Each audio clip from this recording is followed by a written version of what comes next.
The Count of Monte Cristo, Alexandre Dumas, Chapter 1 Marseille. The arrival. On the 24th of February, 1810, the lookout at Notre Dame de la Garde signaled the three-master, the Pharaon from Smyrna, Trieste, and Naples. As usual, a pilot put off immediately, and rounding the Chateau d'If, got on board the vessel between Cape Morgan and Ryan Island. Immediately, and according to custom, the ramparts of Fort Saint-Jean were covered with spectators. It is always an event at Marseille for a ship to come into port, especially when this ship, like the Pharaon, has been built, rigged, and laden at the old Fosse docks, and belongs to an owner of the city. The ship drew on and had safely passed the strait, which some volcanic shock has made between the Calazaran and Giros Islands, had doubled ponk, and approached the harbour under topsails, jib, and spanker, but so slowly and sedately that the idlers, with that instinct which is the forerunner of evil, asked one another what misfortune could have happened on board. However, those experienced in navigation saw plainly that if any accident had occurred, it was not to the vessel herself, for she bore down with all the evidence of being skillfully handled. The anchor cockbill, the jibber boom guys already eased off, and standing by the side of the pilot, who was steering the Pharaon towards the narrow entrance of the inner port, was a young man, who, with activity and vigilant eye, watched every motion of the ship, and repeated each direction of the pilot.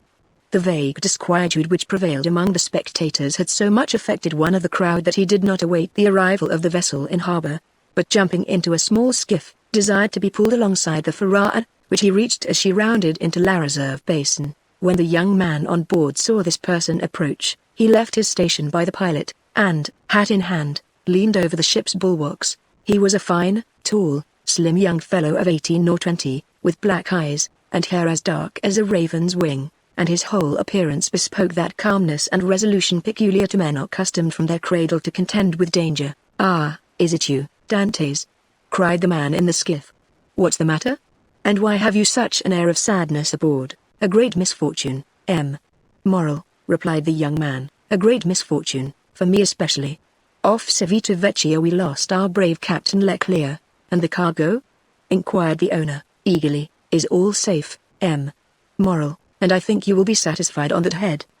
"But poor Captain Leclerc, what happened to him?" asked the owner, with an air of considerable resignation. "What happened to the worthy captain? He died. Fell into the sea?" "No, sir, he died of brain fever in dreadful agony." Then turning to the crew, he said, "Bear a hand there, to take in sail." All hands obeyed, and at once the 8 or 10 seamen who composed the crew, sprang to their respective stations at the spanker brails and outhaul, topsail sheets and halyards, the jib downhaul, and the topsail clewlines and buntlines. The young sailor gave a look to see that his orders were promptly and accurately obeyed, and then turned again to the owner. "And how did this misfortune occur?" inquired the latter, resuming the interrupted conversation. "Alas, sir, in the most unexpected manner. After a long talk with the harbour master, Captain Leclerc left Naples greatly disturbed in mind. In 24 hours he was attacked by a fever, and died 3 days afterwards. We performed the usual burial service, and he is at his rest, sewn up in his hammock with a 36-pound shot at his head and his heels, off El Giglio Island. We bring to his widow his sword and cross of honor. It was worthwhile, truly," added the young man with a melancholy smile, "to make war against the English for 10 years, and to die in his bed at last, like everybody else." "Why, you see, Edmund," replied the owner, who appeared more comforted at every moment, "we are all mortal, and the old must make way for the young. If not, why, there would be no promotion, and since you assure me that the cargo is all safe and sound, Moral, take my word for it, and I advise you not to take 25,000 francs for the profits of the voyage." Then, as they were just passing the round tower, the young man shouted, "Stand by there to lower the topsails and jib, brail up the spanker." The order was executed as promptly as it would have been on board a man of war. "Let go, and clew up." At this last command all the sails were lowered, and the vessel moved almost imperceptibly onwards. "Now, if you will come on board, Moral," said Dantes, observing the owner's impatience, "here is your supercargo, Dandler's, coming out of his cabin, who will furnish you with every particular. As for me, I must look after the anchoring, and dress the ship in mourning." The owner did not wait for a second invitation. He seized a rope which Dantes flung to him, and with an activity that would have done credit to a sailor, climbed up the side of the ship, while the young man, going to his task, left the conversation to Danglars, who now came towards the owner. He was a man of 25 or 26 years of age, of unprepossessing countenance, obsequious to his superiors, insolent to his subordinates, and this, in addition to his position as responsible agent on board, which is always obnoxious to the sailors, made him as much disliked by the crew as Edmond Dantès was beloved by them. "Well, Moral," said Danglars, "you have heard of the misfortune that has befallen us?" "Yes, yes, poor Captain Leclerc. He was a brave and an honest man, and a first-rate seaman, one who had seen long and honourable service, as became a man charged with the interests of a house so important as that of Morrel and Son," replied Danglars. "But," replied the owner, glancing after Dantès, who was watching the anchoring of his vessel, "it seems to me that a sailor needs not be so old as you say, Danglars, to understand his business, for our friend Edmund seems to understand it thoroughly, and not to require instruction from anyone." "Yes," said Danglars, darting at Edmund a look gleaming with hate. "Yes, he is young, and youth is invariably self-confident." Scarcely was the captain's breath out of his body when he assumed the command without consulting anyone, and he caused us to lose a day and a half at the island of Elba, instead of making for Marseille direct. "As to taking command of the vessel," replied Morrel, "that was his duty as captain's mate. As to losing a day and a half off the island of Elba, he was wrong. Unless the vessel needed repairs, the vessel was in as good condition as I am, and as, I hope you are, Morrel, and this day and a half was lost from pure whim, for the pleasure of going ashore, and nothing else." "Dantès," said the ship owner, turning towards the young man, "come this way." "In a moment, sir," answered Dantès, "and I'm with you." Then calling to the crew, he said, "Let go." The anchor was instantly dropped, and the chain ran rattling through the porthole. Dantès continued at his post in spite of the presence of the pilot, until this maneuver was completed, and then he added, "Half-mast the colours, and square the yards." "You see," said Danglars, "he fancies himself captain already, upon my word." "And so, in fact, he is," said the owner, "except your signature and your partner's, Morrel." "And why should he not have this?" asked the owner. "He is young, it is true, but he seems to me a thorough seaman, and of full experience." A cloud passed over Danglars' brow. "Your pardon, Morrel," said Dantès, approaching. "The vessel now rides at anchor, and I am at your service." "You hailed me, I think?" Danglars retreated a step or two. "I wished to inquire why you stopped at the island of Elba?" "I do not know, sir. It was to fulfill the last instructions of Captain Leclerc, who, when dying, gave me a packet for Marshal Bertrand." "Then did you see him, Edmund?" "Who, the Marshal?" "Yes." Morrel looked around him, and then, drawing Dantès on one side, he said suddenly, "And how is the Emperor?" "Very well, as far as I could judge from the sight of him." "You saw the Emperor, then?" "He entered the Marshal's apartment while I was there." "And you spoke to him?" "Why, it was he who spoke to me, sir," said Dantès, with a smile. "And what did he say to you?" "Asked me questions about the vessel, the time she left Marseille, the course she had taken, and what was her cargo. I believe, if she had not been laden, and I had been her master, he would have bought her. But I told him I was only mate, and that she belonged to the firm of Morrel and Son." "Ah, yes," he said, "I know them. The Morrels have been ship owners from father to son, and there was a Morrel who served in the same regiment with me when I was in garrison at Valence." "Pardy, and that is true?" cried the owner, greatly delighted. "And that was Policar Morrel, my uncle, who was afterwards a captain." "Dantès, you must tell my uncle that the Emperor remembered him, and you will see it will bring tears into the old soldier's eyes. Come, come," continued he, patting Edmund's shoulder kindly, "you did very right, Dantès, to follow Captain Leclerc's instructions, and touch at Elba, although if it were known that you had conveyed a packet to the Marshal, and had conversed with the Emperor, it might bring you into trouble." "How could that bring me into trouble, sir?" asked Dantès, "for I did not even know of what I was the bearer, and the Emperor merely made such inquiries as he would of the first comer. But, pardon me, here are the health officers and the customs inspectors coming alongside." And the young man went to the gangway. As he departed, Danglars approached, and said, "Well, it appears that he has given you satisfactory reasons for his landing at Porto Ferro." "Yes, most satisfactory, my dear Danglars." "Well, so much the better," said the supercargo, "for it is not pleasant to think that a comrade has not done his duty." "Dantès has done his," replied the owner, "and that is not saying much. It was Captain Leclerc who gave orders for this delay." "Talking of Captain Leclerc, has not Dantès given you a letter from him, to me?" "No, was the one, I believe that, besides the packet, Captain Leclerc confided a letter to his care." "Of what packet are you speaking, Danglars?" "Why, that which Dantès left at Porto Ferro." How do you know he had a packet to leave at Portoferro? Danglars turned very red. I was passing close to the door of the captain's cabin, which was half open, and I saw him give the packet and letter to Dantes. He did not speak to me of it, replied the ship owner, but if there be any letter he will give it to me. Danglars reflected for a moment. Then, Moral, I beg of you, said he, not to say a word to Dantes on the subject. I may have been mistaken. At this moment the young man returned. Danglars withdrew. Well, my dear Dantes, are you now free? Inquired the owner. Yes, sir. You have not been long detained, no. I gave the custom house officers a copy of our bill of lading, and as to the other papers, they sent a man off with the pilot, to whom I gave them. Then you have nothing more to do here? No, everything is all right now. Then you can come and dine with me? I really must ask you to excuse me, Moral. My first visit is due to my father, though I am not the less grateful for the honor you have done me. Right, Dantes, quite right. I always knew you were a good son. And, inquired Dantes, with some hesitation, do you know how my father is? Well, I believe, my dear Edmund, though I have not seen him lately, yes, he likes to keep himself shut up in his little room. That proves, at least, that he has wanted for nothing during your absence. Dantes smiled.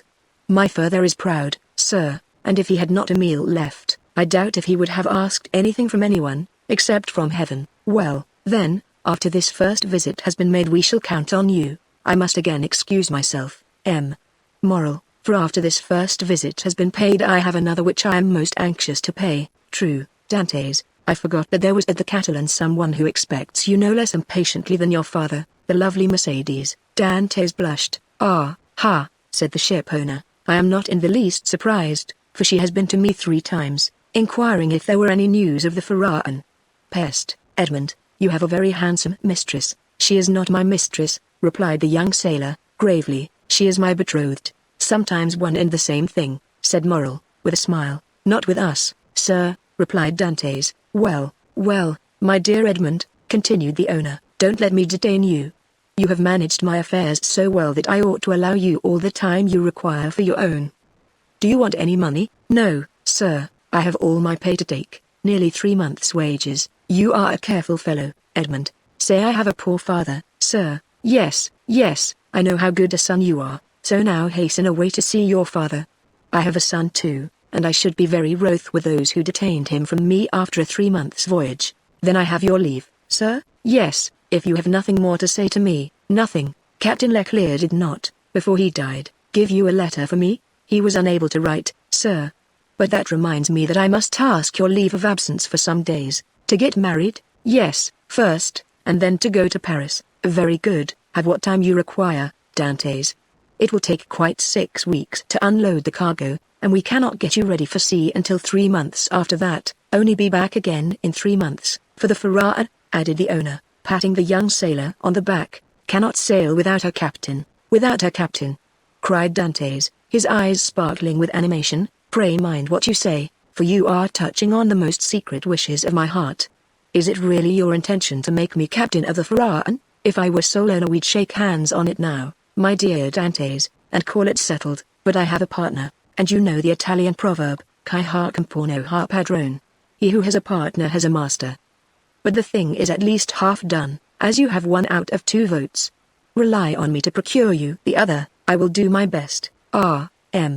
Moral, exclaimed the young seaman, with tears in his eyes, and grasping the owner's hand. Moral, I thank you in the name of my father and of Mercedes. That's all right, Edmund. There's a providence that watches over the deserving.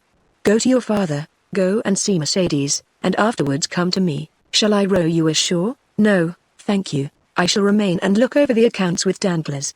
Have you been satisfied with him this voyage? That is according to the sense you attach to the question, sir. Do you mean is he a good comrade? No, for I think he never liked me since the day when I was silly enough, after a little quarrel we had, to propose to him to stop for 10 minutes at the island of Monte Cristo to settle the dispute, a proposition which I was wrong to suggest, and he quite right to refuse. If you mean as responsible agent when you ask me the question, I believe there is nothing to say against him, and that you will be content with the way in which he has performed his duty. But tell me, Dantes, if you had command of the Pharaon should you be glad to see Danglars remain, captain or mate? Moral, I shall always have the greatest respect for those who possess the owner's confidence. That's right, Dantes. I see you are a thoroughly good fellow, and will detain you no longer. Go, for I see how impatient you are. Then I have leave. Go, I tell you. May I have the use of your skiff? Certainly. Then, for the present, Moral, farewell, and 1,000 thanks. I hope soon to see you again, my dear Edmund. Good luck to you. The young sailor jumped into the skiff, and sat down in the stern sheets, with the order that he be put ashore at Lacanby.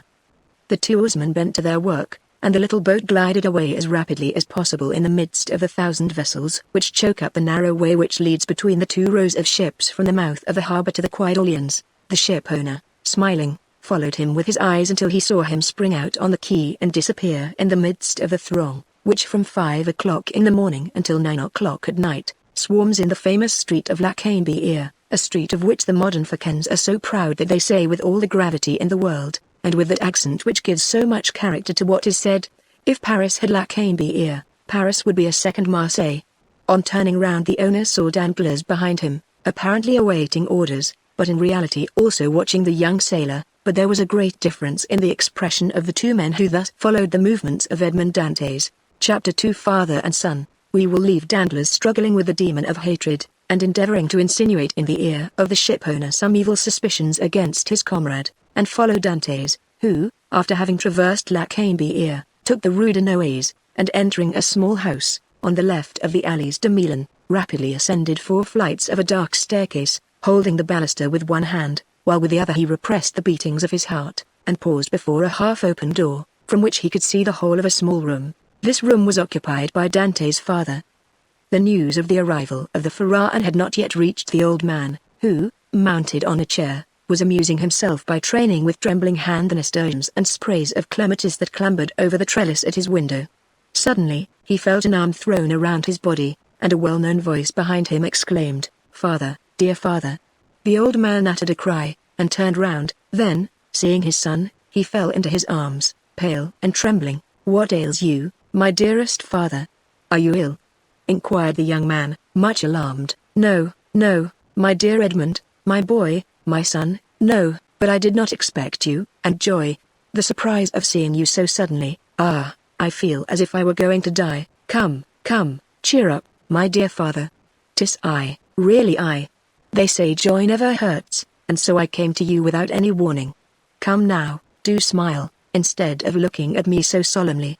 Here I am back again, and we are going to be happy." Yes, my boy, so we will, replied the old man. "But how shall we be happy?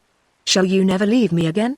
Come, tell me all the good fortune that has befallen you." "God forgive me," said the young man, "for rejoicing at happiness derived from the misery of others, but, heaven knows, I did not seek this good fortune. It has happened, and I really cannot pretend to lament it.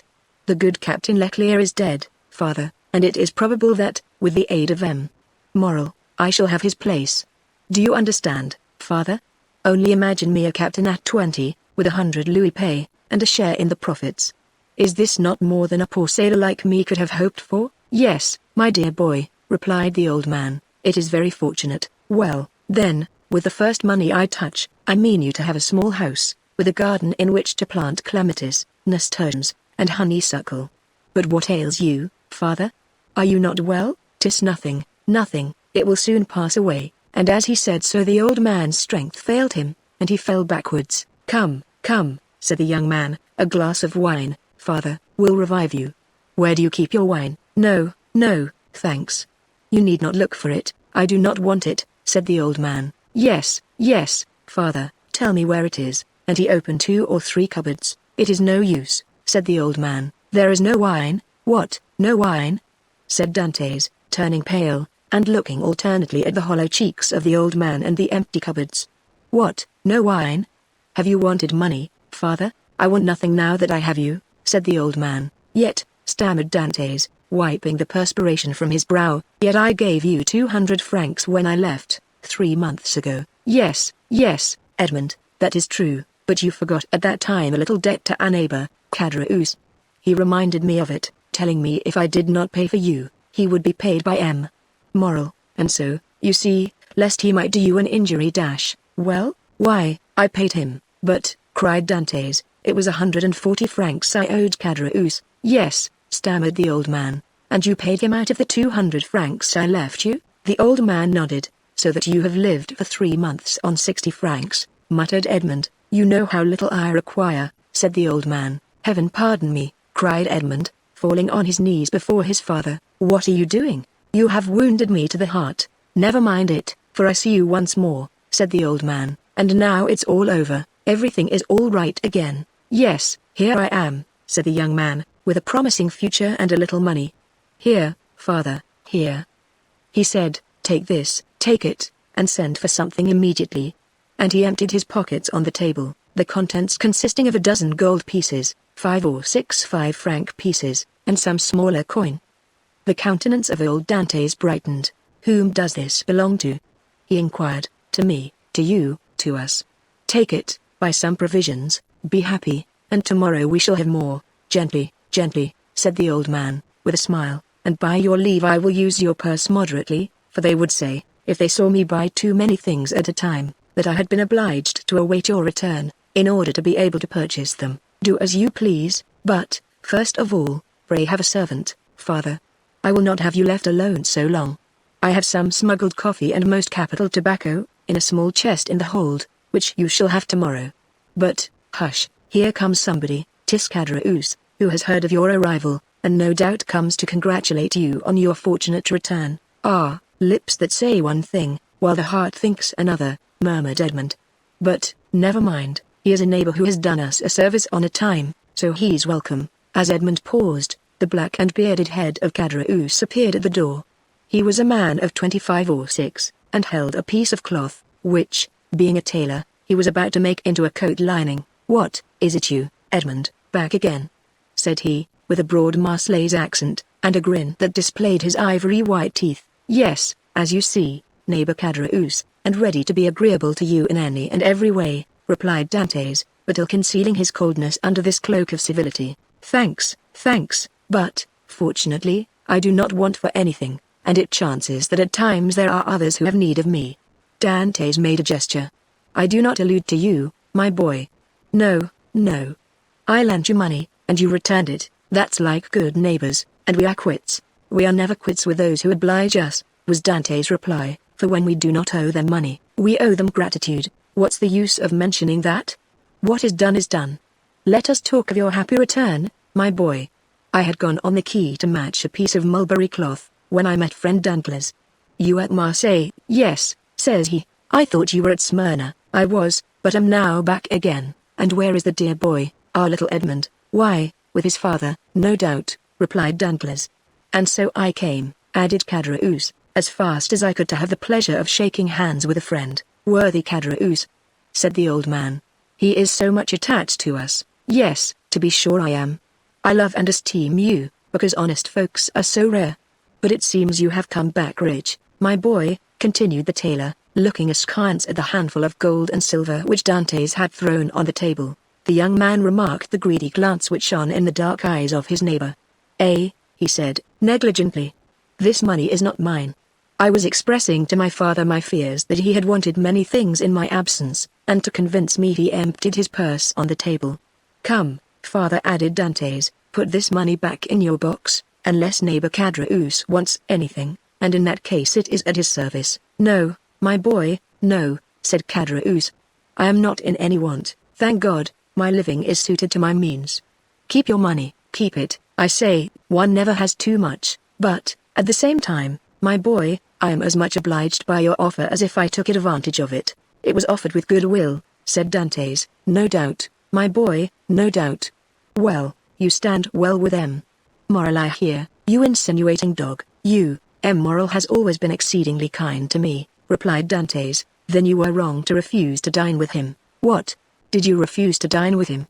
Said old Dantes. And did he invite you to dine? Yes, my dear father, replied Edmund, smiling at his father's astonishment at the excessive honor paid to his son. And why did you refuse, my son? Inquired the old man. That I might the sooner see you again, my dear father, replied the young man. I was most anxious to see you, but it must have vexed M. Morrel. Good, worthy man, said Caderousse. And when you are looking forward to be captain, it was wrong to annoy the owner. But I explained to him the cause of my refusal, replied Dantes, and I hope he fully understood it. Yes, but to be captain one must do a little flattery to one's patrons. I hope to be captain without that, said Dantes. So much the better, so much the better. Nothing will give greater pleasure to all your old friends, and I know one down there behind the St. Nicholas Citadel who will not be sorry to hear it. Mercedes? Said the old man. Yes, my dear father, and with your permission, now I have seen you, and know you are well and have all you require, I will ask your consent to go and pay a visit to the Catalans. Go, my dear boy, said old Dantes, and heaven bless you in your wife, as it has blessed me in my son, his wife. Said Caderousse. Why, how fast you go on, further Dantes, she is not his wife yet, as it seems to me, so, but according to all probability she soon will be, replied Edmund. Yes, yes, said Caderousse, but you were right to return as soon as possible, my boy, and why? Because Mercedes is a very fine girl, and fine girls never lack followers, she particularly has them by dozens. Really? Answered Edmund, with a smile which had in it traces of slight uneasiness. Yes, continued Caderousse, and capital offers, too, but you know, you will be captain, and who could refuse you then? Meaning to say, replied Dantes, with a smile which but ill concealed his trouble, that if I were not a captain said Caderousse, shaking his head. Come, said the sailor, I have a better opinion than you of women in general, and of Mercedes in particular, and I am certain that, captain or not, she will remain ever faithful to me. So much the better, said Caderousse. When one is going to be married, there is nothing like implicit confidence, but never mind that, my boy, go and announce your arrival, and let her know all your hopes and prospects. I will go directly, was Edmund's reply, and, embracing his father, and nodding to Caderousse, he left the apartment. Caderousse lingered for a moment, then taking leave of old Dantes, he went downstairs to rejoin Danglars, who awaited him at the corner of the Rue Senac. Well, said Danglars, did you see him? I have just left him, answered Caderousse. Did he allude to his hope of being captain? He spoke of it as a thing already decided. Indeed, said Danglars. He is in too much hurry, it appears to me. Why, it seems Morrel has promised him the thing, so that he is quite elated about it. Why, yes, he is actually insolent over the matter, has already offered me his patronage, as if he were a grand personage, and proffered me a loan of money, as though he were a banker, which you refused. Most assuredly, although I might easily have accepted it, for it was I who put into his hands the first silver he ever earned. But now Dantes has no longer any occasion for assistance. He is about to become a captain. Pooh, said Danglars. He is not one yet. Ma foi, it will be as well if he is not, answered Caderousse, for if he should be, there will be really no speaking to him. If we choose, replied Danglars, he will remain what he is, and perhaps become even less than he is. What do you mean? Nothing, I was speaking to myself. And is he still in love with the Catalane? Over head and ears, but, unless I am much mistaken, there will be a storm in that quarter. Explain yourself. Why should I? It is more important than you think, perhaps. You do not like Dantes. I never like upstarts. Then tell me all you know about the Catalane. I know nothing for certain, only I have seen things which induce me to believe, as I told you, that the future captain will find some annoyance in the vicinity of the Viles infirmaries. What have you seen? Come, tell me. Well, every time I have seen Mercedes come into the city she has been accompanied by a tall, strapping, black-eyed Catalan, with a red complexion, brown skin, and fierce air, whom she calls cousin. Really? And you think this cousin pays her attentions? I only suppose so. What else can a strapping chap of 21 mean with a fine wench of 17? And you say that Dantes has gone to the Catalans? He went before I came down. Let us go the same way. We will stop at La Reserve, and we can drink a glass of lamb milk, whilst we wait for news. Come along, said Caderousse, but you pay the score. Of course, replied Danglars, and going quickly to the designated place, they called for a bottle of wine, and 2 glasses. Pere Pamphile had seen Dantes pass not 10 minutes before, and assured that he was at the Catalans. They sat down under the budding foliage of the planes and sycamores, in the branches of which the birds were singing their welcome to one of the first days of spring. Chapter 3. The Catalans. Beyond a bare, weather-worn wall, about 100 paces from the spot where the 2 friends sat looking and listening as they drank their wine, was the village of the Catalans. Long ago this mysterious colony quitted Spain, and settled on the tongue of land on which it is to this day. Whence it came no one knew, and it spoke an unknown tongue. One of its chiefs, who understood Provencal, begged the commune of Marseille to give them this barren promontory, where, like the sailors of old, they had run their boats ashore. The request was granted, and 3 months afterwards, around the 12 or 15 small vessels which had brought these gypsies of the sea, a small village sprang up. This village, constructed in a singular and picturesque manner, half Moorish, half Spanish, still remains, and is inhabited by descendants of the first comers, who speak the language of their fathers. For 3 or 4 centuries they have remained upon this small promontory, on which they had settled like a flight of seabirds, without mixing with the Marseillaise population, intermarrying, and preserving their original customs and the costume of their mother country as they have preserved its language. Our readers will follow us along the only street of this little village, and enter with us one of the houses, which is sunburned to the beautiful dead leaf color peculiar to the buildings of the country, and within coated with whitewash, like a Spanish posada. A young and beautiful girl, with hair as black as jet, her eyes as velvety as the gazelle's, was leaning with her back against the wainscot, rubbing in her slender delicately molded fingers a bunch of heath blossoms, the flowers of which she was picking off and strewing on the floor. Her arms, bare to the elbow, brown, and modelled after those of the Arlesian Venus, moved with a kind of restless impatience, and she tapped the earth with her arched and supple foot, so as to display the pure and full shape of her well-turned leg, in its red cotton, grey and blue clocked, stocking. At 3 paces from her, seated in a chair which he balanced on 2 legs, leaning his elbow on an old worm-eaten table, was a tall young man of 20, or 22, who was looking at her with an air in which vexation and uneasiness were mingled. He questioned her with his eyes, but the firm and steady gaze of the young girl controlled his look. "You see, Mercedes," said the young man, "here is Easter come round again. Tell me, is this the moment for a wedding? I have answered you 100 times, Fernand, and really you must be very stupid to ask me again. Well, repeat it, I beg of you, that I may at last believe it. Tell me for the 100th time that you refuse my love, which had your mother's sanction. Make me understand once for all that you are trifling with my happiness, that my life or death are nothing to you. To have dreamed for 10 years of being your husband, Mercedes, and to lose that hope, which was the only stay of my existence. At least it was not I who ever encouraged you in that hope, Fernand," replied Mercedes. "You cannot reproach me with the slightest coquetry. I have always said to you, I love you as a brother, but do not ask from me more than sisterly affection, for my heart is another's. Is not this true, Fernand?" "Yes, that is very true, Mercedes," replied the young man. "Yes, you have been cruelly frank with me. But do you forget that it is among the Catalans a sacred law to intermarry? You mistake, Fernand, it is not a law, but merely a custom, and, I pray of you, do not cite this custom in your favor.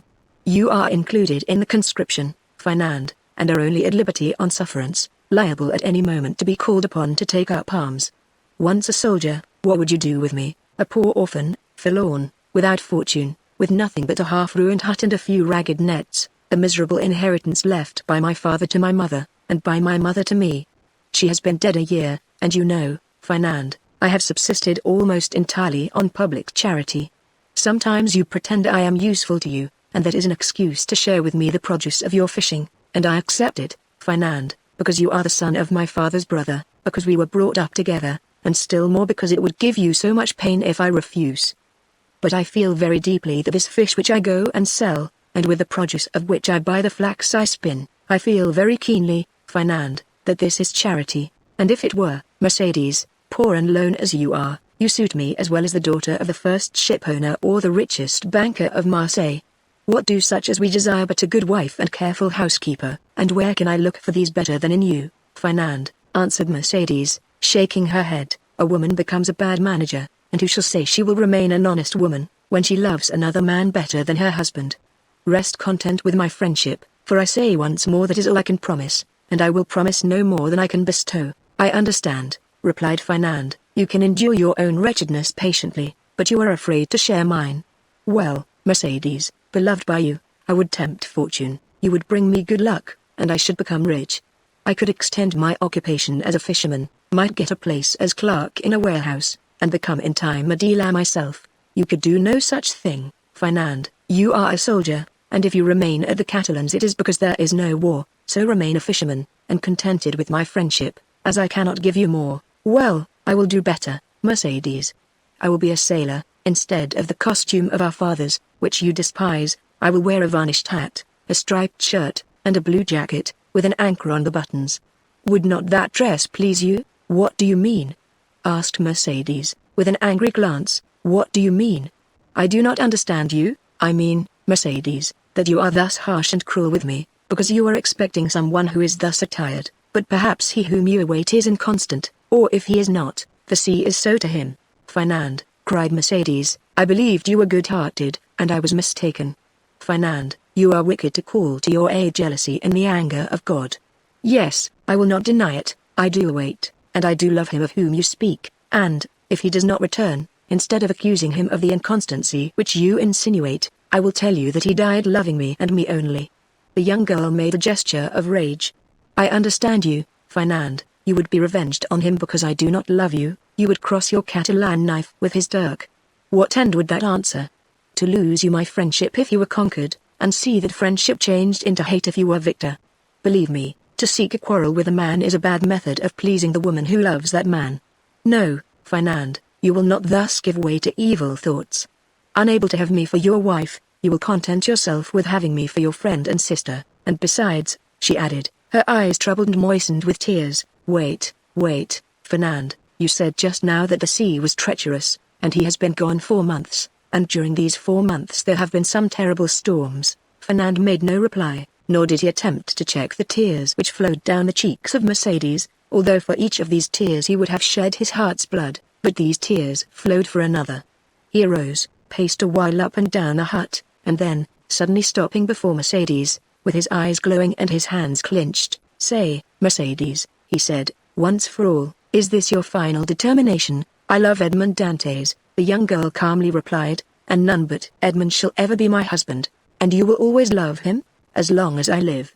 Fernand let fall his head like a defeated man, heaved a sigh that was like a groan, and then suddenly looking her full in the face, with clenched teeth and expanded nostrils, said, But if he is dead if he is dead, I shall die too, if he was forgotten you Mercedes. Called a joyous voice from without, Mercedes, ah, exclaimed the young girl, blushing with delight, and fairly leaping in excess of love, you see he has not forgotten me, for here he is. And rushing towards the door, she opened it, saying, Here, Edmond, here I am. Fernand, pale and trembling, drew back, like a traveller at the sight of a serpent, and fell into a chair beside him. Edmond and Mercedes were clasped in each other's arms. The burning Marseille sun, which shot into the room through the open door, covered them with a flood of light. At first they saw nothing around them.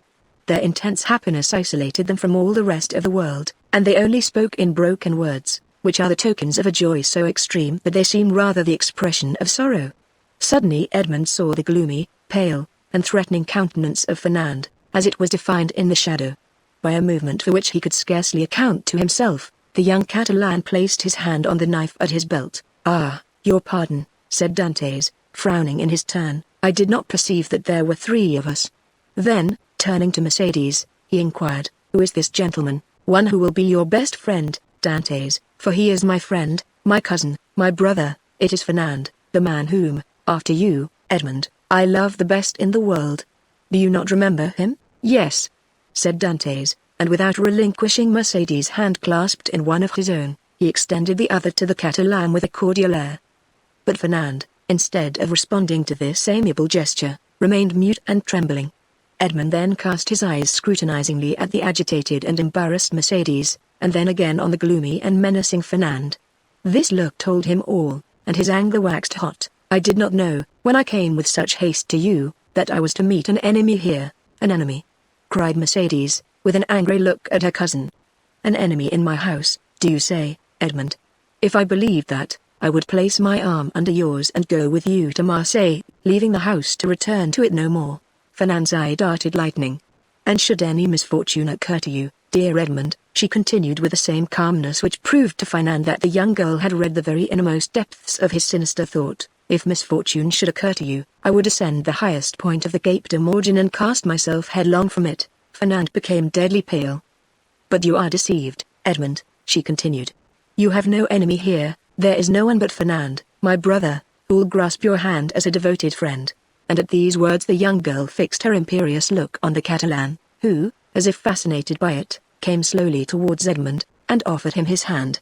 His hatred, like a powerless though furious wave, was broken against the strong ascendancy which Mercedes exercised over him. Scarcely, however, had he touched Edmund's hand than he felt he had done all he could do, and rushed hastily out of the house. "Oh," he exclaimed, running furiously and tearing his hair. "Oh, who will deliver me from this man? Wretched, wretched that I am. Hello, Catalan. Hello, Fernand. Where are you running to?" exclaimed a voice. The young man stopped suddenly, looked around him, and perceived Caderousse sitting at table with Danglars, under an arbor. "Well," said Caderousse, "why don't you come? Are you really in such a hurry that you have no time to pass the time of day with your friends, particularly when they have still a full bottle before them?" added Danglars. Fernand looked at them both with a stupefied air, but did not say a word. "He seems besotted," said Danglars, pushing Caderousse with his knee. "Are we mistaken, and is Dantes triumphant in spite of all we have believed? Why, we must inquire into that," was Caderousse's reply, and turning towards the young man, said, "Well, Catalan, can't you make up your mind?" Fernand wiped away the perspiration steaming from his brow, and slowly entered the arbor, whose shade seemed to restore somewhat of calmness to his senses, and whose coolness somewhat of refreshment to his exhausted body. "Good day," said he. "You called me, didn't you?" And he fell, rather than sat down, on one of the seats which surrounded the table. "I called you because you were running like a madman, and I was afraid you would throw yourself into the sea," said Caderousse, laughing. "Why, when a man has friends, they are not only to offer him a glass of wine, but, moreover, to prevent his swallowing 3 or 4 pints of water unnecessarily." Fernand gave a groan, which resembled a sob, and dropped his head into his hands, his elbows leaning on the table. "Well, Fernand, I must say," said Caderousse, beginning the conversation, with that brutality of the common people in which curiosity destroys all diplomacy, "you look uncommonly like a rejected lover," and he burst into a hoarse laugh. "Bah!" said Danglars, "a lad of his make was not born to be unhappy in love." "You are laughing at him, Caderousse." "No," he replied, "only hark how he sighs." "Come, come, Fernand," said Caderousse, "hold up your head, and answer us.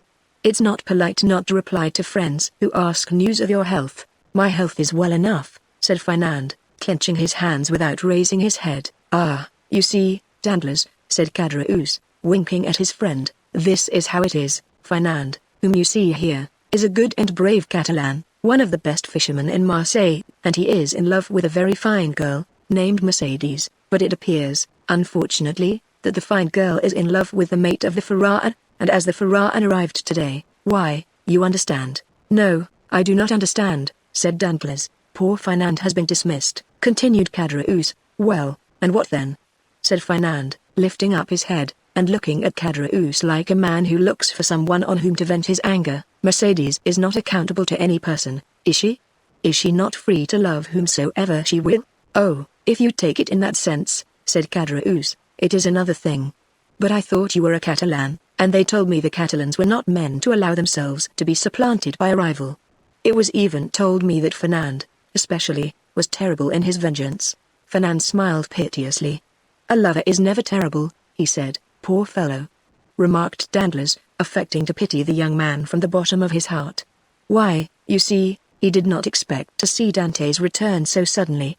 He thought he was dead, perhaps, or perchance faithless. These things always come on us more severely when they come suddenly." "Ah, ma foi, under any circumstances," said Caderousse, who drank as he spoke, and on whom the fumes of the wine began to take effect. "Under any circumstances Fernand is not the only person put out by the fortunate arrival of Dantes, is he, Danglars?" "No, you are right, and I should say that would bring him ill luck." "Well, never mind," answered Caderousse, pouring out a glass of wine for Fernand, and filling his own for the 8th or 9th time, while Danglars had merely sipped his. "Never mind, in the meantime he marries Mercedes, the lovely Mercedes, at least he returns to do that." During this time Danglars fixed his piercing glance on the young man, on whose heart Caderousse's words fell like molten lead. "And when is the wedding to be?"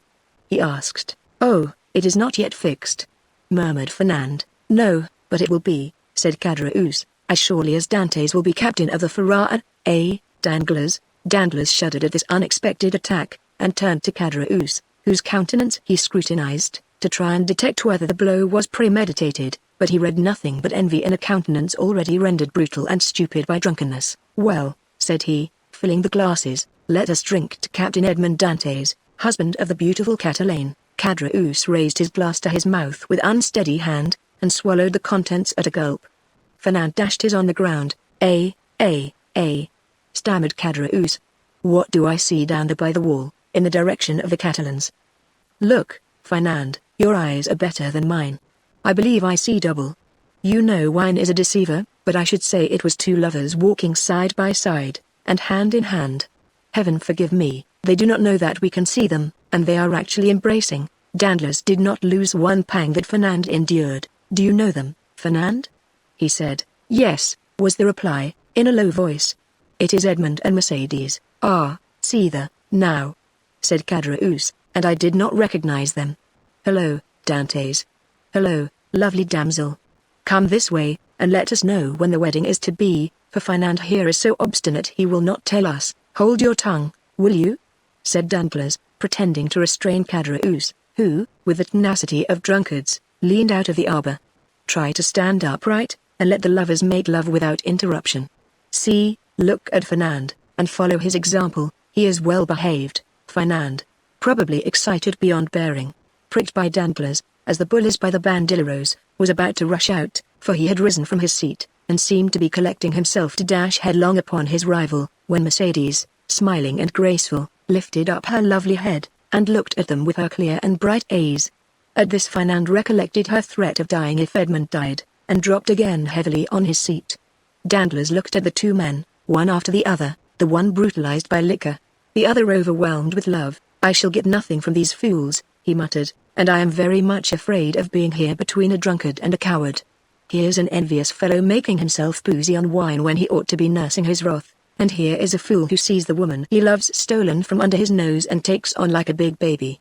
Yet this Catalan has eyes that glisten like those of the vengeful Spaniards, Sicilians, and Calabrians, and the other has fists big enough to crush an ox at one blow. Unquestionably, Edmond's star is in the ascendant, and he will marry the splendid girl. He will be captain, too, and laugh at us all, unless, a sinister smile passed over Danglars' lips, unless I take a hand in the affair, he added. Hello, continued Caderousse, half rising, and with his fist on the table. Hello, Edmond.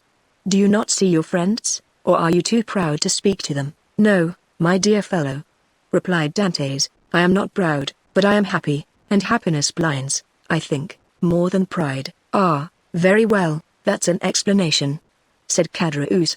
How do you do, Madame Dantes? Mercedes courtesied gravely, and said, that is not my name, and in my country it bodes ill fortune, they say, to call a young girl by the name of her betrothed before he becomes her husband. So call me Mercedes, if you please. We must excuse our worthy neighbor, Caderousse, said Dantes.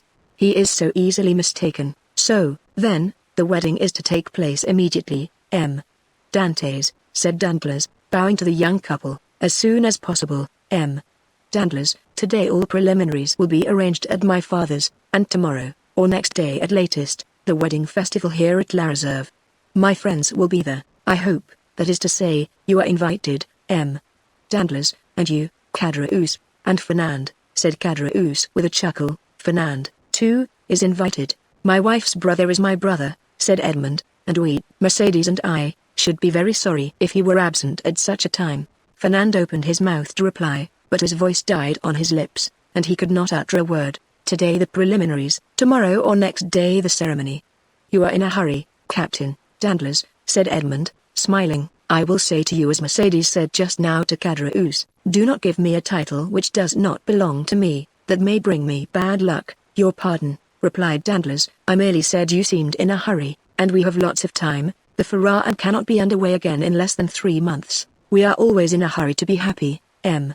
Danglars, for when we have suffered a long time, we have great difficulty in believing in good fortune. But it is not selfishness alone that makes me thus in haste. I must go to Paris. Ah, really, to Paris?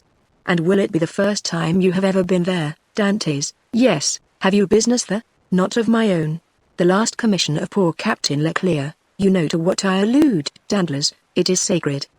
Besides, I shall only take the time to go and return. Yes, I understand, said Danglars, and then in a low tone, he added, to Paris, no doubt to deliver the letter which the Grand Marshal gave him. Ah, this letter gives me an idea, a capital idea.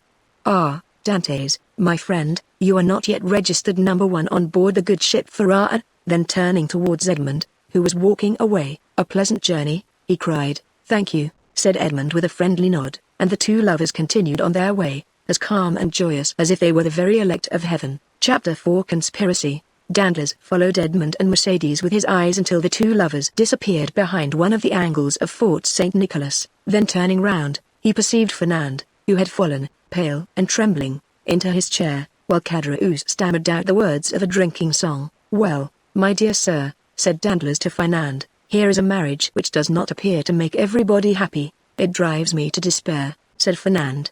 "Do you, then, love Mercedes?" "I adore her." "For long?" "As long as I have known her, always." "And you sit there, tearing your hair, instead of seeking to remedy your condition." "I did not think that was the way of your people." "What would you have me do?" said Fernand. "How do I know? Is it my affair? I am not in love with Mademoiselle Mercedes, but for you, in the words of the Gospel, seek, and you shall find. I have found already." "What?" "I would stab the man, but the woman told me that if any misfortune happened to her betrothed, she would kill herself." "Pooh. Women say those things, but never do them. You do not know Mercedes. What she threatens she will do." "Idiot," muttered Danglars. "Whether she kill herself or not, what matter, provided Dantes is not captain?"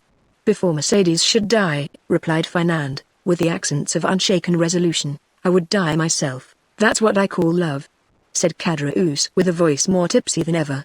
"That's love, or I don't know what love is." "Come," said Danglars, "you appear to me a good sort of fellow, and hang me, I should like to help you, but dash." "Yes," said Caderousse, "but how?" "My dear fellow," replied Danglars, "you are 3 parts drunk. Finish the bottle, and you will be completely so. Drink then, and do not meddle with what we are discussing, for that requires all one's wit and cool judgment." "I, drunk," said Caderousse. "Well, that's a good one. I could drink 4 more such bottles. They are no bigger than cologne flasks. Pere Pamphile, more wine?" And Caderousse rattled his glass upon the table. "You were saying, sir," said Fernand, awaiting with great anxiety the end of this interrupted remark. "What was I saying? I forget. This drunken Caderousse has made me lose the thread of my sentence. Drunk, if you like, so much the worse for those who fear wine, for it is because they have bad thoughts which they are afraid the liquor will extract from their hearts." And Caderousse began to sing the 2 last lines of a song very popular at the time. Tous les méchants sont boufs d'eau, cursed be and prove par le déluge. The wicked are great drinkers of water, as the flood proved once for all. "You said, sir, you would like to help me, but yes, but I added, to help you it would be sufficient that Dantes did not marry her you love, and the marriage may easily be thwarted, methinks, and yet Dantes need not die. Death alone can separate them," remarked Fernand. "You talk like a noodle, my friend," said Caderousse, "and here is Danglars, who is a wide-awake, clever, deep fellow, who will prove to you that you are wrong." "Prove it, Danglars." "I have answered for you. Say there is no need why Dantes should die. It would, indeed, be a pity he should. Dantes is a good fellow. I like Dantes. Dantes, your health." Fernand rose impatiently. "Let him run on," said Danglars, restraining the young man. "Drunk as he is not much out in what he says. Absence severs as well as death, and if the walls of a prison were between Edmund and Mercedes they would be as effectually separated as if he lay under a tombstone." "Yes, but one gets out of prison," said Caderousse, who, with what sense was left him, listened eagerly to the conversation, "and when one gets out and one's name is Edmond Dantes, one seeks revenge. What matters that?" muttered Fernand. "And why, I should like to know," persisted Caderousse, "should they put Dantes in prison? He has not robbed or killed or murdered." "Hold your tongue," said Danglars. "I won't hold my tongue," replied Caderousse. "I say I want to know why they should put Dantes in prison. I like Dantes. Dantes, your health." And he swallowed another glass of wine. Danglars saw in the muddled look of the tailor the progress of his intoxication, and turning towards Fernand, said, "Well, you understand there is no need to kill him." "Certainly not. If, as you said just now, you have the means of having Dantes arrested." "Have you that means?" "It is to be found for the searching." "But why should I meddle in the matter?" "It is no affair of mine." "I know not why you meddle," said Fernand, seizing his arm, "but this I know, you have some motive of personal hatred against Dantes, for he who himself hates is never mistaken in the sentiments of others."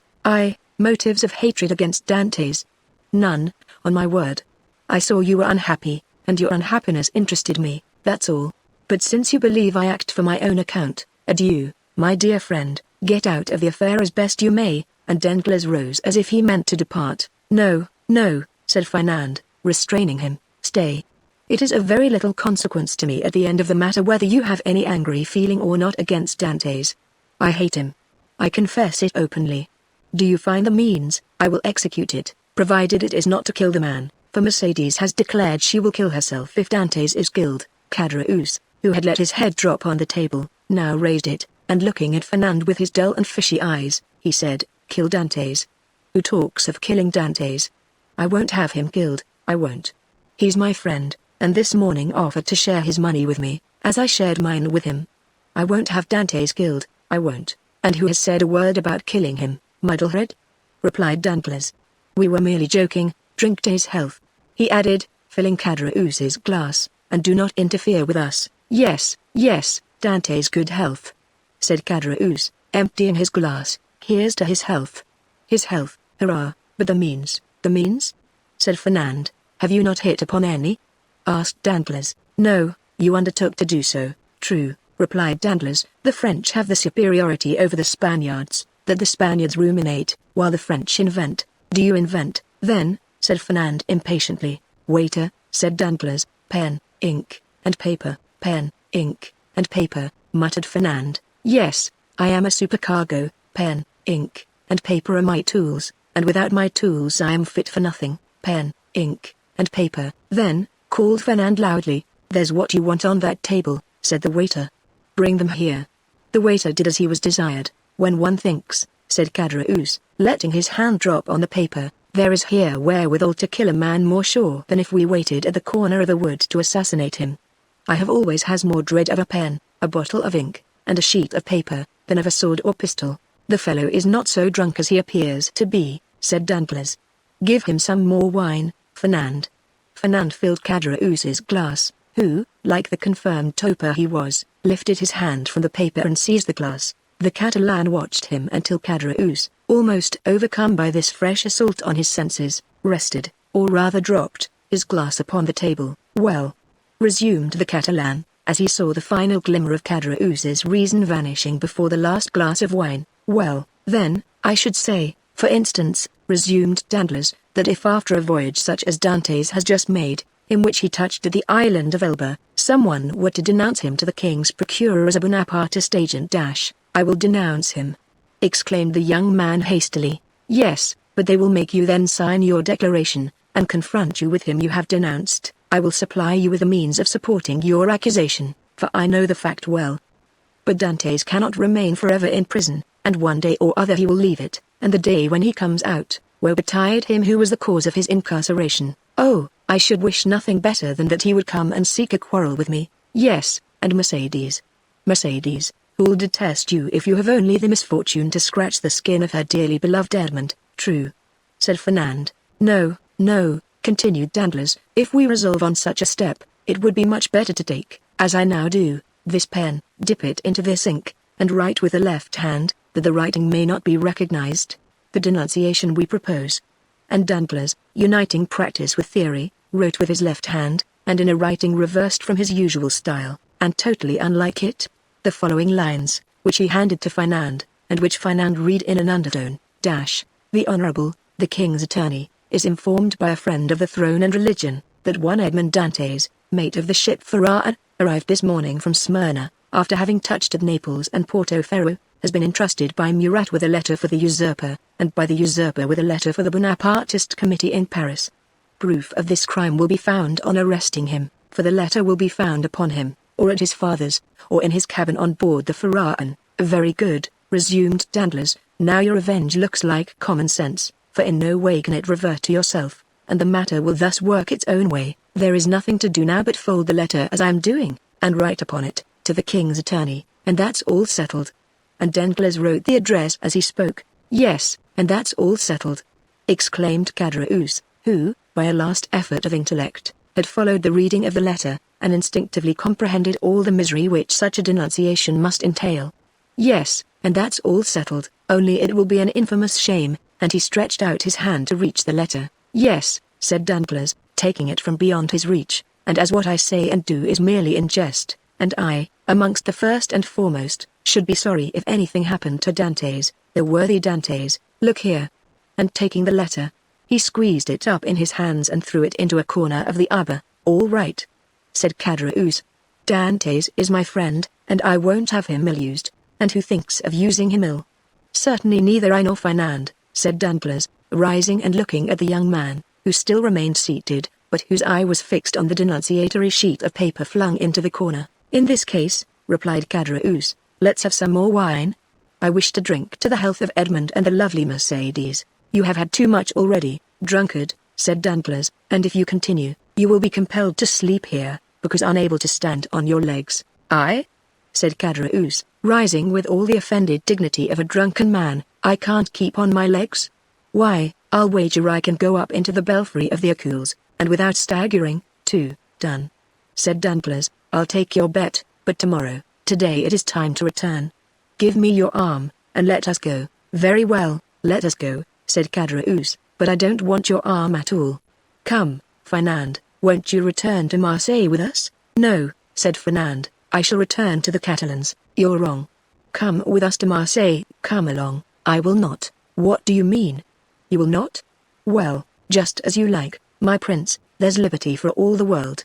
Come along, Danglars, and let the young gentleman return to the Catalans if he chooses. Danglars took advantage of Caderousse's temper at the moment, to take him off towards Marseille by the Porte Saint-Victor, staggering as he went. When they had advanced about 20 yards, Danglars looked back and saw Fernand stoop, pick up the crumpled paper, and putting it into his pocket then rush out of the arbor towards Pilon. Well, said Caderousse, why, what a lie he told. He said he was going to the Catalans, and he is going to the city. Hello, Fernand. Oh, you don't see straight, said Danglars. He's gone right enough. Well, said Caderousse, I should have said not. How treacherous wine is. Come, come, said Danglars to himself, now the thing is at work and it will effect its purpose unassisted. Chapter 5 The Marriage Feast. The morning's sun rose clear and resplendent, touching the foamy waves into a network of ruby-tinted light. The feast had been made ready on the second floor at La Réserve, with whose arbor the reader is already familiar. The apartment destined for the purpose was spacious and lighted by a number of windows, over each of which was written in golden letters for some inexplicable reason the name of one of the principal cities of France. Beneath these windows a wooden balcony extended the entire length of the house.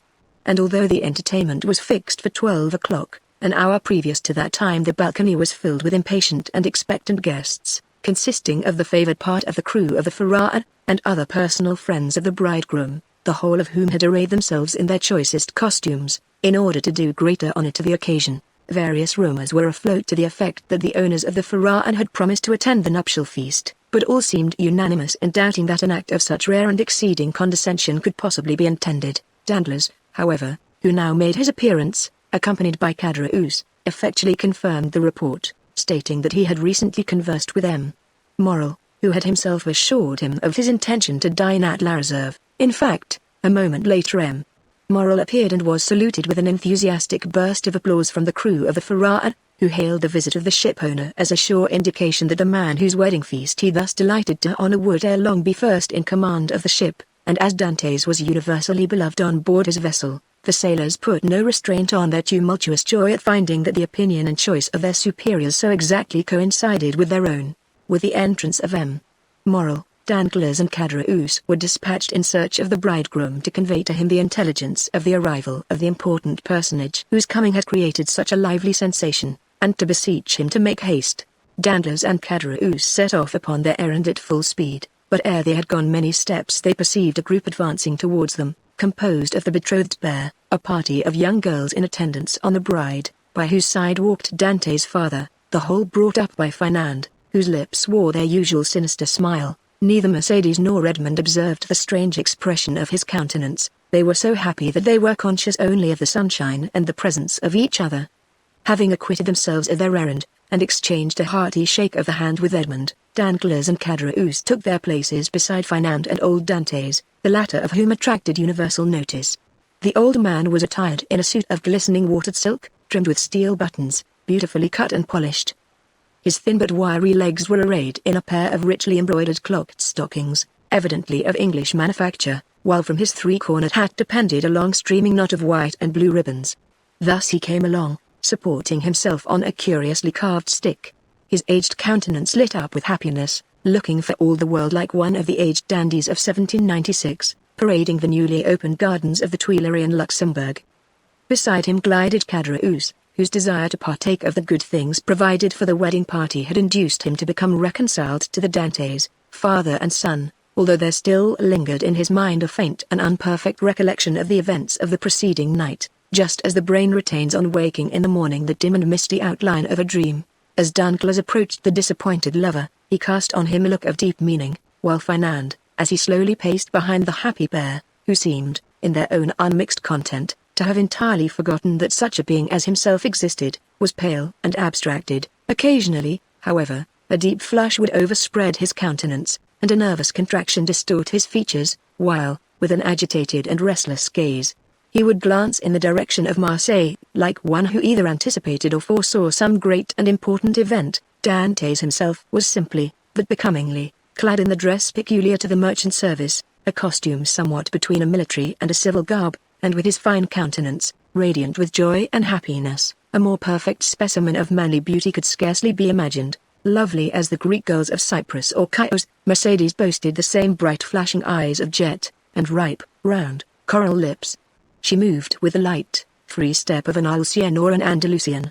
One more practiced in the arts of great cities would have hid her blushes beneath a veil, or, at least, have cast down her thickly fringed lashes, so as to have concealed the liquid luster of her animated eyes. But, on the contrary, the delighted girl looked around her with a smile that seemed to say, "If you are my friends, rejoice with me, for I am very happy."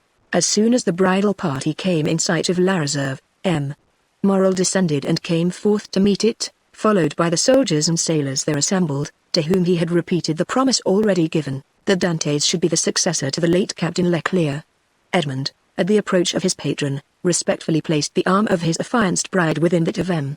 Morrel, who, forthwith conducting her up the flight of wooden steps leading to the chamber in which the feast was prepared, was gaily followed by the guests, beneath whose heavy tread the slight structure creaked and groaned for the space of several minutes. "Father," said Mercedes, stopping when she had reached the center of the table, "sit, I pray you, on my right hand. On my left I will place him who has ever been as a brother to me," pointing with a soft and gentle smile to Fernand, but her words and look seemed to inflict the direst torture on him, for his lips became ghastly pale, and even beneath the dark hue of his complexion the blood might be seen retreating as though some sudden pang drove it back to the heart. During this time, Dantes, at the opposite side of the table, has been occupied in similarly placing his most honored guests. M.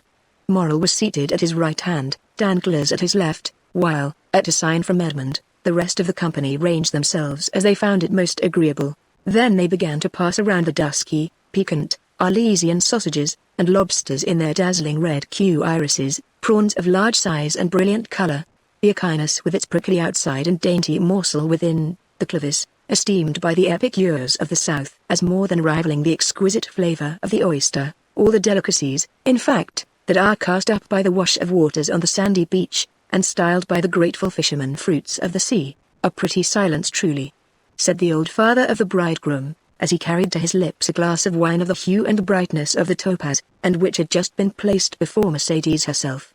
"Now, would anybody think that this room contained a happy, merry party, who desire nothing better than to laugh and dance the hours away?" "Ah," sighed Caderousse, "a man cannot always feel happy because he is about to be married." "The truth is," replied Dantes, "that I am too happy for noisy mirth, if that is what you meant by your observation, my worthy friend. You are right, joy takes a strange effect at times, it seems to oppress us almost the same as sorrow." Danglars looked towards Fernand, whose excitable nature received and betrayed each fresh impression. "Why, what ails you?"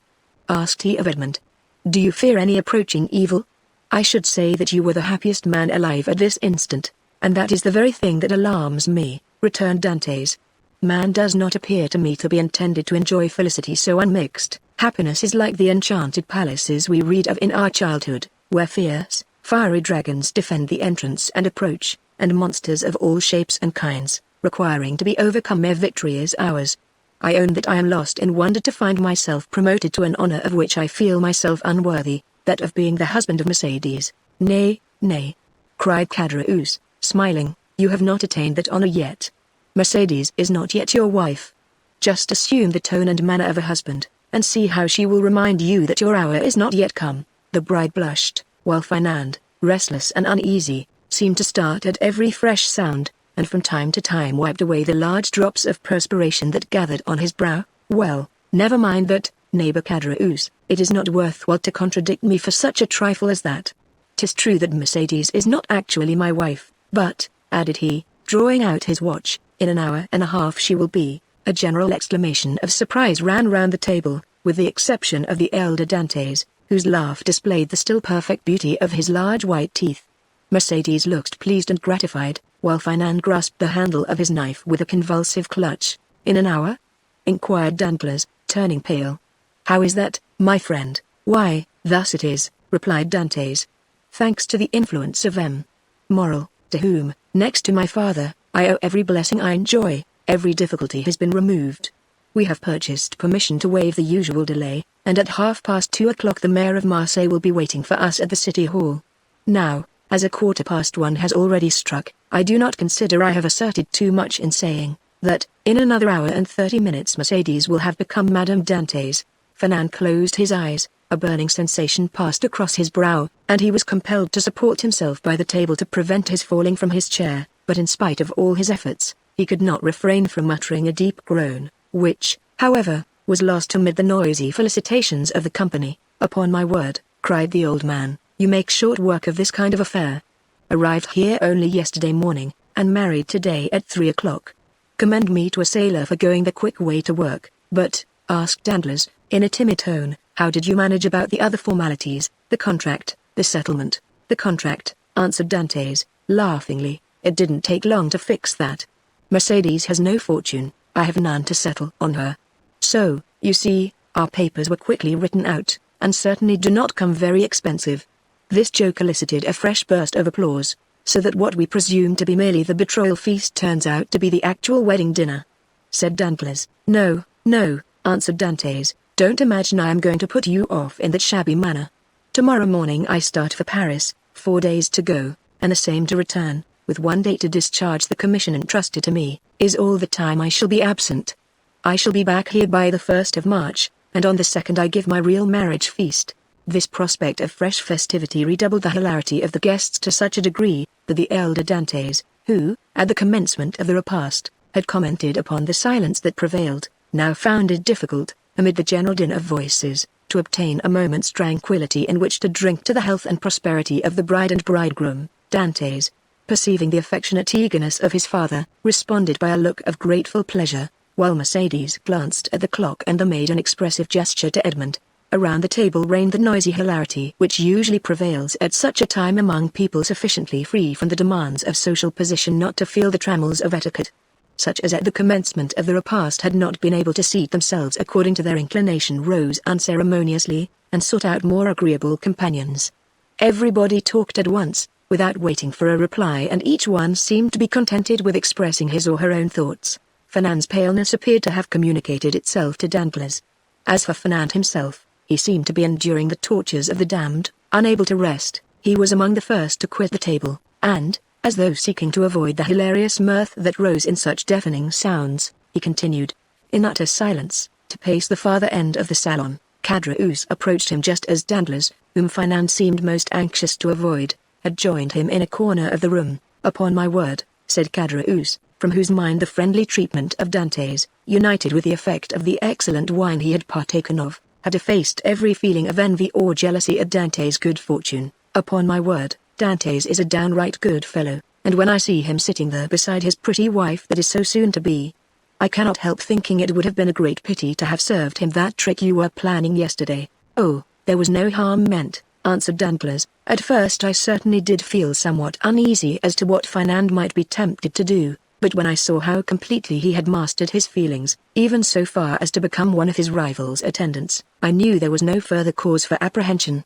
Caderousse looked full at Fernand. He was ghastly pale. "Certainly," continued Danglars, "the sacrifice was no trifling one, when the beauty of the bride is concerned.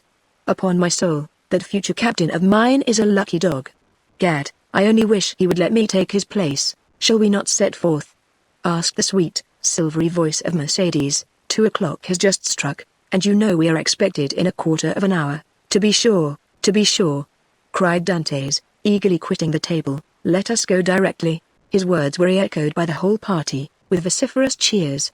At this moment Danglars, who had been incessantly observing every change in Fernand's look and manner, saw him stagger and fall back, with an almost convulsive spasm, against a seat placed near one of the open windows. At the same instant his ear caught a sort of indistinct sound on the stairs, followed by the measured tread of soldiery, with the clanking of swords and military accoutrements. Then came a hum and buzz as of many voices, so as to deaden even the noisy mirth of the bridal party, among whom a vague feeling of curiosity and apprehension quelled every disposition to talk, and almost instantaneously the most death-like stillness prevailed. The sounds drew nearer. 3 blows were struck upon the panel of the door. The company looked at each other in consternation.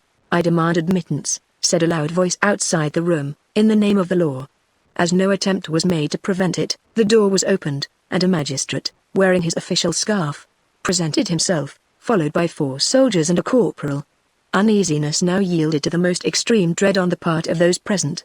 May I venture to inquire the reason of this unexpected visit? Said M.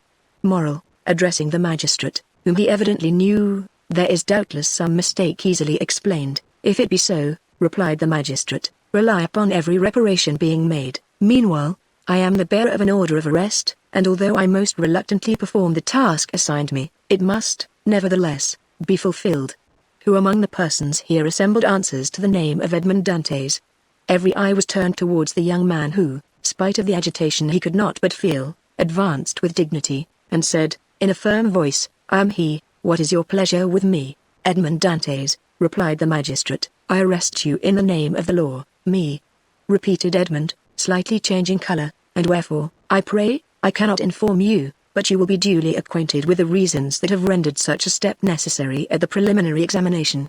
M. Morrel felt that further resistance or remonstrance was useless. He saw before him an officer delegated to enforce the law, and perfectly well knew that it would be as unavailing to seek pity from a magistrate decked with his official scarf, as to address a petition to some cold marble effigy. Old Dantes, however, sprang forward. There are situations which the heart of a father or a mother cannot be made to understand. He prayed and supplicated in terms so moving, that even the officer was touched, and, although firm in his duty, he kindly said, My worthy friend, let me beg of you to calm your apprehensions. Your son has probably neglected some prescribed form or attention in registering his cargo, and it is more than probable he will be set at liberty directly he has given the information required, whether touching the health of his crew, or the value of his freight. What is the meaning of all this?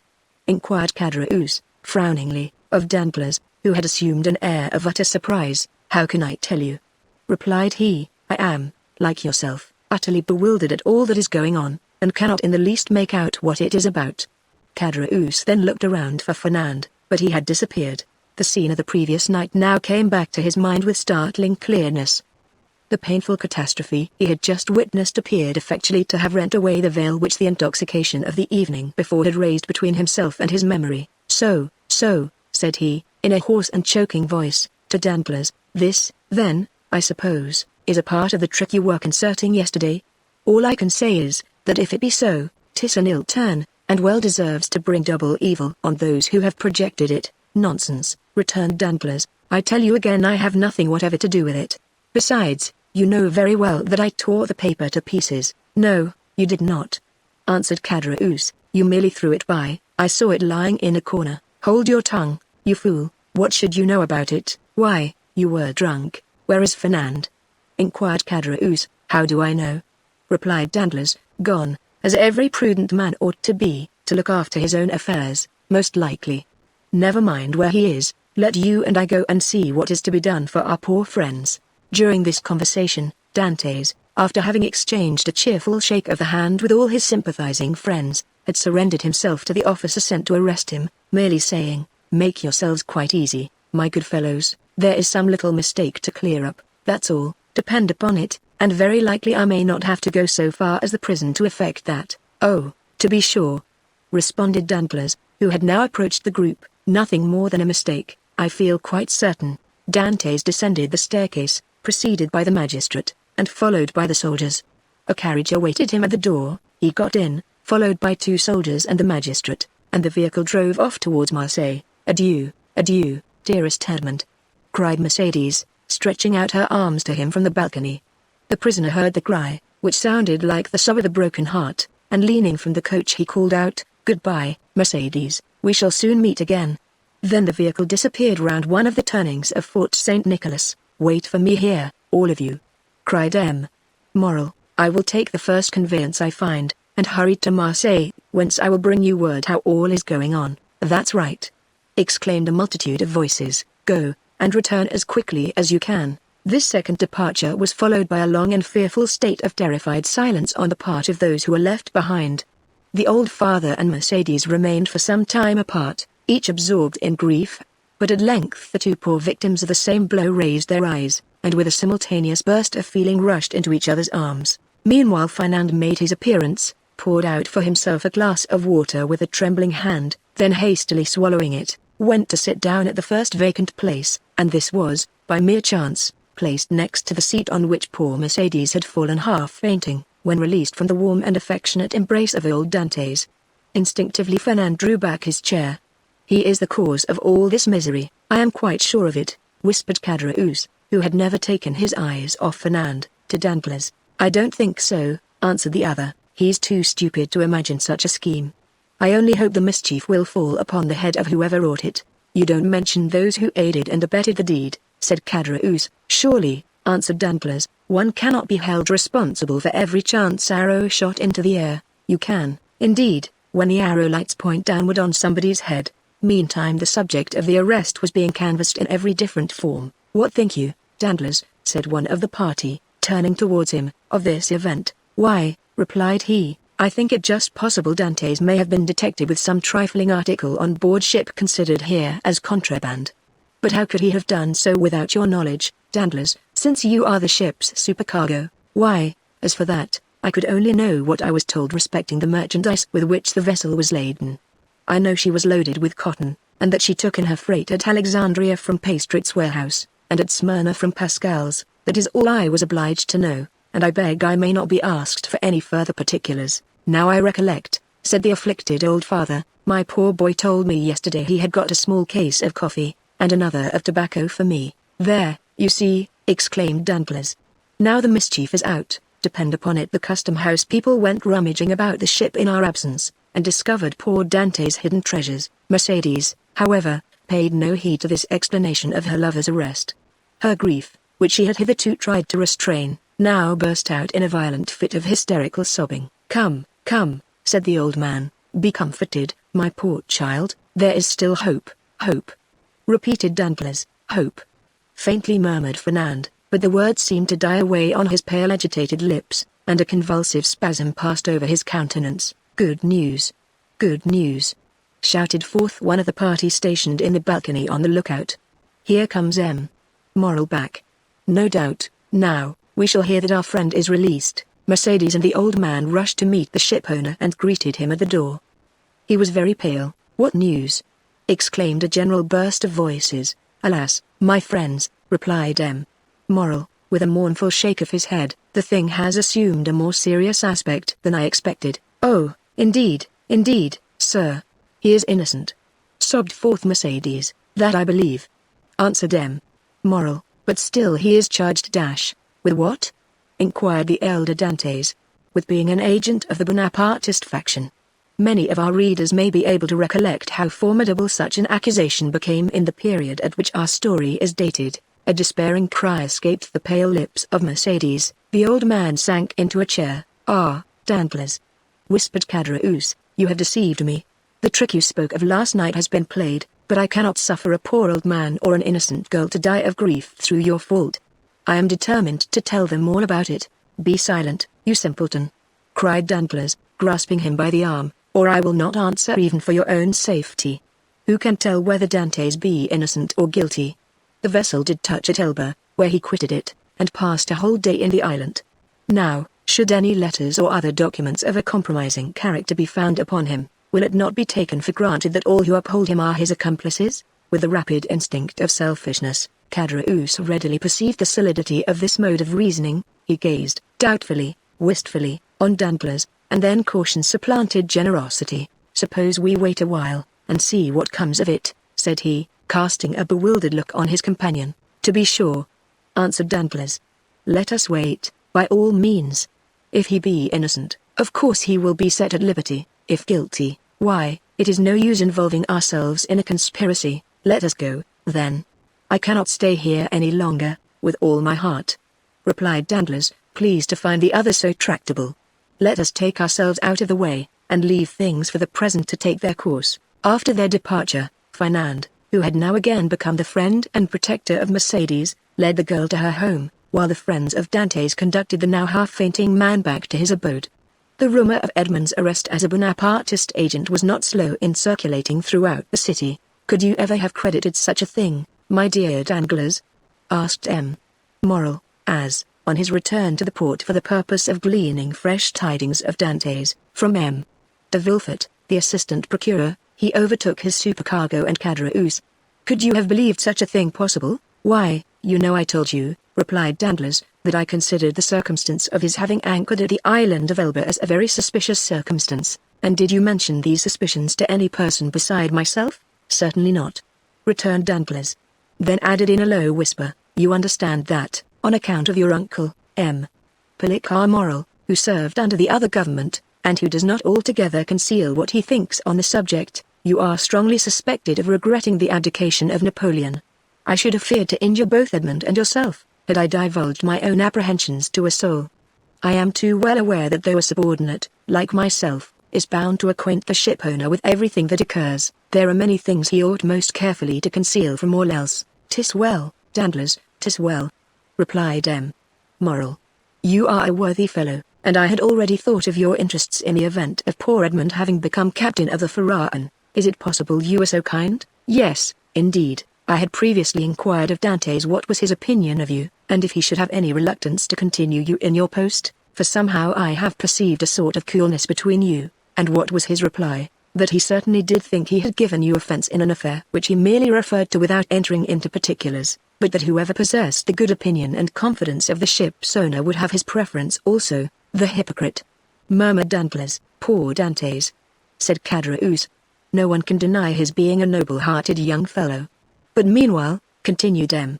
Morrel, "here is the Pharaon without a captain." "Oh," replied Danglars, "since we cannot leave this port for the next 3 months, let us hope that ere the expiration of that period Dantes will be set at liberty." "No doubt, but in the meantime, I am entirely at your service, M. Morrel," answered Danglars. "You know that I am as capable of managing a ship as the most experienced captain in the service, and it will be so far advantageous to you to accept my services, that upon Edmond's release from prison no further change will be requisite on board the Pharaon than for Dantes and myself each to resume our respective posts." "Thanks, Danglars, that will smooth over all difficulties.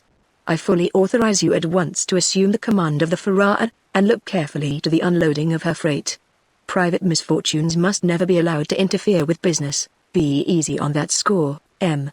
Morrel. But do you think we shall be permitted to see our poor Edmond?" "I will let you know that directly I have seen M. de Villefort, whom I shall endeavour to interest in Edmond's favour. I am aware he is a furious royalist, but, in spite of that, and of his being king's attorney, he is a man like ourselves, and I fancy not a bad sort of one." "Perhaps not," replied Danglars, "but I hear that he is ambitious, and that's rather against him." Well, returned M. Morrel, "we shall see. But now hasten on board, I will join you there ere long." So saying, the worthy shipowner quitted the two allies, and proceeded in the direction of the Palais de Justice. "You see," said Danglars, addressing Caderousse, "the turn things have taken. Do you still feel any desire to stand up in his defense?" "Not the slightest, but yet it seems to me a shocking thing that a mere joke should lead to such consequences." "But who perpetrated that joke, let me ask?" "Neither you nor myself, but Fernand. You knew very well that I threw the paper into a corner of the room. Indeed, I fancied I had destroyed it." "Oh, no," replied Caderousse, "that I can answer for, you did not. I only wish I could see it now as plainly as I saw it lying all crushed and crumpled in a corner of the arbor." "Well, then, if you did, depend upon it, Fernand picked it up, and either copied it or caused it to be copied. Perhaps, even, he did not take the trouble of recopying it. And now I think of it, by heavens, he may have sent the letter itself. Fortunately, for me, The handwriting was disguised. Then you were aware of Dante's being engaged in a conspiracy? Not I, as I before said. I thought the whole thing was a joke, nothing more. It seems, however, that I have unconsciously stumbled upon the truth. Still, argued Caderousse, I would give a great deal if nothing of the kind had happened, or, at least, that I had had no hand in it. You will see, Danglars, that it will turn out an unlucky job for both of us. Nonsense. If any harm come of it, it should fall on the guilty person, and that, you know, is Fernand. How can we be implicated in any way? All we have got to do is, to keep our own counsel, and remain perfectly quiet, not breathing a word to any living soul, and you will see that the storm will pass away without in the least affecting us. Amen. Responded Caderousse, waving his hand in token of adieu to Danglars, and bending his steps towards the Allées de Milan, moving his head to and fro, and muttering as he went, after the manner of one whose mind was overcharged with one absorbing idea. So far, then, said Danglars, mentally, all has gone as I would have it. I am, temporarily, commander of the Pharaon, with the certainty of being permanently so, if that fool of a Caderousse can be persuaded to hold his tongue. My only fear is the chance of Dante's being released. But, there, he is in the hands of justice, and, added he with a smile, she will take her own. So saying, he leapt into a boat, desiring to be rowed on board the Pharaon, where M. Morrel had agreed to meet him. Chapter 6. The Deputy Procureur du Roi. In one of the aristocratic mansions built by Puget in the Rue du Grand Cours opposite the Medusa Fountain, a second marriage feast was being celebrated, almost at the same hour with the nuptial repast given by Dante's. In this case, however, although the occasion of the entertainment was similar, the company was strikingly dissimilar.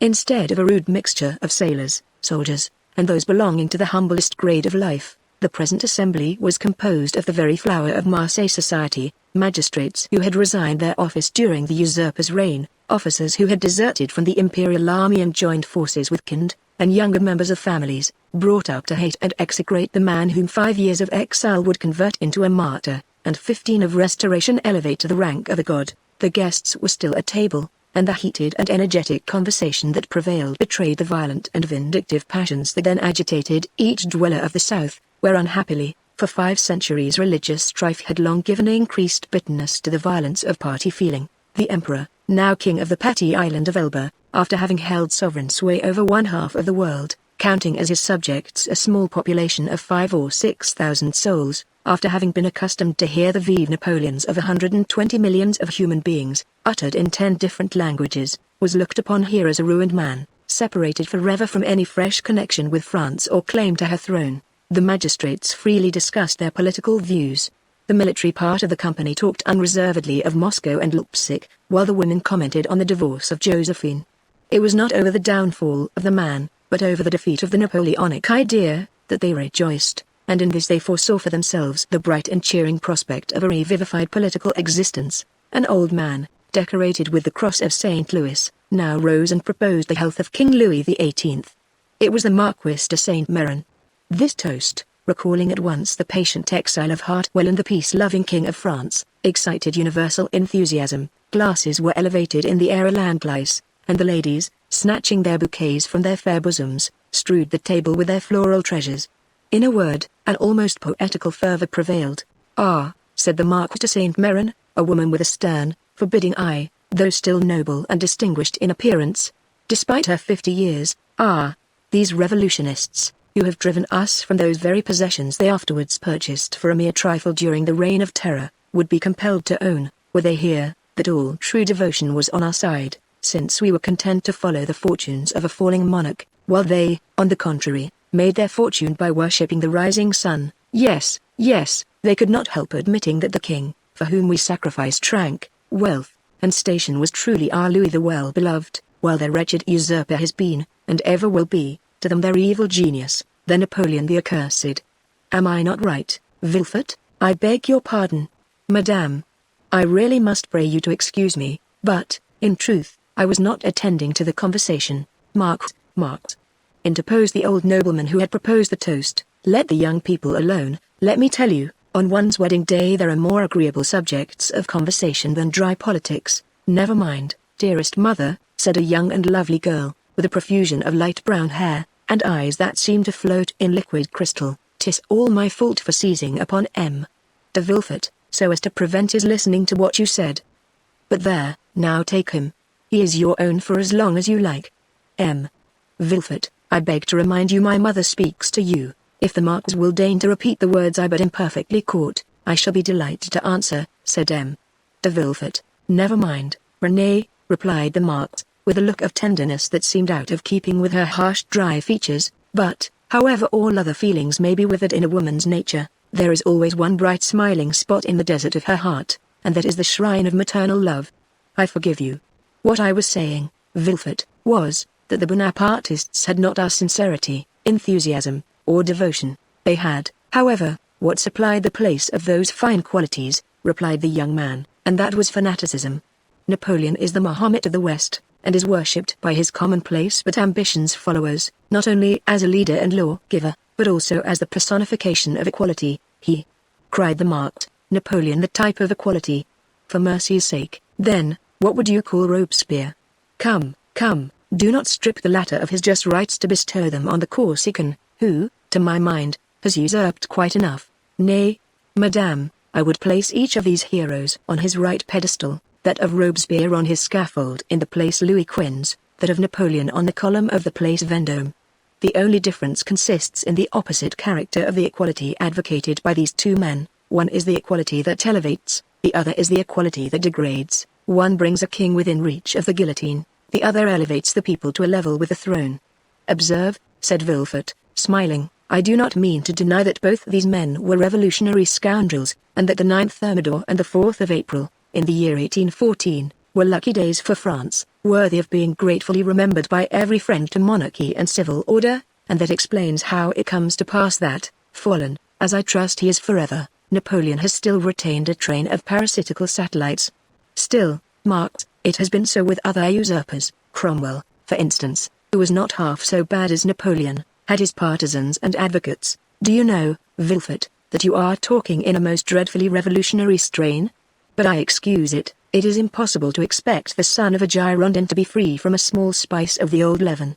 A deep crimson suffused the countenance of Vilfort. 'Tis true, madame, answered he, that my father was a Girondin, but he was not among the number of those who voted for the king's death. He was an equal sufferer with yourself during the reign of terror, and had well nigh lost his head on the same scaffold on which your father perished. True, replied the Marquis, without wincing in the slightest degree at the tragic remembrance thus called up, but bear in mind, if you please, that our respective parents underwent persecution and proscription from diametrically opposite principles, in proof of which I may remark, that while my family remained among the staunchest adherents of the exiled princes, your father lost no time in joining the new government, and that while the citizen Noirtier was a Girondin, the Count Noirtier became a senator. Dear mother, interposed Renée, you know very well it was agreed that all these disagreeable reminiscences should forever be laid aside. Suffer me, also, madame, replied Vilfort, to add my earnest request to Mademoiselle de Saint-Mérens, that you will kindly allow the veil of oblivion to cover and conceal the past.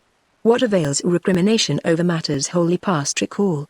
For my own part, I have laid aside even the name of my father, and altogether disown his political principles. He was, nay, probably may still be, a Bonapartist, and is called Noirtier. I, on the contrary, am a staunch royalist, and style myself de Vilfort.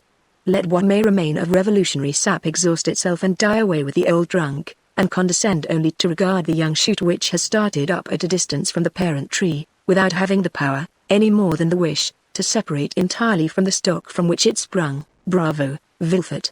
Cried the Marquis, excellently well said. Come, now, I have hopes of obtaining what I have been for years endeavoring to persuade the Marquis to promise, namely, a perfect amnesty and forgetfulness of the past. With all my heart, replied the Marquis, let the past be forever forgotten. I promise you it affords me as little pleasure to revive it as it does you. All I ask is, that Vilfort will be firm and inflexible for the future in his political principles. Remember, also, Vilfort, that we have pledged ourselves to His Majesty for your fealty and strict loyalty, and that at our recommendation the King consented to forget the past, as I do, and here she extended to him her hand, as I now do at your entreaty. But bear in mind, that should there fall in your way anyone guilty of conspiring against the government, you will be so much the more bound to visit the offence with rigorous punishment, as it is known you belong to a suspected family. Alas, madame, returned Vilfort, my profession, as as well as the times in which we live, compels me to be severe. I have already successfully conducted several public prosecutions, and brought the offenders to merited punishment. But we have not done with the thing yet. Do you, indeed, think so? Inquired the Marquis. I am, at least, fearful of it. Napoleon, in the island of Elba, is too near France, and his proximity keeps up the hopes of his partisans. Marseille is filled with half-pay officers, who are daily, under one frivolous pretext or other, getting up quarrels with the royalists. From hence arise continual and fatal duels among the higher classes of persons, and assassinations in the lower. You have heard, perhaps, said the Comte de Salvoux, one of M. de Saint-Méran's oldest friends, and chamberlain to the Comte d'Artois, that the Holy Alliance purpose removing him from thence? Yes, they were talking about it when we left Paris, said M. de Saint-Méran. And where is it decided to transfer him? To Saint Helena, for heaven's sake, where is that? Asked the Marquis. An island situated on the other side of the equator, at least 2,000 leagues from here, replied the Count. So much the better. As Villefort observes, it is a great act of folly to have left such a man between Corsica, where he was born, and Naples, of which his brother-in-law is king, and face to face with Italy, the sovereignty of which he coveted for his son. Unfortunately, said Villefort, there are the treaties of 1814, and we cannot molest Napoleon without breaking those compacts. Oh, well, we shall find some way out of it, responded M. de Salvoux. There wasn't any trouble over treaties when it was a question of shooting the poor Duke d'Enghien. Well, said the Marquis, it seems probable that, by the aid of the Holy Alliance, we shall be rid of Napoleon, and we must trust to the vigilance of M. de Villefort to purify Marseille of his partisans. The king is either a king or no king. If he be acknowledged as sovereign of France, he should be upheld in peace and tranquility, and this can best be effected by employing the most inflexible agents to put down every attempt at conspiracy. 'Tis the best and surest means of preventing mischief. Unfortunately, madame, answered Villefort, the strong arm of the law is not called upon to interfere until the evil has taken place. Then all he has got to do is to endeavor to repair it. Nay, madame, the law is frequently powerless to effect this. All it can do is to avenge the wrong done. Oh, M. de Villefort, cried a beautiful young creature, daughter to the Comte de Salvoux, and the cherished friend of Mademoiselle de Saint-Méran, do try and get up some famous trial while we are at Marseille. I never was in a law court. I am told it is so very amusing. Amusing, certainly, replied the young man, inasmuch as, instead of shedding tears as at the fictitious tale of woe produced at a theatre, you behold in a law court a case of real and genuine distress, a drama of life. The prisoner whom you see pale, agitated, and alarmed, instead of, as is the case when a curtain falls on a tragedy, going home to sup peacefully with his family, and then retiring to rest, that he may recommence his mimic woes on the morrow, is removed from your sight merely to be reconducted to his prison and delivered up to the executioner. I leave you to judge how far your nerves are calculated to bear you through such a scene. Of this, however, be assured, that should any favorable opportunity present itself, I will not fail to offer you the choice of being present. For shame, M. de Villefort, said Renée, becoming quite pale, don't you see how you are frightening us, and yet you laugh. What would you have? 'Tis like a duel. I have already recorded sentence of death, 5 or 6 times, against the movers of political conspiracies, and who can say how many daggers may be ready sharpened, and only waiting a favorable opportunity to be buried in my heart. Gracious heavens, M. de Villefort, said Renée, becoming more and more terrified, you surely are not in earnest. Indeed I am, replied the young magistrate with a smile, and in the interesting trial that young lady is anxious to witness, the case would only be still more aggravated. Suppose, for instance, the prisoner, as is more than probable, to have served under Napoleon. Well, can you expect for an instant, that one accustomed, at the word of his commander, to rush fearlessly on the very bayonets of his foe, will scruple more to drive a stiletto into the heart of one he knows to be his personal enemy, than to slaughter his fellow creatures, merely because bidden to do so by one he is bound to obey? Besides, one requires the excitement of being hateful in the eyes of the accused, in order to lash oneself into a state of sufficient vehemence and power. I would not choose to see the man against whom I pleaded smile, as though in mockery of my words. No, my pride is to see the accused pale, agitated, and as though beaten out of all composure by the fire of my eloquence. Renée uttered a smothered exclamation. Bravo! Cried one of the guests, that is what I call talking to some purpose. Just the person we require at a time like the present, said a second. "What a splendid business that last case of yours was, my dear Vilfert," remarked a third. "I mean the trial of the man for murdering his father. Upon my word, you killed him ere the executioner had laid his hand upon him." "Oh, as for parricides, and such dreadful people as that," interposed Renee, "it matters very little what is done to them, but as regards poor unfortunate creatures whose only crime consists in having mixed themselves up in political intrigues, why, that is the very worst offense they could possibly commit. For, don't you see, Renee, the king is the father of his people, and he who shall plot or contrive aught against the life and safety of the parent of 32 millions of souls, is a parricide upon a fearfully great scale." "I don't know anything about that," replied Renee, "but, de Vilfert, you have promised me, have you not, always to show mercy to those I plead for?" "Make yourself quite easy on that point," answered Vilfert, with one of his sweetest smiles. "You and I will always consult upon our verdicts." "My love," said the marked, "attend to your doves, your lapdogs, and embroidery, but do not meddle with what you do not understand. Nowadays the military profession is in abeyance and the magisterial robe is the badge of honor." "There is a wise Latin proverb that is very much in point," said Almatogi, said Vilfert with a bow. "I cannot speak Latin," responded the marked. "Well," said Renee, "I cannot help regretting you had not chosen some other profession than your own, a physician, for instance. Do you know I always felt a shudder at the idea of even a destroying angel?" "Dear, good Renee," whispered Vilfert, as he gazed with unutterable tenderness on the lovely speaker. "Let us hope, my child," cried the Marquis, "that de Vilfert may prove the moral and political physician of this province. If so, he will have achieved a noble work, and one which will go far to efface the recollection of his father's conduct," added the incorrigible marked. "Madame," replied Vilfert, with a mournful smile, "I have already had the honor to observe that my father has, at least, I hope so, abjured his past errors, and that he is, at the present moment, a firm and zealous friend to religion and order, a better royalist, possibly, than his son, for he has to atone for past dereliction, while I have no other impulse than warm, decided preference and conviction."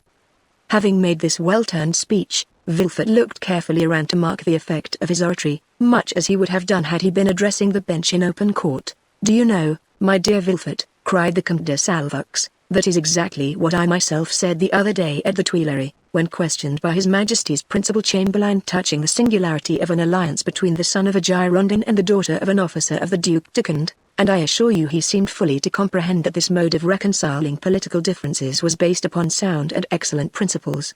Then the king, who, without our suspecting it, had overheard our conversation, interrupted us by saying, "Vilfert, observed that the king did not pronounce the word noirtier, but, on the contrary, placed considerable emphasis on that of Vilfert. Vilfert, said His Majesty, is a young man of great judgment and discretion, who will be sure to make a figure in his profession. I like him much, and it gave me great pleasure to hear that he was about to become the son-in-law of the Marquis and Marquis de Saint-Méran.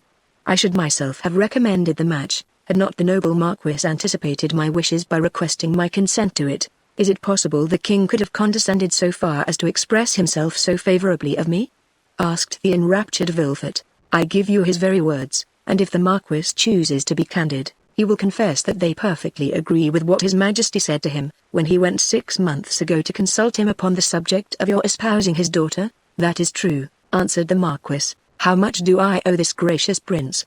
What is there I would not do to evince my earnest gratitude?" "That is right," cried the marked. "I love to see you thus.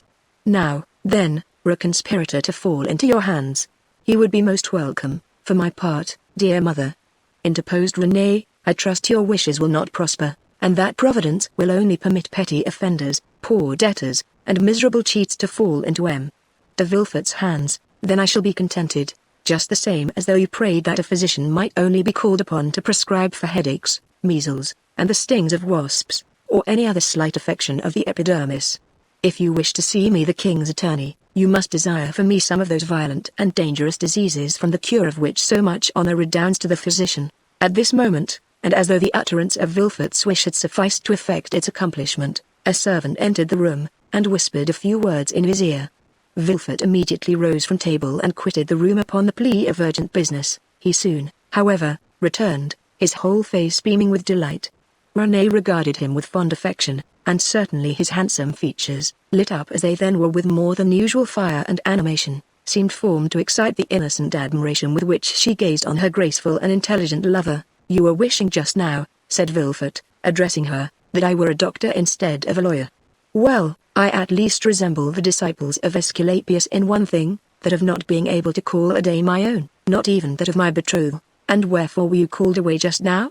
Asked Mademoiselle de Saint Méran, with an air of deep interest. For a very serious matter, which bids fair to make work for the executioner. How dreadful! Exclaimed Renée, turning pale. Is it possible? Burst simultaneously from all who were near enough to the magistrate to hear his words. Why, if my information prove correct, a sort of Bonaparte conspiracy has just been discovered. Can I believe my ears? Cried the marquis. I will read you the letter containing the accusation, at least, said Vilfert. The king's attorney is informed by a friend to the throne and the religions institutions of his country, that one named Edmond Dantes, mate of the ship Pharaon, this day arrived from Smyrna, after having touched at Naples and Porto Ferro, has been the bearer of a letter from Murat to the usurper, and again taken charge of another letter from the usurper to the Bonapartist Club in Paris. Ample corroboration of this statement may be obtained by arresting the above-mentioned Edmond Dantes, who either carries the letter for Paris about with him, or has it at his father's abode. Should it not be found in the possession of father or son, then it will assuredly be discovered in the cabin belonging to the said Dantes on board the Pharaon. But, said Renée, this letter, which, after all, is but an anonymous scrawl, is not even addressed to you, but to the king's attorney. True, but that gentleman being absent, his secretary, by his orders, opened his letters, thinking this one of importance. He sent for me, but not finding me, took upon himself to give the necessary orders for arresting the accused party. Then the guilty person is absolutely in custody? Said the marquis. Nay, dear mother, say the accused person. You know we cannot yet pronounce him guilty. He is in safe custody, answered Vilfert, and rely upon it, if the letter is found, he will not be likely to be trusted abroad again, unless he goes forth under the especial protection of the headsman. And where is the unfortunate being? Asked Renée. He is at my house. Come, my friend, interrupted the marquis, do not neglect your duty to linger with us. You are the king's servant, and must go wherever that service calls you, O Vilfert, cried Renée, clasping her hands, and looking towards her lover with piteous earnestness. Be merciful on this the day of our betrothal. The young man passed round to the side of the table where the fair pleader sat, and leaning over her chair said tenderly, To give you pleasure, my sweet Renée, I promise to show all the lenity in my power. But if the charges brought against this Bonapartist hero prove correct, why, then, you really must give me leave to order his head to be cut off. Renée shuddered. Never mind that foolish girl, Vilfert, said the marquis. She will soon get over these things. So saying, Madame de Saint Méran extended her dry bony hand to Vilfert, who, while imprinting a son-in-law's respectful salute on it, looked at Renée, as much as to say, I must try and fancy 'tis your dear hand I kiss, as it should have been. These are mournful auspices to accompany a betrothal, sighed poor Renée. Upon my word, child, exclaimed the angry marquis, your folly exceeds all bounds. I should be glad to know what connection there can possibly be between your sickly sentimentality and the affairs of the state. Oh mother, murmured Renée. Nay, madame, I pray you pardon this little traitor. I promise you that to make up for her want of loyalty, I will be most inflexibly severe.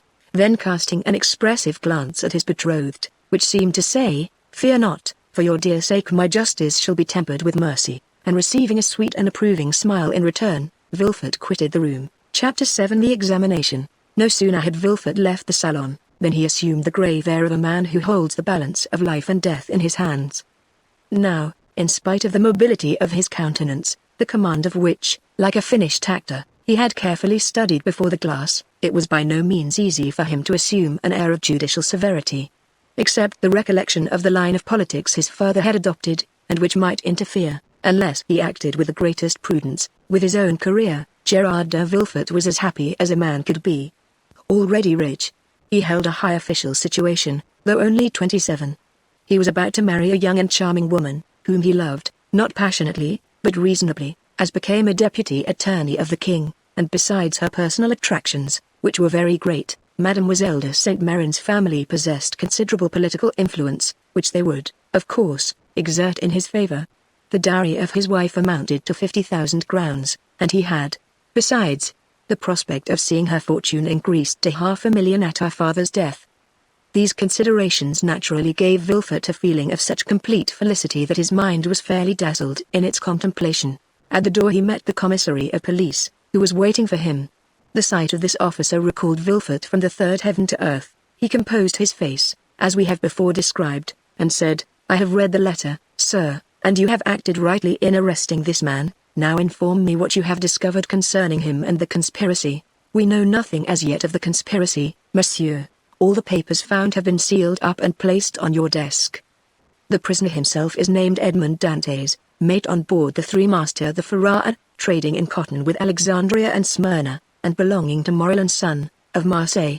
Before he entered the merchant service, had he ever served in the marines? "Oh, no, monsieur, he is very young." "How old?"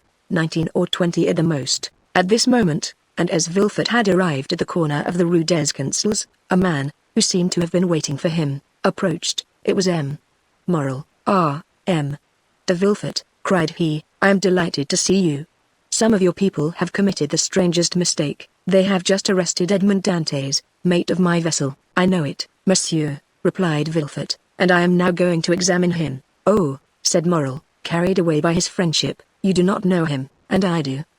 He is the most estimable, the most trustworthy creature in the world, and I will venture to say, there is not a better seaman in all the merchant service." "Oh, M. de Villefort, I beseech your indulgence for him." Villefort, as we have seen, belonged to the aristocratic party at Marseille, Morel to the plebeian. The first was a royalist, the other suspected of Bonapartism.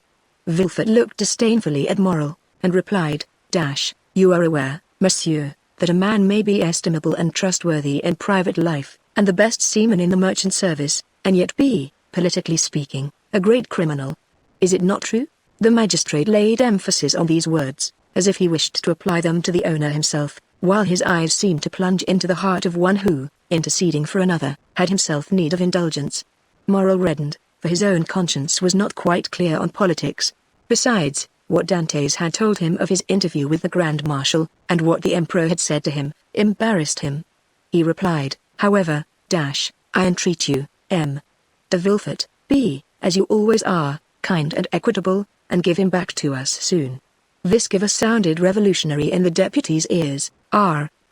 Murmured he, "Is Dantes then a member of some Carbonari society, that his protector thus employs the collective form?"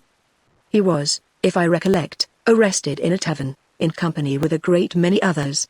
Then he added, "Monsieur, you may rest assured I shall perform my duty impartially, and that if he be innocent you shall not have appealed to me in vain. Should he, however, be guilty, in this present epoch, impunity would furnish a dangerous example, and I must do my duty."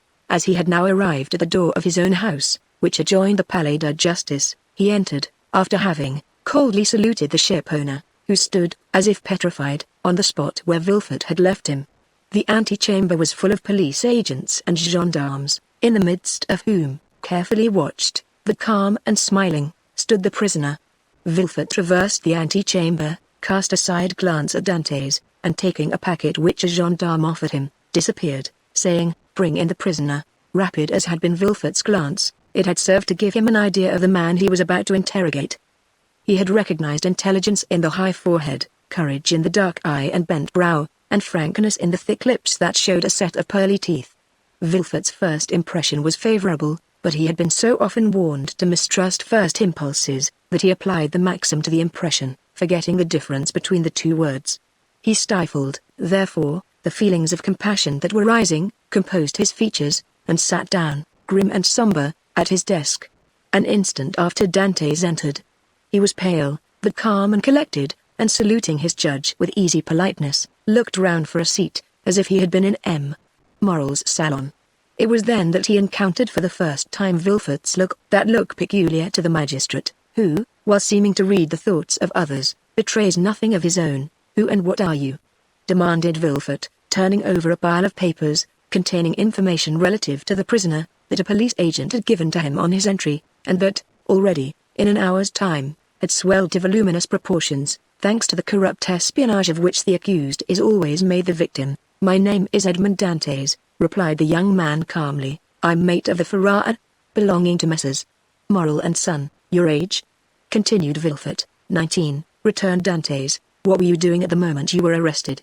"I was at the festival of my marriage, monsieur." said the young man, his voice slightly tremulous, so great was the contrast between that happy moment and the painful ceremony he was now undergoing, so great was the contrast between the somber aspect of M. de Villefort and the radiant face of Mercedes. "You were at the festival of your marriage?" said the deputy, shuddering in spite of himself. "Yes, monsieur, I am on the point of marrying a young girl I have been attached to for 3 years." Villefort, impassive as he was struck with this coincidence, and the tremulous voice of Dantes, surprised in the midst of his happiness, struck a sympathetic chord in his own bosom. He also was on the point of being married, and he was summoned from his own happiness to destroy that of another. This philosophic reflection, thought he, will make a great sensation at M. de Saint-Méran's, and he arranged mentally, while Dantes awaited further questions, the antithesis by which orators often create a reputation for eloquence. When this speech was arranged, Villefort turned to Dantes. "Go on, sir," said he. "What would you have me say? Give all the information in your power. Tell me on which point you desire information, and I will tell all I know. Only," added he, with a smile, "I warn you I know very little. Have you served under the usurper? I was about to be mustered into the Royal Marines when he fell. It is reported your political opinions are extreme," said Villefort, who had never heard anything of the kind, but was not sorry to make this inquiry, as if it were an accusation. "My political opinions?" replied Dantes. "Alas, sir, I never had any opinions. I am hardly 19, I know nothing, I have no part to play. If I obtain the situation I desire, I shall owe it to M. Moral. Thus all my opinions, I will not say public, but private, are confined to these 3 sentiment. I love my father, I respect M. Moral, and I adore Mercedes. This, sir, is all I can tell you, and you see how uninteresting it is." As Dantes spoke, Villefort gazed at his ingenuous and open countenance, and recollected the words of Renée, who, without knowing who the culprit was, had besought his indulgence for him. With the deputy's knowledge of crime and criminals, every word the young man uttered convinced him more and more of his innocence. This lad, for he was scarcely a man, simple, natural, eloquent with that eloquence of the heart never found when sought for, full of affection for everybody, because he was happy, and because happiness renders even the wicked good, extended his affection even to his judge, spite of Villefort's severe look and stern accent. Dantes seemed full of kindness. "Pardy," said Villefort, "he is a noble fellow. I hope I shall gain Renée's favor easily by obeying the first command she ever imposed on me. I shall have at least a pressure of the hand in public, and a sweet kiss in private." Full of this idea, Villefort's face became so joyous, that when he turned to Dantes, the latter, who had watched the change on his physiognomy, was smiling also. "Sir," said Villefort, "have you any enemies, at least, that you know?" "I have enemies?" replied Dantes. "My position is not sufficiently elevated for that. As for my disposition, that is, perhaps, somewhat too hasty, but I have striven to repress it. I have had 10 or 12 sailors under me, and if you question them, they will tell you that they love and respect me, not as a father, for I am too young, but as an elder brother. But you may have excited jealousy. You are about to become captain at 19, an elevated post. You are about to marry a pretty girl, who loves you, and these 2 pieces of good fortune may have excited the envy of someone. You are right, you know men better than I do, and what you say may possibly be the case, I confess, but if such persons are among my acquaintances I prefer not to know it, because then I should be forced to hate them. You are wrong, you should always strive to see clearly around you. You seem a worthy young man. I will depart from the strict line of my duty to aid you in discovering the author of this accusation. Here is the paper. Do you know the writing?" As he spoke, Villefort drew the letter from his pocket, and presented it to Dantes. Dantes read it. A cloud passed over his brow as he said, "No, monsieur, I do not know the writing, and yet it is tolerably plain. Whoever did it writes well. I am very fortunate," added he, looking gratefully at Villefort, "to be examined by such a man as you, for this envious person is a real enemy." And by the rapid glance that the young man's eyes shot forth, Villefort saw how much energy lay hid beneath this mildness. "Now," said the deputy, "answer me frankly, not as a prisoner to a judge, but as one man to another who takes an interest in him. What truth is there in the accusation contained in this anonymous letter?" And Villefort threw disdainfully on his desk the letter Dantes had just given back to him. "None at all. I will tell you the real facts. I swear by my honor as a sailor, by my love for Mercedes, by the life of my father " "Speak, monsieur," said Villefort. Then, internally, if Renée could see me, I hope she would be satisfied, and would no longer call me a decapitator. Well, when he quitted Naples, Captain Leclerc was attacked with a brain fever. As we had no doctor on board, and he was so anxious to arrive at Elba, that he would not touch at any other port, his disorder rose to such a height, that at the end of the third day, feeling he was dying, he called me to him. "My dear Dantes," said he, "swear to perform what I am going to tell you, for it is a matter of the deepest importance." "I swear, Captain," replied I. "Well, as after my death the command devolves on you as mate, assume the command, and bear up for the island of Elba, disembark at Porto Ferro, ask for the Grand Marshal, give him this letter, perhaps they will give you another letter, and charge you with the commission. You will accomplish what I was to have done, and derive all the honor and profit from it. I will do it, Captain, but perhaps I shall not be admitted to the Grand Marshal's presence as easily as you expect. Here is the ring that will obtain audience of him, and remove every difficulty," said the captain. At these words he gave me a ring. It was time, 2 hours after he was delirious. The next day he died, and what did you do then? What I ought to have done, and what everyone would have done in my place. Everywhere the last requests of a dying man are sacred, but with a sailor the last requests of his superior are commands. I sailed for the island of Elba, where I arrived the next day. I ordered everybody to remain on board, and went on shore alone. As I had expected, I found some difficulty in obtaining access to the Grand Marshal, but I sent the ring I had received from the captain to him, and was instantly admitted. He questioned me concerning Captain Leclerc's death, and, as the latter had told me, gave me a letter to carry on to a person in Paris. I undertook it because it was what my captain had bade me do. I landed here, regulated the affairs of the vessel, and hastened to visit my affianced bride, whom I found more lovely than ever. Thanks to M. Moral, all the forms were got over. In a word, I was, as I told you, at my marriage feast, and I should have been married in an hour, and tomorrow I intended to start for Paris, had I not been arrested on this charge which you as well as I now see to be unjust. "Ah," said Vilfort, "this seems to me the truth. If you have been culpable, it was imprudence, and this imprudence was in obedience to the orders of your captain. Give up this letter you have brought from Elba, and pass your word you will appear should you be required, and go and rejoin your friends." "I am free, then, sir?" cried Dantes joyfully. "Yes, but first give me this letter. You have it already, for it was taken from me with some others which I see in that packet." "Stop a moment," said the deputy, as Dantes took his hat and gloves. "To whom is it addressed?" "To Monsieur Noirtier, Rue Coq-Heron, Paris." Had a thunderbolt fallen into the room, Vilfort could not have been more stupefied. He sank into his seat, and hastily turning over the packet, drew forth the fatal letter, at which he glanced with an expression of terror. "M. Noirtier, Rue Coq-Heron, number 13, murmured he, growing still paler. "Yes," said Dantes. "Do you know him?" "No," replied Vilfort. "A faithful servant of the king does not know conspirators." "It is a conspiracy, then?" asked Dantes, who after believing himself free, now began to feel a tenfold alarm. "I have, however, already told you, sir, I was entirely ignorant of the contents of the letter." "Yes, but you knew the name of the person to whom it was addressed," said Vilfort. "I was forced to read the address to know to whom to give it." "Have you shown this letter to anyone?" asked Vilfort, becoming still more pale. "To no one, on my honor. Everybody is ignorant that you are the bearer of a letter from the island of Elba, and addressed to M. Noirtier. Everybody, except the person who gave it to me, and that was too much, far too much," murmured Vilfort. Vilfort's brow darkened more and more. His white lips and clenched teeth filled Dantes with apprehension. After reading the letter, Vilfort covered his face with his hands. "Oh," said Dantes timidly, "what is the matter?" Vilfort made no answer, but raised his head at the expiration of a few seconds, and again perused the letter. "And you say that you are ignorant of the contents of this letter?" "I give you my word of honor, sir," said Dantes. "But what is the matter?" "You are ill. Shall I ring for assistance? Shall I call?" "No," said Vilfort, rising hastily. "Stay where you are.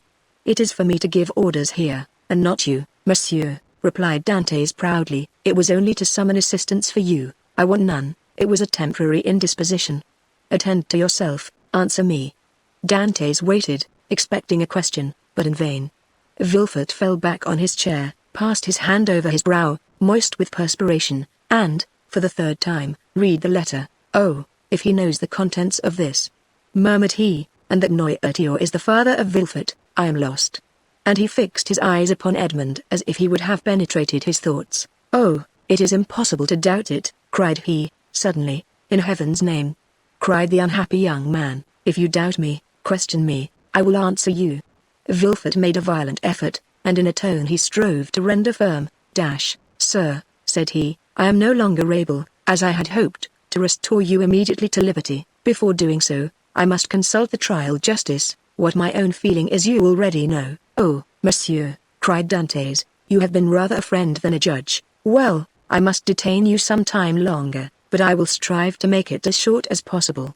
The principal charge against you is this letter, and you see." Vilfort approached the fire, cast it in, and waited until it was entirely consumed. "You see, I destroy it." "Oh," exclaimed Dantes, "you are goodness itself." "Listen," continued Vilfort, "you can now have confidence in me after what I have done." "Oh, command, and I will obey." "Listen, this is not a command, but advice I give you. Speak, and I will follow your advice. I shall detain you until this evening in the Palais de Justice. Should anyone else interrogate you, say to him what you have said to me, but do not breathe a word of this letter, I promise." It was Vilfort who seemed to entreat, and the prisoner who reassured him. "You see," continued he, glancing toward the grate, where fragments of burnt paper fluttered in the flames, "the letter is destroyed. You and I alone know of its existence. Should you, therefore, be questioned, deny all knowledge of it, deny it boldly, and you are saved.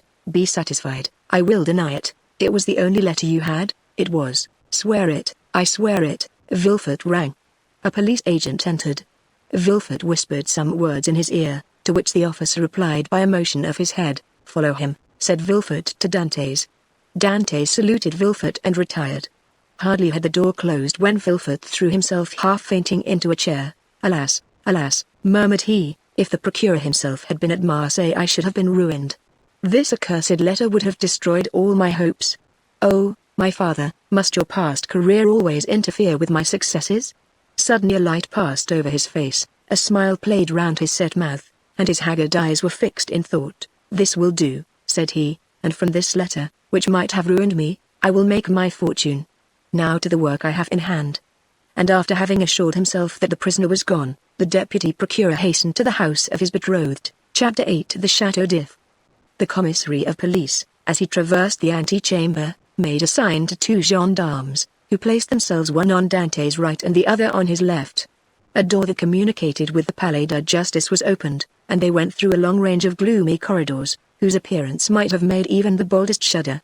The Palais de Justice communicated with the prison, a sombre edifice, that from its greater windows looks on the clock tower of the Écoles. After numberless windings, Dantes saw a door with an iron wicket. The commissary took up an iron mallet and knocked thrice, every blow seeming to Dantes as if struck on his heart. The door opened. The two gendarmes gently pushed him forward, and the door closed with a loud sound behind him. The air he inhaled was no longer pure, but thick and mephitic. He was in prison. He was conducted to a tolerably neat chamber, but grated and barred, and its appearance, therefore, did not greatly alarm him. Besides, the words of Vilfort, who seemed to interest himself so much, resounded still in his ears like a promise of freedom. It was 4 o'clock when Dantes was placed in this chamber. It was, as we have said, the 1st of March, and the prisoner was soon buried in darkness. The obscurity augmented the acuteness of his hearing. At the slightest sound he rose and hastened to the door, convinced they were about to liberate him, but the sound died away, and Dantes sank again into his seat. At last, about 10 o'clock, and just as Dantes began to despair, steps were heard in the corridor, a key turned in the lock, the bolt squeaked, the massy oaken door flew open, and a flood of light from 2 torches pervaded the apartment. By the torchlight Dantes saw the glittering sabres and carbines of 4 gendarmes. He had advanced at first, but stopped at the sight of this display of force. "Are you come to fetch me?" asked he. "Yes," replied a gendarme. "By the orders of the deputy procureur?" "I believe so." The conviction that they came from M. de Vilfort relieved all Dantes' apprehensions. He advanced calmly, and placed himself in the center of the escort. A carriage waited at the door, the coachman was on the box, and a police officer sat beside him. "Is this carriage for me?" said Dantes. "It is for you," replied a gendarme. Dantes was about to speak, but feeling himself urged forward, and having neither the power nor the intention to resist, he mounted the steps, and was in an instant seated inside between 2 gendarmes. The 2 others took their places opposite, and the carriage rolled heavily over the stones. The prisoner glanced at the windows. They were grated. He had changed his prison for another that was conveying him he knew not whither. Through the grating, however, Dante saw they were passing through the Rue Caisserie, and by the Rue Saint-Laurent and the Rue Taramis, to the port. Soon he saw the lights of a Lacan sign. The carriage stopped. The officer descended, approached the guardhouse. A dozen soldiers came out and formed themselves in order. Dante saw the reflection of their muskets by the light of the lamps on the quay. Can all this force be summoned on my account? Thought he. The officer opened the door, which was locked, and, without speaking a word, answered Dante's question, for he saw between the ranks of the soldiers a passage formed from the carriage to the port. The two gendarmes who were opposite to him descended first, then he was ordered to alight and the gendarmes on each side of him followed his example. They advanced towards a boat, which a custom-house officer held by a chain, near the quay. The soldiers looked at Dantes with an air of stupid curiosity. In an instant he was placed in the stern sheets of the boat, between the gendarmes, while the officer stationed himself at the bow. A shove sent the boat adrift, and 4 sturdy oarsmen impelled it rapidly towards the Pilon. At a shout from the boat, the chain that closes the mouth of the port was lowered and in a second they were, as Dantes knew, in the Frioul and outside the inner harbour. The prisoner's first feeling was of joy at again breathing the pure air, for air is freedom, but he soon sighed, for he passed before La Reserve, where he had that morning been so happy, and now through the open windows came the laughter and revelry of a ball. Dantes folded his hands, raised his eyes to heaven, and prayed fervently. The boat continued her voyage. They had passed the Tete de Monte, were now off the Anse du Pharo, and about to double the battery. This maneuver was incomprehensible to Dantes. "Whither are you taking me?" asked he. "You will soon know. But still we are forbidden to give you any explanation." Dantes, trained in discipline, knew that nothing would be more absurd than to question subordinates, who were forbidden to reply, and so he remained silent. The most vague and wild thoughts passed through his mind. The boat they were in could not make a long voyage, there was no vessel at anchor outside the harbour. He thought, perhaps, they were going to leave him on some distant point. He was not bound, nor had they made any attempt to handcuff him. This seemed a good augury. Besides, had not the deputy, who had been so kind to him, told him that provided he did not pronounce the dreaded name of Noirtier, he had nothing to apprehend? Had not Villefort in his presence destroyed the fatal letter, the only proof against him? He waited silently, striving to pierce through the darkness. They had left the Ile Raton, where the lighthouse stood, on the right, and were now opposite the Point des Catalans. It seemed to the prisoner that he could distinguish a feminine form on the beach, for it was there Mercedes dwelt. How was it that a presentiment did not warn Mercedes that her lover was within 300 yards of her? One light alone was visible, and Dantes saw that it came from Mercedes' chamber. Mercedes was the only one awake in the whole settlement. A loud cry could be heard by her. But pride restrained him and he did not utter it. What would his guards think if they heard him shout like a madman? He remained silent, his eyes fixed upon the light. The boat went on, but the prisoner thought only of Mercedes. An intervening elevation of land hid the light. Dantes turned and perceived that they had got out to sea. While he had been absorbed in thought, they had shipped their oars and hoisted sail. The boat was now moving with the wind. In spite of his repugnance to address the guards, Dantes turned to the nearest gendarme, and taking his hand, "Comrade," said he, "I adjure you, as a Christian and a soldier, to tell me where we are going. I am Captain Dantes, a loyal Frenchman, thought accused of treason. Tell me where you are conducting me, and I promise you on my honor I will submit to my fate." The gendarme looked irresolutely at his companion, who returned for answer a sign that said, "I see no great harm in telling him now," and the gendarme replied, "You are a native of Marseille, and a sailor, and yet you do not know where you are going?" "On my honor, I have no idea." "Have you no idea whatever?" "None at all." "That is impossible." "I swear to you it is true." "Tell me, I entreat." "But my orders." "Your orders do not forbid your telling me what I must know in 10 minutes, in half an hour, or an hour. You see I cannot escape, even if I intended, unless you are blind, or have never been outside the harbor. You must know, I do not. Look round you then." Dantes rose and looked forward, when he saw rise within 100 yards of him the black and frowning rock on which stands the Château d'If. This gloomy fortress, which has for more than 300 years furnished food for so many wild legends, seemed to Dantes like a scaffold to a malefactor. "The Château d'If?" cried he, "what are we going there for?" The gendarme smiled. "I am not going there to be imprisoned," said Dantes, "it is only used for political prisoners. I have committed no crime." "Are there any magistrates or judges at the Château d'If?" "There are only said the gendarme, "a governor, a garrison, turnkeys, and good thick walls. Come, come, do not look so astonished, or you will make me think you are laughing at me in return for my good nature." Dantes pressed the gendarme's hand as though he would crush it. "You think, then," said he, "that I am taken to the Château d'If to be imprisoned there? It is probable, but there is no occasion to squeeze so hard, without any inquiry, without any formality. All the formalities have been gone through, the inquiry is already made, and so, in spite of M. de Villefort's promises, I do not know what M. de Villefort promised you," said the gendarme, "but I know we are taking you to the Château d'If. But what are you doing?" "Help, comrades, help." By a rapid movement, which the gendarme's practiced eye had perceived, Dantes sprang forward to precipitate himself into the sea, but 4 vigorous arms seized him as his feet quitted the bottom of the boat. He fell back cursing with rage. "Good," said the gendarme, placing his knee on his chest, "believe soft-spoken gentleman again. Hark my friend, I have disobeyed my first order, but I will not disobey the second, and if you move, I will blow your brains out." And he leveled his carbine at Dantes, who felt the muzzle against his temple. For a moment the idea of struggling crossed his mind, and of so ending the unexpected evil that had overtaken him. But he bethought him of M. de Villefort's promise, and, besides, death in a boat from the hand of a gendarme seemed too terrible. He remained motionless, but gnashing his teeth and wringing his hands with fury. At this moment the boat came to a landing with a violent shock.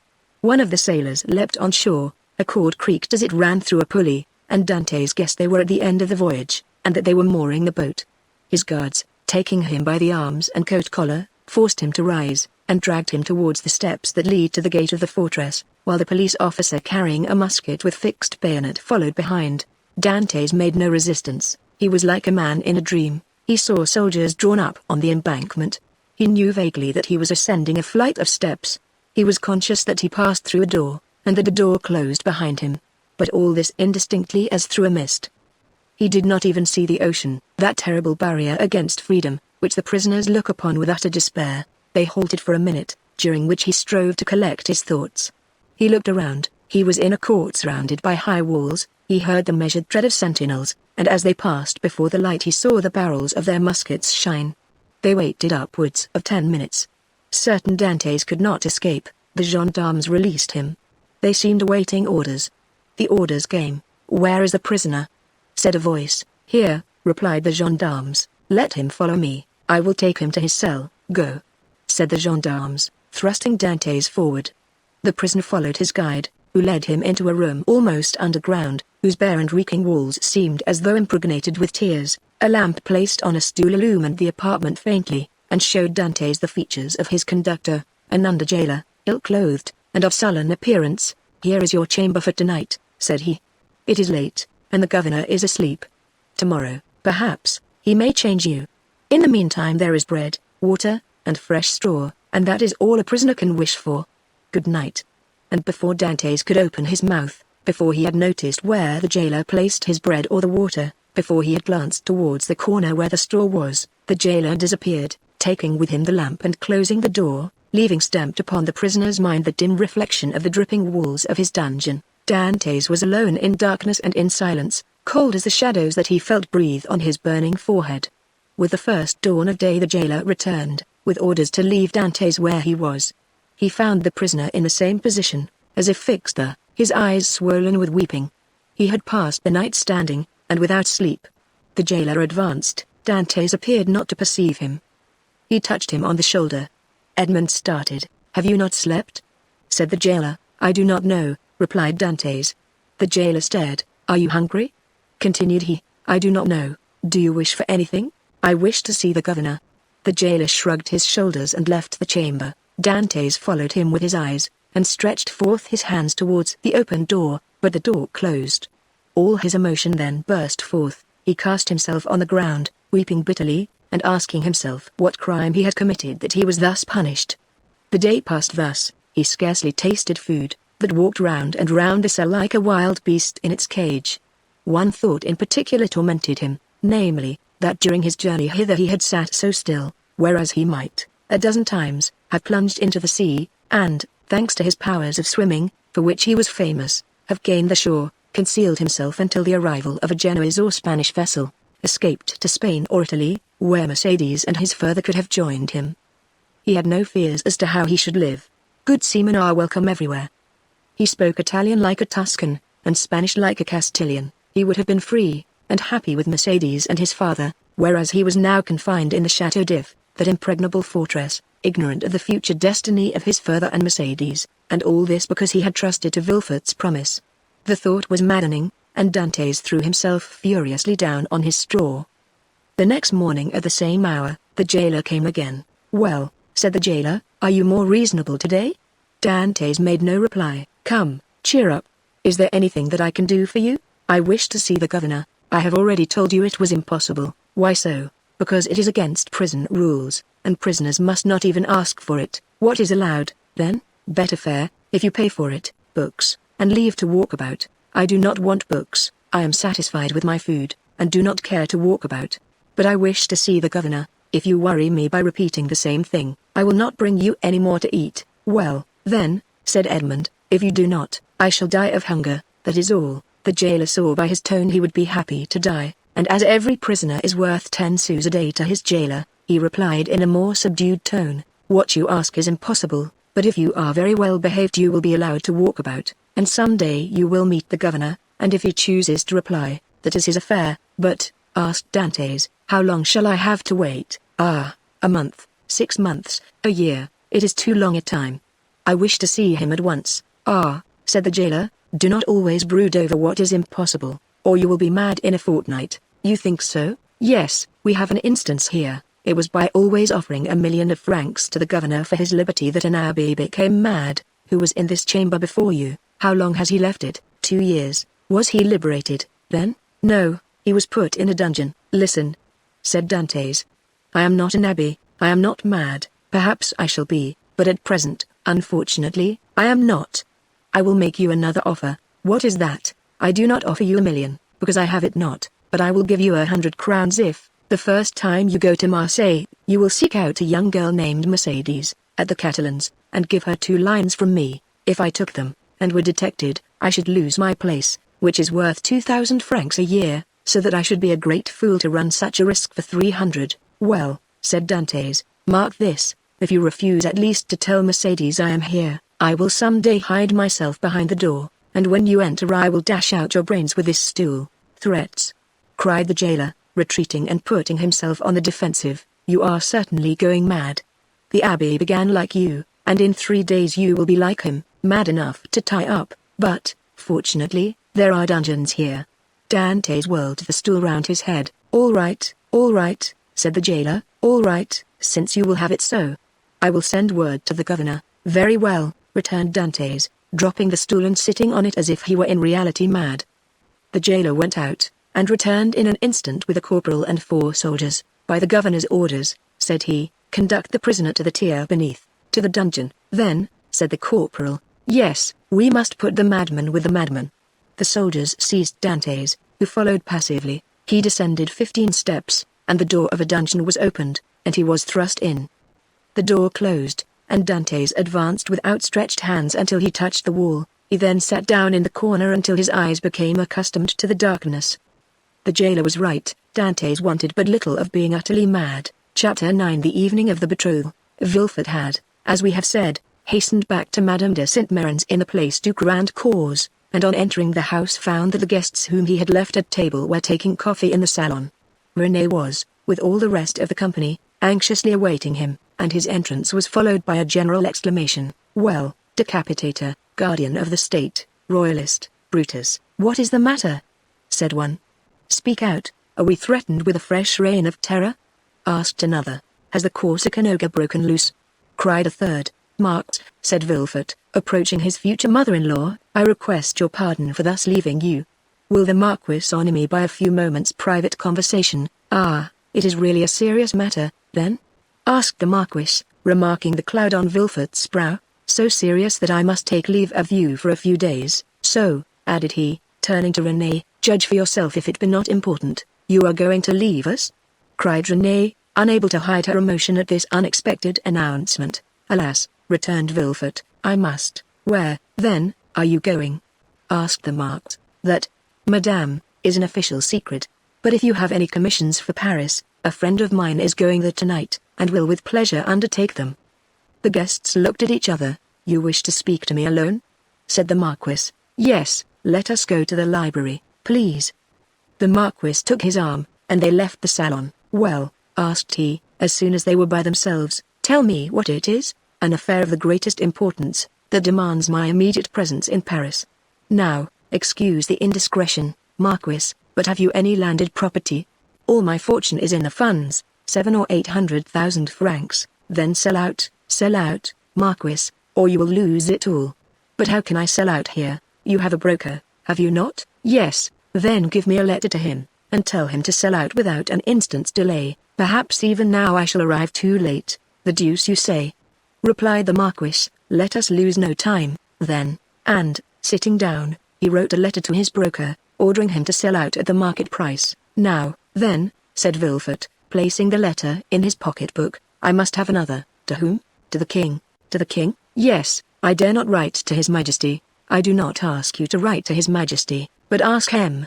de Salvoux to do so. I want a letter that will enable me to reach the king's presence without all the formalities of demanding an audience, that would occasion a loss of precious time. But address yourself to the keeper of the seals. He has the right of entry at the Tuileries, and can procure you audience at any hour of the day or night." "Doubtless, but there is no occasion to divide the honors of my discovery with him. The keeper would leave me in the background, and take all the glory to himself. I tell you, Marquis, my fortune is made if I only reach the Tuileries the first, for the king will not forget the service I do him. In that case go and get ready. I will call Salvoux and make him write the letter. Be as quick as possible. I must be on the road in a quarter of an hour. Tell your coachman to stop at the door. You will present my excuses to the Marquis and Mademoiselle Renée, whom I leave on such a day with great regret. You will find them both here, and can make your farewells in person. 1,000 thanks. And now for the letter." The Marquis rang. A servant entered. "Say to the Comte de Salvoux that I would like to see him." "Now, then, go," said the Marquis. "I shall be gone only a few moments." Villefort hastily quitted the apartment, but reflecting that the sight of the deputy procureur running through the streets would be enough to throw the whole city into confusion, he resumed his ordinary pace. At his door he perceived a figure in the shadow that seemed to wait for him. It was Mercédès, who, hearing no news of her lover, had come unobserved to inquire after him. As Villefort drew near, she advanced and stood before him. Dantès had spoken of Mercédès, and Villefort instantly recognized her. Her beauty and high bearing surprised him, and when she inquired what had become of her lover, it seemed to him that she was the judge, and he the accused. "The young man you speak of," said Villefort abruptly, "is a great criminal. And I can do nothing for him, mademoiselle." Mercédès burst into tears, and, as Villefort strove to pass her, again addressed him. "But, at least, tell me where he is, that I may know whether he is alive or dead," said she. "I do not know. He is no longer in my hands," replied Villefort, and desirous of putting an end to the interview, he pushed by her, and closed the door, as if to exclude the pain he felt.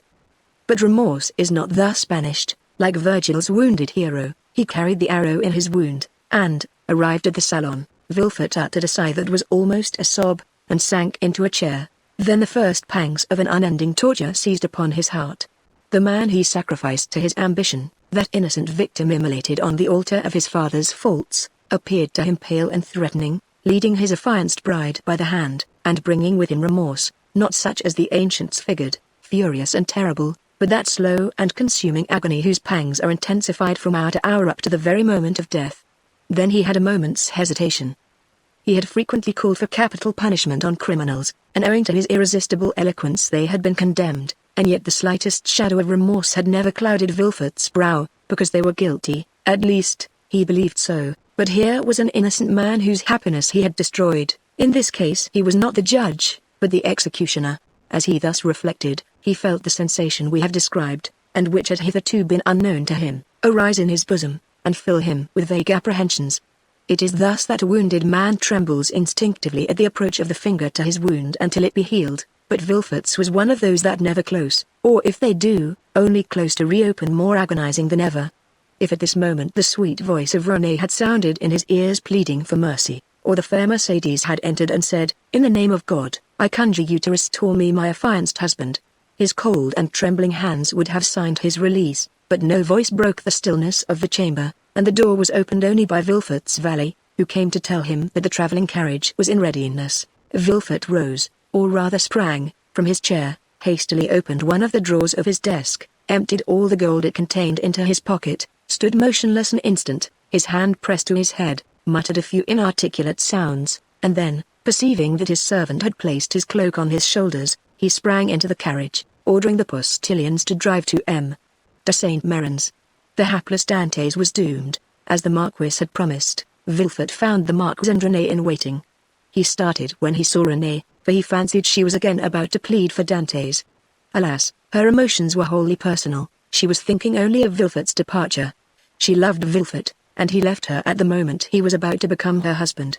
Villefort knew not when he should return, and Renée, far from pleading for Dantes, hated the man whose crime separated her from her lover. Meanwhile, what of Mercedes? She had met Fernand at the corner of the Rue de la Logue. She had returned to the Catalans, and had despairingly cast herself on her couch. Fernand, kneeling by her side, took her hand, and covered it with kisses that Mercedes did not even feel. She passed the night thus. The lamp went out for want of oil, but she paid no heed to the darkness, and dawn came, but she knew not that it was day. Grief had made her blind to all but one object, that was Edmond. "Ah, you are there," said she, at length, turning towards Fernand. "I have not quitted you since yesterday," returned Fernand sorrowfully. Morrel had not readily given up the fight.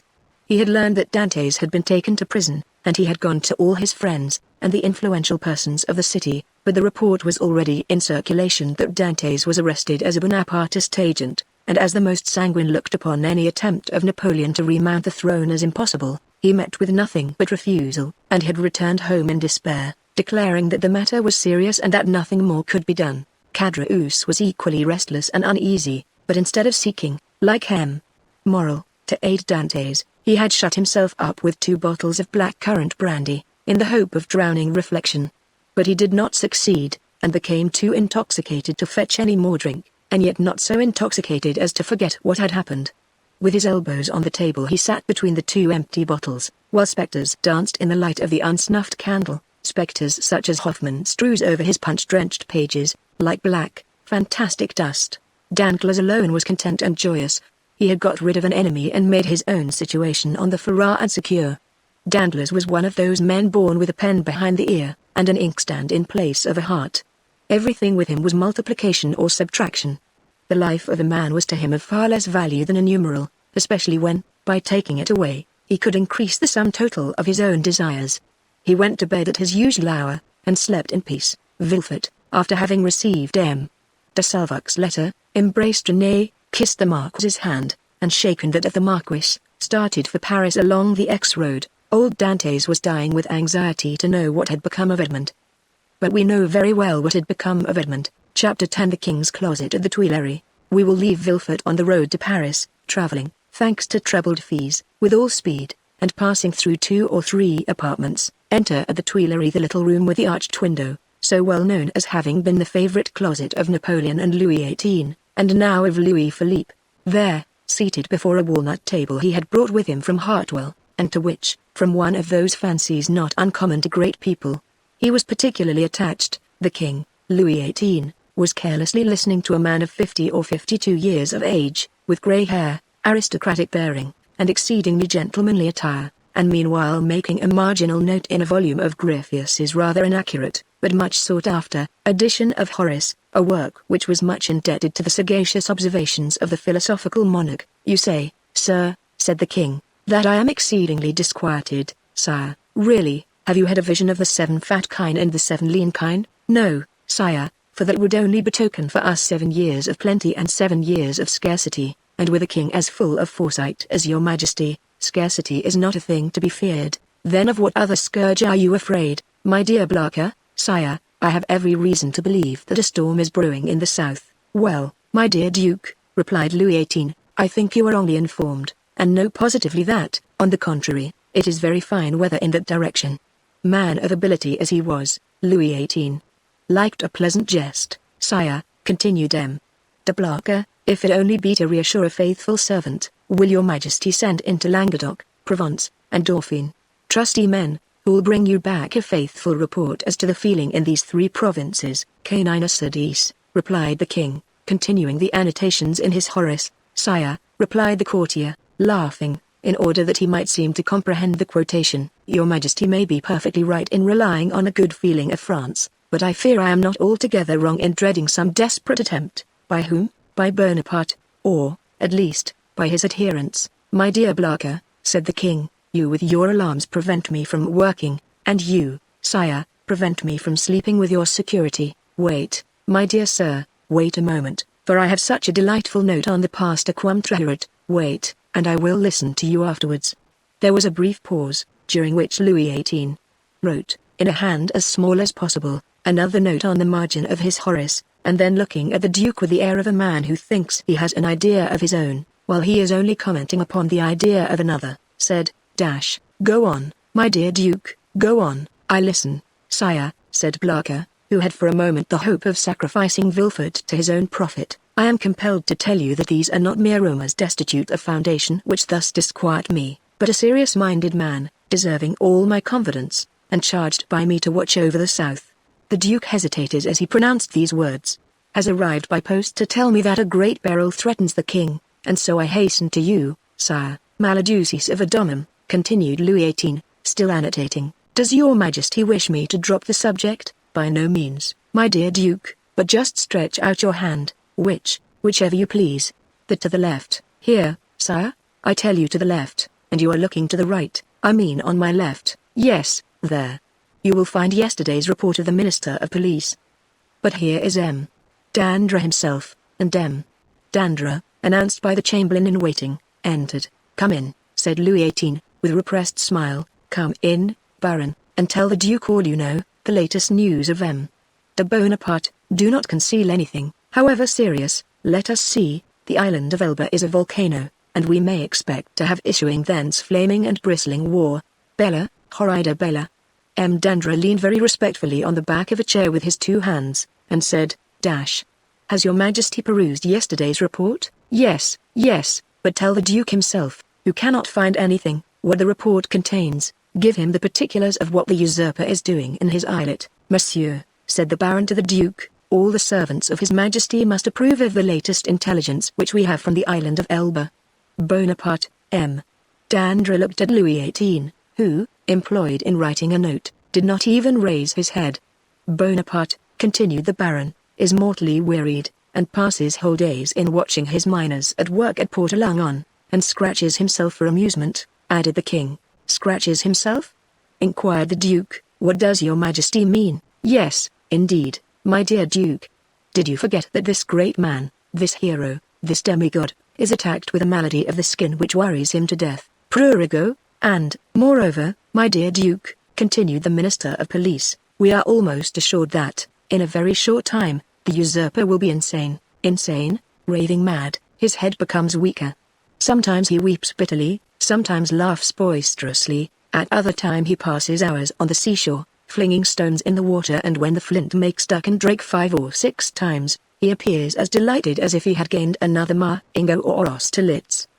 Now, you must agree that these are indubitable symptoms of insanity, or of wisdom, my dear Baron, or of wisdom," said Louis XVIII, laughing. "The greatest captains of antiquity amused themselves by casting pebbles into the ocean. See Plutarch's Life of Scipio Africanus." M. de Blarka pondered deeply between the confident monarch and the truthful minister.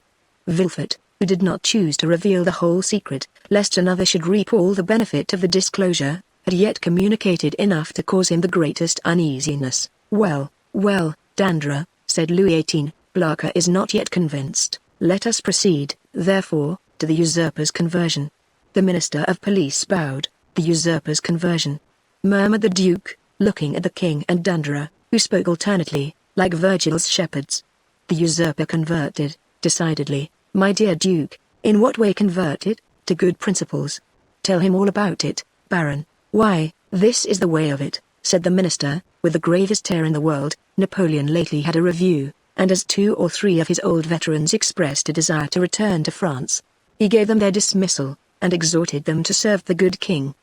These were his own words, of that I am certain." "Well, Blarka, what think you of this?" inquired the king triumphantly, and pausing for a moment from the voluminous scholiast before him. "I say, sire, that the Minister of Police is greatly deceived, or I am, and as it is impossible it can be the Minister of Police as he has the guardianship of the safety and honor of your Majesty, it is probable that I am in error. However, sire, if I might advise, your Majesty will interrogate the person of whom I spoke to you, and I will urge your Majesty to do him this honor. Most willingly, Duke. Under your auspices I will receive any person you please, but you must not expect me to be too confiding. Baron, have you any report more recent than this dated the 20th February?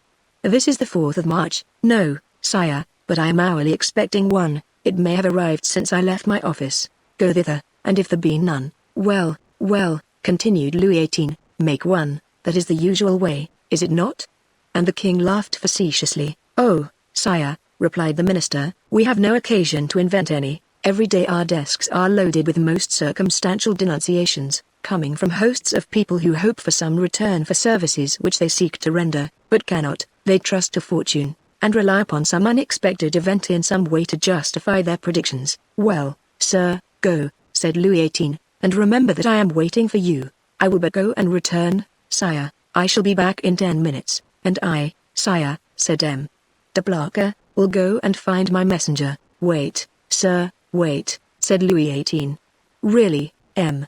de Blancas, I must change your armorial bearings. I will give you an eagle with outstretched wings, holding in its claws a prey which tries in vain to escape, and bearing this device, Tenax. Sire, I listen, said de Blancas, biting his nails with impatience. I wish to consult you on this passage. Molly Fugiens Anholitu, you know it refers to a stag flying from a wolf.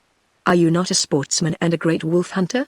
Well, then, what do you think of the Molly Anholitu? Admirable, sire, but my messenger is like the stag you refer to, for he has posted 220 leagues in scarcely 3 days, which is undergoing great fatigue and anxiety, my dear Duke, when we have a telegraph which transmits messages in 3 or 4 hours, and that without getting in the least out of breath. Ah, sire, you recompense but badly this poor young man, who has come so far, and with so much ardor, to give your Majesty useful information.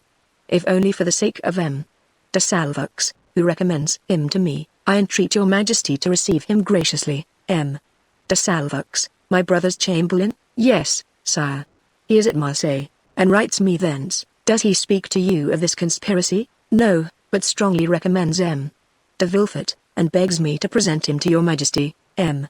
de Villefort, cried the king, is the messenger's name M. de Villefort? Yes, sire, and he comes from Marseille, in person. Why did you not mention his name at once?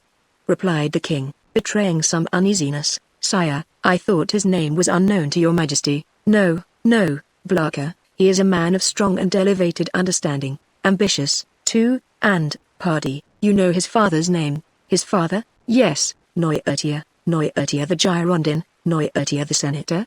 He himself, and your Majesty has employed the son of such a man? Blancas, my friend, you have but limited comprehension. I told you Villefort was ambitious, and to attain this ambition Villefort would sacrifice everything, even his father. Then, sire, may I present him? This instant, Duke. Where is he? Waiting below, in my carriage. Seek him at once. I hasten to do so. The Duke left the royal presence with the speed of a young man. His really sincere royalism made him youthful again. Louis XVIII remained alone, and turning his eyes on his half-opened Horace, muttered, Justum et tenacem propositi virum. M. de Blancas returned as speedily as he had departed, but in the antechamber he was forced to appeal to the king's authority. Villefort's dusty garb, his costume, which was not of courtly cut, excited the susceptibility of M. de Brézé, who was all astonishment at finding that this young man had the audacity to enter before the king in such attire. The Duke, however, overcame all difficulties with a word, His Majesty's order, and, in spite of the protestations which the Master of Ceremonies made for the honor of his office and principles, Villefort was introduced. The king was seated in the same place where the Duke had left him. On opening the door, Villefort found himself facing him, and the young magistrate's first impulse was to pause. Come in, M. de Villefort, said the king, come in. Villefort bowed, and advancing a few steps, waited until the king should interrogate him. M. de Villefort, said Louis XVIII, the Duke de Blancas assures me you have some interesting information to communicate. Sire, the Duke is right, and I believe your Majesty will think it equally important. In the first place, and before everything else, sir, is the news as bad in your opinion as I am asked to believe? Sire, I believe it to be most urgent, but I hope, by the speed I have used, that it is not irreparable. Speak as fully as you please, sir, said the king, who began to give way to the emotion which had showed itself in Blacker's face and affected Vilfert's voice. Speak, sir, and pray begin at the beginning. I like order in everything, sire, said Vilfert. I will render a faithful report to your majesty, but I must entreat your forgiveness if my anxiety leads to some obscurity in my language. A glance at the king after this discreet and subtle exordium assured Vilfert of the benignity of his august auditor, and he went on, Sire, I have come as rapidly to Paris as possible, to inform your majesty that I have discovered, in the exercise of my duties, not a commonplace and insignificant plot, such as is every day got up in the lower ranks of the people and in the army, but an actual conspiracy, a storm which menaces no less than your majesty's throne. Sire, the usurper is arming 3 ships, he meditates some project, which, however mad, is yet, perhaps, terrible. At this moment he will have left Elba, to go whither I know not, but assuredly to attempt a landing either at Naples, or on the coast of Tuscany, or perhaps on the shores of France. Your majesty is well aware that the sovereign of the island of Elba has maintained his relations with Italy and France. I am, sir, said the king, much agitated, and recently we have had information that the Bonapartist clubs have had meetings in the Rue Saint-Jacques. But proceed, I beg of you. How did you obtain these details? Sire, they are the results of an examination which I have made of a man of Marseille, whom I have watched for some time, and arrested on the day of my departure. This person, a sailor, of turbulent character, and whom I suspected of Bonapartism, has been secretly to the island of Elba. There he saw the Grand Marshal, who charged him with an oral message to a Bonapartist in Paris, whose name I could not extract from him. But this mission was to prepare men's minds for a return. It is the man who says this, sire, a return which will soon occur. And where is this man? In prison, sire. And the matter seems serious to you? So serious, sire, that when the circumstance surprised me in the midst of a family festival, on the very day of my betrothal, I left my bride and friends, postponing everything, that I might hasten to lay at your majesty's feet the fears which impressed me, and the assurance of my devotion. True, said Louis XVIII, was there not a marriage engagement between you and Mademoiselle de Saint-Méran, daughter of one of your majesty's most faithful servants? Yes, yes, but let us talk of this plot, M. de Vilfert. Sire, I fear it is more than a plot, I fear it is a conspiracy.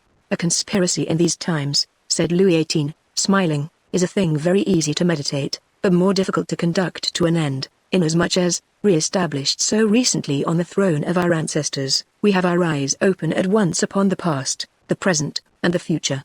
For the last 10 months my ministers have redoubled their vigilance, in order to watch the shore of the Mediterranean.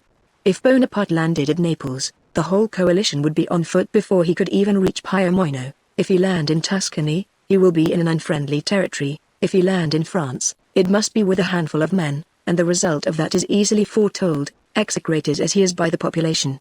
Take courage, sir, but at the same time rely on our royal gratitude. Ah, here is M. Dandra, cried de Blaca. At this instant the Minister of Police appeared at the door, pale, trembling, and as if ready to faint. Vilfert was about to retire, but M. de Blaca, taking his hand, restrained him. Chapter 11. The Corsica Noga. At the sight of this agitation Louis XVIII pushed from him violently the table at which he was sitting. What ails you, Baron? He exclaimed. You appear quite aghast. Has your uneasiness anything to do with what M. de Blaca has told me, and M. de Vilfert has just confirmed? M. de Blaca moved suddenly towards the Baron, but the fright of the courtier pleaded for the forbearance of the statesman, and besides, as matters were, it was much more to his advantage that the prefect of police should triumph over him than that he should humiliate the prefect. Sire, stammered the Baron. Well, what is it? Asked Louis XVIII. The Minister of Police, giving way to an impulse of despair, was about to throw himself at the feet of Louis XVIII, who retreated a step and frowned. Will you speak? He said. Oh, sire, what a dreadful misfortune. I am, indeed, to be pitied. I can never forgive myself, monsieur, said Louis XVIII. I command you to speak. Well, sire, the usurper left Elba on the 26th February, and landed on the 1st of March. And where? In Italy? Asked the king eagerly. In France, sire, at a small port, near Antibes, in the Gulf of Juan. The usurper landed in France, near Antibes, in the Gulf of Juan, 250 leagues from Paris, on the 1st of March. and you only acquired this information today, the 4th of March. Well, sir, what you tell me is impossible. You must have received a false report, or you have gone mad. Alas, sire, it is but too true. Louis made a gesture of indescribable anger and alarm, and then drew himself up as if this sudden blow had struck him at the same moment in heart and countenance. In France, he cried, the usurper in France. Then they did not watch over this man. Who knows? They were, perhaps, in league with him. Oh, sire, exclaimed the Duc de Blacas, M. d'Andorra is not a man to be accused of treason. Sire, we have all been blind, and the Minister of Police has shared the general blindness, that is all. But, said Villefort, and then suddenly checking himself, he was silent. Then he continued, your pardon, sire, he said, bowing, my zeal carried me away. Will your Majesty deign to excuse me? Speak, sir, speak boldly, replied Louis. You alone forewarned us of the evil, now try and aid us with the remedy. Sire, said Villefort, the usurper is detested in the south, and it seems to me that if he ventured into the south, it would be easy to raise Languedoc and Provence against him. Yes, assuredly, replied the minister, but he is advancing by Gap and Sisteron. Advancing, he is advancing, said Louis XVIII. Is he then advancing on Paris? The Minister of Police maintained a silence which was equivalent to a complete avowal. And Dauphine, sir? Inquired the king, of Villefort. Do you think it possible to rouse that as well as Provence? Sire, I am sorry to tell your Majesty a cruel fact, but the feeling in Dauphine is quite the reverse of that in Provence or Languedoc. The mountaineers are Bonapartists, sire. Then, murmured Louis. He was well informed.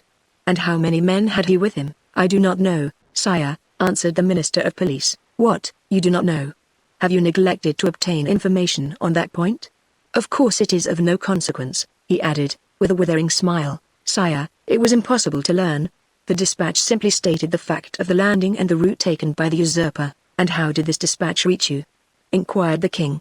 The minister bowed his head, and while a deep color overspread his cheeks, he stammered out, by the telegraph, sire. Louis XVIII advanced a step, and folded his arms over his chest as Napoleon would have done. So then, he exclaimed, turning pale with anger, 7 conjoined and allied armies overthrew that man. A miracle of heaven replaced me on the throne of my fathers after 25 years of exile. I have, during those 25 years, spared no pains to understand the people of France and the interests which were confided to me, and now, when I see the fruition of my wishes almost within reach, the power I hold in my hands bursts, and shatters me to atoms. Sire, it is fatality, murmured the minister, feeling that the pressure of circumstances, however light a thing to destiny, was too much for any human strength to endure. What our enemies say of us is then true. We have learned nothing, forgotten nothing. If I were betrayed as he was, I would console myself, but to be in the midst of persons elevated by myself to places of honor, who ought to watch over me more carefully than over themselves, for my fortune is theirs, before me they were nothing, after me they will be nothing, and perish miserably from incapacity, ineptitude. Oh, yes, sir, you are right, it is fatality. The minister quailed before this outburst of sarcasm. M. de Blacas wiped the moisture from his brow. Villefort smiled within himself, for he felt his increased importance to fall, continued King Louis, who at the first glance had sounded the abyss on which the monarchy hung suspended, to fall, and learn of that fall by telegraph. Oh, I would rather mount the scaffold of my brother, Louis XVI, than thus descend the staircase at the Tuileries driven away by ridicule. Ridicule, sir, why, you know not its power in France, and yet you ought to know it. Sire, murmured the minister, for pity's approach, M. de Villefort, resumed the king, addressing the young man, who, motionless and breathless, was listening to a conversation on which depended the destiny of a kingdom. Approach, and tell monsieur that it is possible to know beforehand all that he has not known. Sire, it was really impossible to learn secrets which that man concealed from all the world, really impossible. Yes, that is a great word, sir. Unfortunately, there are great words, as there are great men. I have measured them. Really impossible for a minister who has an office, agents, spies, and 1,500,000 francs for secret service money, to know what is going on at 60 leagues from the coast of France. Well, then, see, here is a gentleman who had none of these resources at his disposal, a gentleman, only a simple magistrate, who learned more than you with all your police, and who would have saved my crown, if, like you, he had the power of directing a telegraph. The look of the Minister of Police was turned with concentrated spite on Vilfort, who bent his head in modest triumph. "I do not mean that for you, Blocker," continued Louis XVIII, "for if you have discovered nothing, at least you have had the good sense to persevere in your suspicions. Any other than yourself would have considered the disclosure of M. de Vilfort insignificant, or else dictated by venal ambition." These words were in allusion to the sentiments which the Minister of Police had uttered with so much confidence an hour before. Vilfort understood the king's intent. Any other person would, perhaps, have been overcome by such an intoxicating draught of praise, but he feared to make for himself a mortal enemy of the police minister, although he saw that Dandre was irrevocably lost. In fact, the minister, who, in the plenitude of his power, had been unable to unearth Napoleon's secret, might in despair at his own downfall interrogate Dantes and so lay bare the motives of Vilfort's plot. Realizing this, Vilfort came to the rescue of the crestfallen minister, instead of aiding to crush him. "Sire," said Vilfort, "the suddenness of this event must prove to your majesty that the issue is in the hands of Providence. What your majesty is pleased to attribute to me as profound perspicacity is simply owing to chance, and I have profited by that chance, like a good and devoted servant, that's all. Do not attribute to me more than I deserve, sire, that your majesty may never have occasion to recall the first opinion you have been pleased to form of me." The Minister of Police thanked the young man by an eloquent look, and Vilfort understood that he had succeeded in his design, that is to say, that without forfeiting the gratitude of the king, he had made a friend of one on whom, in case of necessity, he might rely. "'Tis well," resumed the king. "And now, gentlemen," he continued, turning towards M. de Blanco and the Minister of Police, "I have no further occasion for you, and you may retire. What now remains to do is in the department of the Minister of War." "Fortunately, sire," said M. de Blanco, "we can rely on the army. Your majesty knows how every report confirms their loyalty and attachment. Do not mention reports, Duke, to me, for I know now what confidence to place in them. Yet, speaking of reports, Baron, what have you learned with regard to the affair in the Rue Saint-Jacques?" "The affair in the Rue Saint-Jacques!" exclaimed Vilfort, unable to repress an exclamation. Then, suddenly pausing, he added, "Your pardon, sire, but my devotion to your majesty has made me forget, not the respect I have, for that is too deeply engraved in my heart, but the rules of etiquette." Go on, sir," replied the king. "You have today earned the right to make inquiries here." "Sire," interposed the Minister of Police, "I came a moment ago to give your majesty fresh information which I had obtained on this head, when your majesty's attention was attracted by the terrible event that has occurred in the Gulf, and now these facts will cease to interest your majesty." "On the contrary, sir, on the contrary," said Louis XVIII. "This affair seems to me to have a decided connection with that which occupies our attention, and the death of General Quesnel will, perhaps, put us on the direct track of a great internal conspiracy." At the name of General Quesnel, Vilfort trembled. "Everything points to the conclusion, sire," said the Minister of Police, "that death was not the result of suicide, as we first believed, but of assassination. General Quesnel, it appears, had just left a Bonapartist club when he disappeared. An unknown person had been with him that morning, and made an appointment with him in the Rue Saint-Jacques. Unfortunately, the general's valet, who was dressing his hair at the moment when the stranger entered, heard the street mentioned, but did not catch the number." As the police minister related this to the king, Vilfort, who looked as if his very life hung on the speaker's lips, turned alternately red and pale. The king looked towards him. "Do you not think with me, M. de Vilfort, that General Quesnel, whom they believed attached to the usurper, but who was really entirely devoted to me, has perished the victim of a Bonapartist ambush?" "It is probable, sire," replied Vilfort. "But is this all that is known?" "They are on the track of the man who appointed the meeting with him." "On his track?" said Vilfort. "Yes, the servant has given his description. He is a man of from 50 to 52 years of age, dark, with black eyes covered with shaggy eyebrows, and a thick moustache. He was dressed in a blue frock coat, buttoned up to the chin, and wore at his buttonhole the rosette of an officer of the Legion of Honor.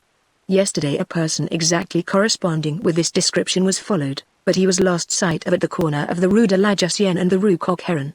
Vilfort leaned on the back of an armchair, for as the Minister of Police went on speaking he felt his legs bend under him, but when he learned that the unknown had escaped the vigilance of the agent who followed him, he breathed again.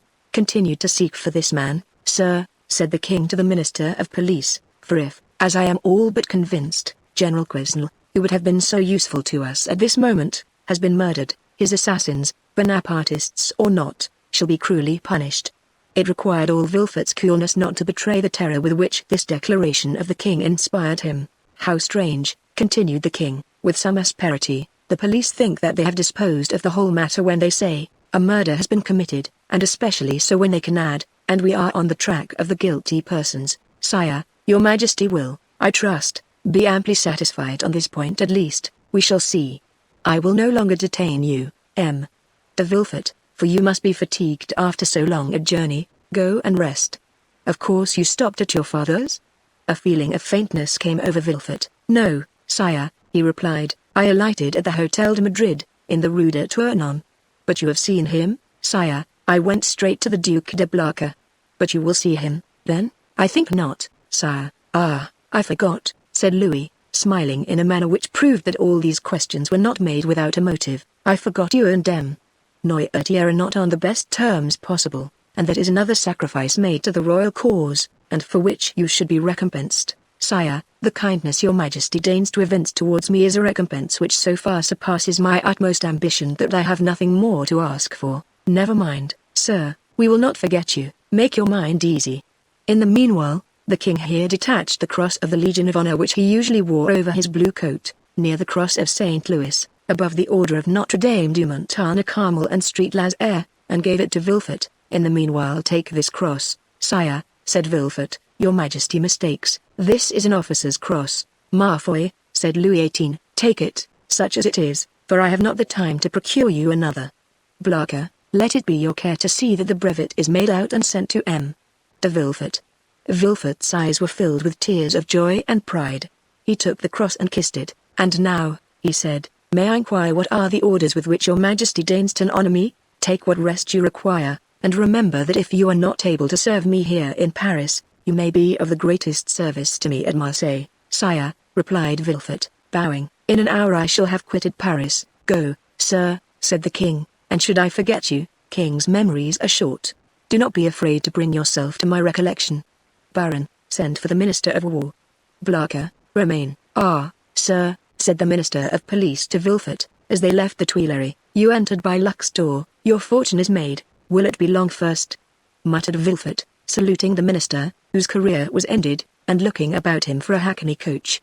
One passed at the moment, which he hailed, he gave his address to the driver, and springing in, threw himself on a seat, and gave loose to dreams of ambition. 10 minutes afterwards Vilfert reached his hotel, ordered horses to be ready in 2 hours, and asked to have his breakfast brought to him. He was about to begin his repast when the sound of the bell rang sharp and loud. The valet opened the door, and Vilfert heard someone speak his name. Who could know that I was here already? Said the young man. The valet entered. Well, said Vilfert, what is it? Who rang? Who asked for me? A stranger who will not send in his name. A stranger who will not send in his name. What can he want with me? He wishes to speak to you. To me? Yes. Did he mention my name? Yes. What sort of person is he? Why, sir, a man of about 50, short or tall? About your own height, sir. Dark. How fair? Dark, very dark, with black eyes, black hair, black eyebrows. And how dressed? Asked Vilfert quickly. In a blue frock coat, buttoned up close, decorated with the Legion of Honor. It is he, said Vilfert, turning pale. Pardie, said the individual whose description we have twice given, entering the door. What a great deal of ceremony. Is it the custom in Marseille for sons to keep their fathers waiting in their anterooms? Father, cried Vilfert, then I was not deceived, I felt sure it must be you. Well, then, if you felt so sure, replied the newcomer, putting his cane in a corner and his hat on a chair, allow me to say, my dear Gerard, that it was not very filial of you to keep me waiting at the door. Leave us, Germain, said Vilfert. The servant quitted the apartment with evident signs of astonishment. Chapter 12. Further and son, M. Noirtier, for it was, indeed, he who entered, looked after the servant until the door was closed, and then, fearing, no doubt, that he might be overheard in the antechamber, he opened the door again, nor was the precaution useless, as appeared from the rapid retreat of Germain, who proved that he was not exempt from the sin which ruined our first parents. M. Noirtier then took the trouble to close and bolt the antechamber door, then that of the bedchamber, and then extended his hand to Vilfert, who had followed all his motions with surprise which he could not conceal. Well, now, my dear Gerard, said he to the young man, with a very significant look, do you know, you seem as if you were not very glad to see me? My dear father, said Vilfert, I am, On the contrary. Delighted, but I so little expected your visit, that it has somewhat overcome me. But, my dear fellow, replied Noirtier, seating himself, I might say the same thing to you, when you announced to me your wedding for the 28th of February, and on the 3rd of March you turn up here in Paris, and if I have come, my dear father, said Gerard, drawing closer to Noirtier, do not complain, for it is for you that I came, and my journey will be your salvation. Ah, indeed, said Noirtier, stretching himself out at his ease in the chair. Really, pray tell me all about it, for it must be interesting. Father, you have heard speak of a certain Bonapartist club in the Rue Saint-Jacques, number 53, yes, I am vice president. Father, your coolness makes me shudder. Why, my dear boy, when a man has been proscribed by the mountaineers, has escaped from Paris in a hay cart, been hunted over the plains of Bordeaux by Robespierre's bloodhounds, he becomes accustomed to most things. But go on, what about the club in the Rue Saint-Jacques? Why, they induced General Quesnel to go there, and General Quesnel, who quitted his own house at 9 o'clock in the evening, was found the next day in the Seine. And who told you this fine story? The king himself. Well, then, in return for your story, continued Noirtier, I will tell you another. My dear father, I think I already know what you are about to tell me. Ah, you have heard of the landing of the emperor? Not so loud, father, I entreat of you, for your own sake as well as mine. Yes, I heard this news, and knew it even before you could, for 3 days ago I posted from Marseille to Paris with all possible speed, half desperate at the enforced delay. 3 days ago? You are crazy. Why, 3 days ago the emperor had not landed. No matter, I was aware of his intention. How did you know about it? By a letter addressed to you from the island of Elba, to me, to you, and which I discovered in the pocketbook of the messenger. Had that letter fallen into the hands of another, you, my dear father, would probably ere this have been shot. Villefort's father laughed. Come, come, said he, will the Restoration adopt imperial methods so promptly? Shot, my dear boy? What an idea! Where is the letter you speak of? I know you too well to suppose you would allow such a thing to pass you. I burnt it, for fear that even a fragment should remain, for that letter must have led to your condemnation, and the destruction of your future prospects, replied Noirtier. Yes, I can easily comprehend that. But I have nothing to fear while I have you to protect me. I do better than that, sir, I save you. You do? Why, really, the thing becomes more and more dramatic. Explain yourself. I must refer again to the club in the Rue Saint-Jacques. It appears that this club is rather a bore to the police. Why didn't they search more vigilantly? They would have found they have not found, but they are on the track. Yes, that the usual phrase, I am quite familiar with it. When the police is at fault, it declares that it is on the track, and the government patiently awaits the day when it comes to say, with a sneaking air, that the track is lost. Yes, but they have found a corpse, the general has been killed, and in all countries they call that a murder. A murder do you call it? Why, there is nothing to prove that the general was murdered. People are found every day in the Seine, having thrown themselves in, or having been drowned from not knowing how to swim. Father, you know very well that the general was not a man to drown himself in despair, and people do not bathe in the Seine in the month of January. No, no, do not be deceived. This was murder in every sense of the word. And who thus designated it? The king himself. The king. I thought he was philosopher enough to allow that there was no murder in politics. In politics, my dear fellow, you know, as well as I do, there are no men, but ideas, no feelings, but interests. In politics we do not kill a man, we only remove an obstacle, that is all. Would you like to know how matters have progressed? Well, I will tell you. It was thought reliance might be placed in General Quesnel. He was recommended to us from the island of Elba. One of us went to him, and invited him to the Rue Saint-Jacques, where he would find some friends. He came there, and the plan was unfolded to him for leaving Elba, the projected landing, etc. When he had heard and comprehended all to the fullest extent, he replied that he was a royalist. Then all looked at each other. He was made to take an oath, and did so, but with such an ill grace that it was really tempting Providence to swear him, and yet, in spite of that, the general was allowed to depart free, perfectly free. Yet he did not return home. What could that mean? Why, my dear fellow, that on leaving us he lost his way, that's all. A murder? Really, Villefort, you surprise me. You, a deputy procurer, to found an accusation on such bad premises. Did I ever say to you, when you were fulfilling your character as a royalist, and cut off the head of one of my party, my son, you have committed a murder? No, I said. Very well, sir, you have gained the victory. Tomorrow, perchance, it will be our turn, but, father, take care, when our turn comes, our revenge will be sweeping. I do not understand you. You rely on the usurper's return? We do. You are mistaken. He will not advance 2 leagues into the interior of France without being followed, tracked, and caught like a wild beast, my dear fellow.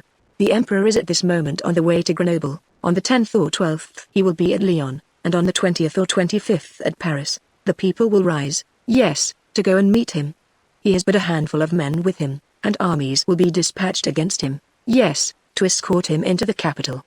Really, my dear Gerard, you are but a child. You think yourself well informed because the telegraph has told you, 3 days after the landing, the usurper has landed at Cannes with several men. He is pursued. But where is he? What is he doing? You do not know at all, and in this way they will chase him to Paris, without drawing a trigger. Grenoble and Lyon are faithful cities, and will oppose to him an impassable barrier. Grenoble will open her gates to him with enthusiasm. All Lyon will hasten to welcome him. Believe me, we are as well informed as you, and our police are as good as your own. Would you like a proof of it?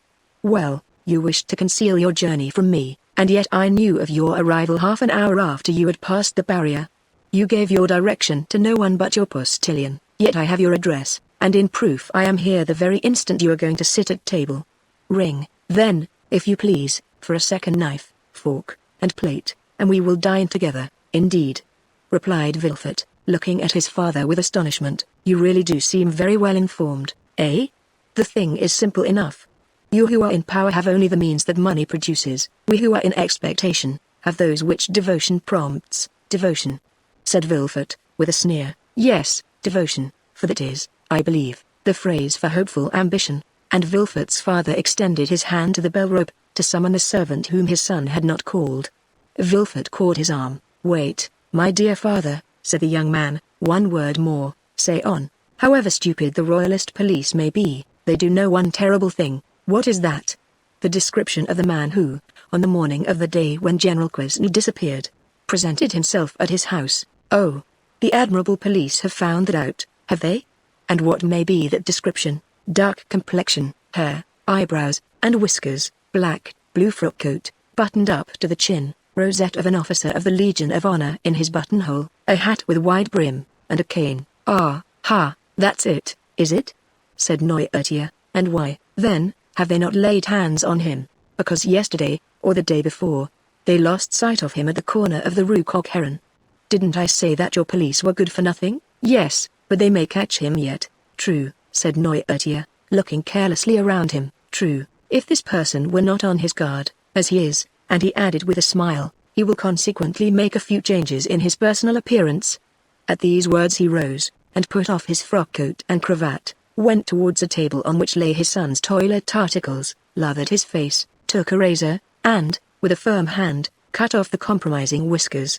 Villefort watched him with alarm not devoid of admiration. His whiskers cut off, Noirtier gave another turn to his hair, took, instead of his black cravat, a colored neckerchief which lay at the top of an open portmanteau, put on, in lieu of his blue and high-buttoned frock coat, a coat of Villefort's of dark brown, and cut away in front, tried on before the glass narrow-brimmed hat of his son's, which appeared to fit him perfectly, and, leaving his cane in the corner where he had deposited it, he took up a small bamboo switch, cut the air with it once or twice, and walked about with that easy swagger which was one of his principal characteristics. "Well," he said, turning towards his wondering son, when this disguise was completed, "well, do you think your police will recognize me now?" "No, father," stammered Villefort, "at least, I hope not. And now, my dear boy," continued Noirtier, "I rely on your prudence to remove all the things which I leave in your care." "Oh, rely on me," said Villefort. "Yes, yes, and now I believe you are right,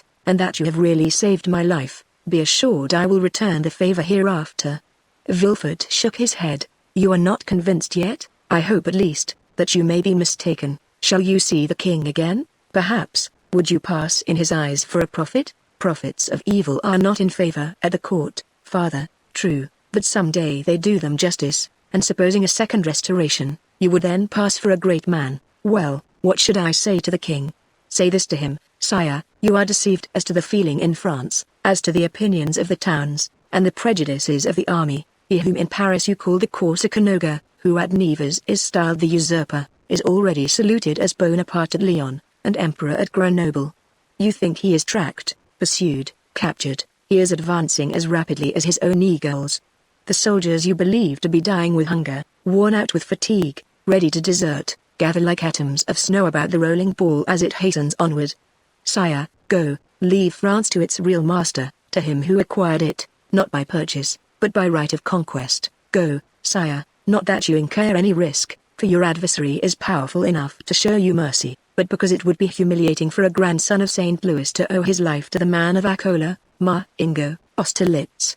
Tell him this, Gerard, or, rather, tell him nothing. Keep your journey a secret, do not boast of what you have come to Paris to do, or have done. Return with all speed, enter Marseille at night, and your house by the back door, and there remain, quiet, submissive, secret, and, above all, inoffensive. For this time, I swear to you, we shall act like powerful men who know their enemies. Go, my son, go, my dear Gerard, and by your obedience to my paternal orders, or, if you prefer it, friendly counsels, we will keep you in your place. This will be, added Noirtier, with a smile, one means by which you may a second time save me, if the political balance should some day take another turn, and cast you aloft while hurling me down. Adieu, my dear Gerard, and at your next journey alight at my door. Noirtier left the room when he had finished, with the same calmness that had characterized him during the whole of this remarkable and trying conversation. Villefort, pale and agitated, ran to the window, put aside the curtain, and saw him pass, cool and collected, by 2 or 3 ill-looking men at the corner of the street, who were there, perhaps, to arrest a man with black whiskers, and a blue frock-coat, and hat with broad brim. Villefort stood watching, breathless, until his father had disappeared at the Rue Bussy. Then he turned to the various articles he had left behind him, put the black cravat and blue frock-coat at the bottom of the portmanteau, threw the hat into a dark closet, broke the cane into small bits and flung it in the fire, put on his travelling cap, and calling his valet, checked with a look the 1,000 questions he was ready to ask, paid his bill, sprang into his carriage, which was ready, learned at Lyon that Bonaparte had entered Grenoble, and in the midst of the tumult which prevailed along the road, at length reached Marseille, a prey to all the hopes and fears which enter into the heart of man with ambition and its first successes. Chapter 13. 100 Days. Noirtier was a true prophet, and things progressed rapidly, as he had predicted. Everyone knows the history of the famous return from Elba, a return which was unprecedented in the past, and will probably remain without a counterpart in the future. Louis XVIII made but a faint attempt to parry this unexpected blow. The monarchy he had scarcely reconstructed tottered on its precarious foundation, and at a sign from the emperor the incongruous structure of ancient prejudices and new ideas fell to the ground. Villefort, therefore, gained nothing save the king's gratitude, which was rather likely to injure him at the present time, and the cross of the Legion of Honor, which he had the prudence not to wear, although M. de Blacas had duly forwarded the brevet. Napoleon would, doubtless, have deprived Villefort of his office had it not been for Noirtier, who was all-powerful at court, and thus the Girondin of '93 and the Senator of 1806 protected him who so lately had been his protector. All Villefort's influence barely enabled him to stifle the secret Dantes had so nearly divulged.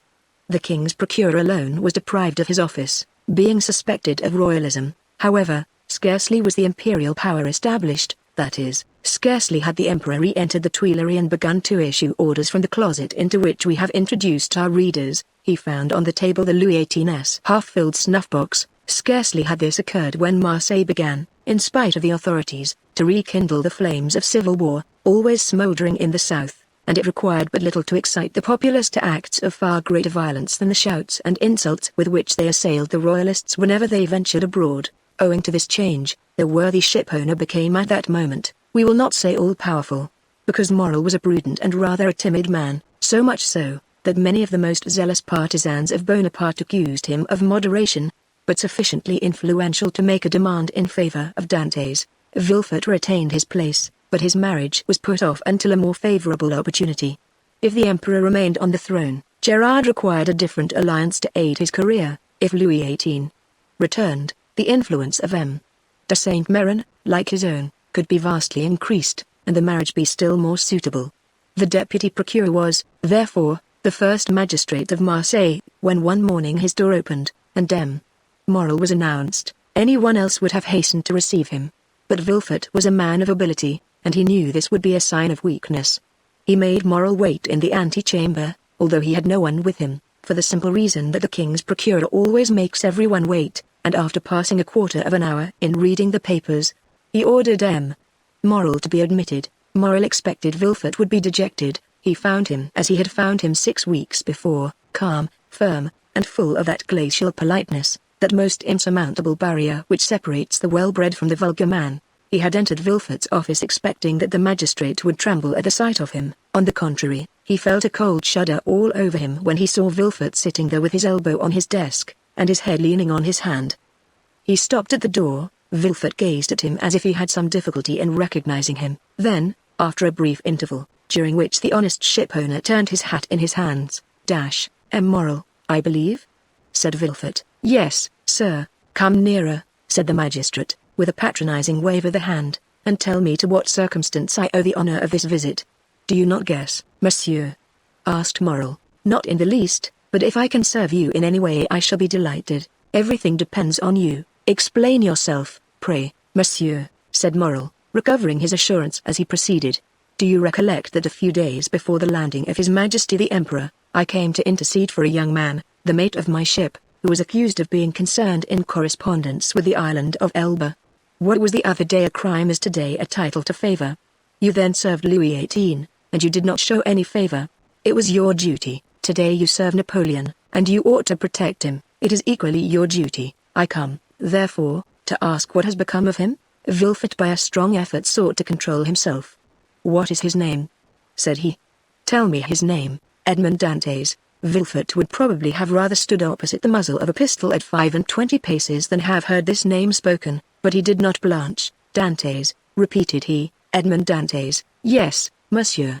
Vilfort opened a large register, then went to a table, from the table turned to these registers, and then, turning to Morrel, Are you quite sure you are not mistaken, monsieur? Said he, in the most natural tone in the world. Had Morrel been a more quick-sighted man, or better versed in these matters, he would have been surprised at the king's procureur answering him on such a subject, instead of referring him to the governors of the prison or the prefect of the department. But Morrel, disappointed in his expectations of exciting fear, was conscious only of the other's condescension. Vilfort had calculated rightly. No, said Morrel, I am not mistaken.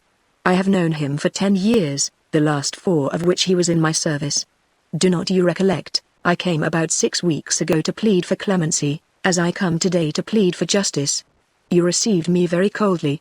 Oh, the royalists were very severe with the Bonapartists in those days, monsieur, returned Vilfort. I was then a royalist, because I believed the Bourbons not only the heirs to the throne, but the chosen of the nation. The miraculous return of Napoleon has conquered me. The legitimate monarch is he who is loved by his people. That's right, cried Morrel. I like to hear you speak thus, and I augur well for Edmond from it. Wait a moment, said Vilfort, turning over the leaves of a register. I have it, a sailor, who was about to marry a young Catalan girl. I recollect now, it was a very serious charge. How so? You know that when he left here he was taken to the Palais de Justice. Well, I made my report to the authorities at Paris, and a week after he was carried off, said Morrel.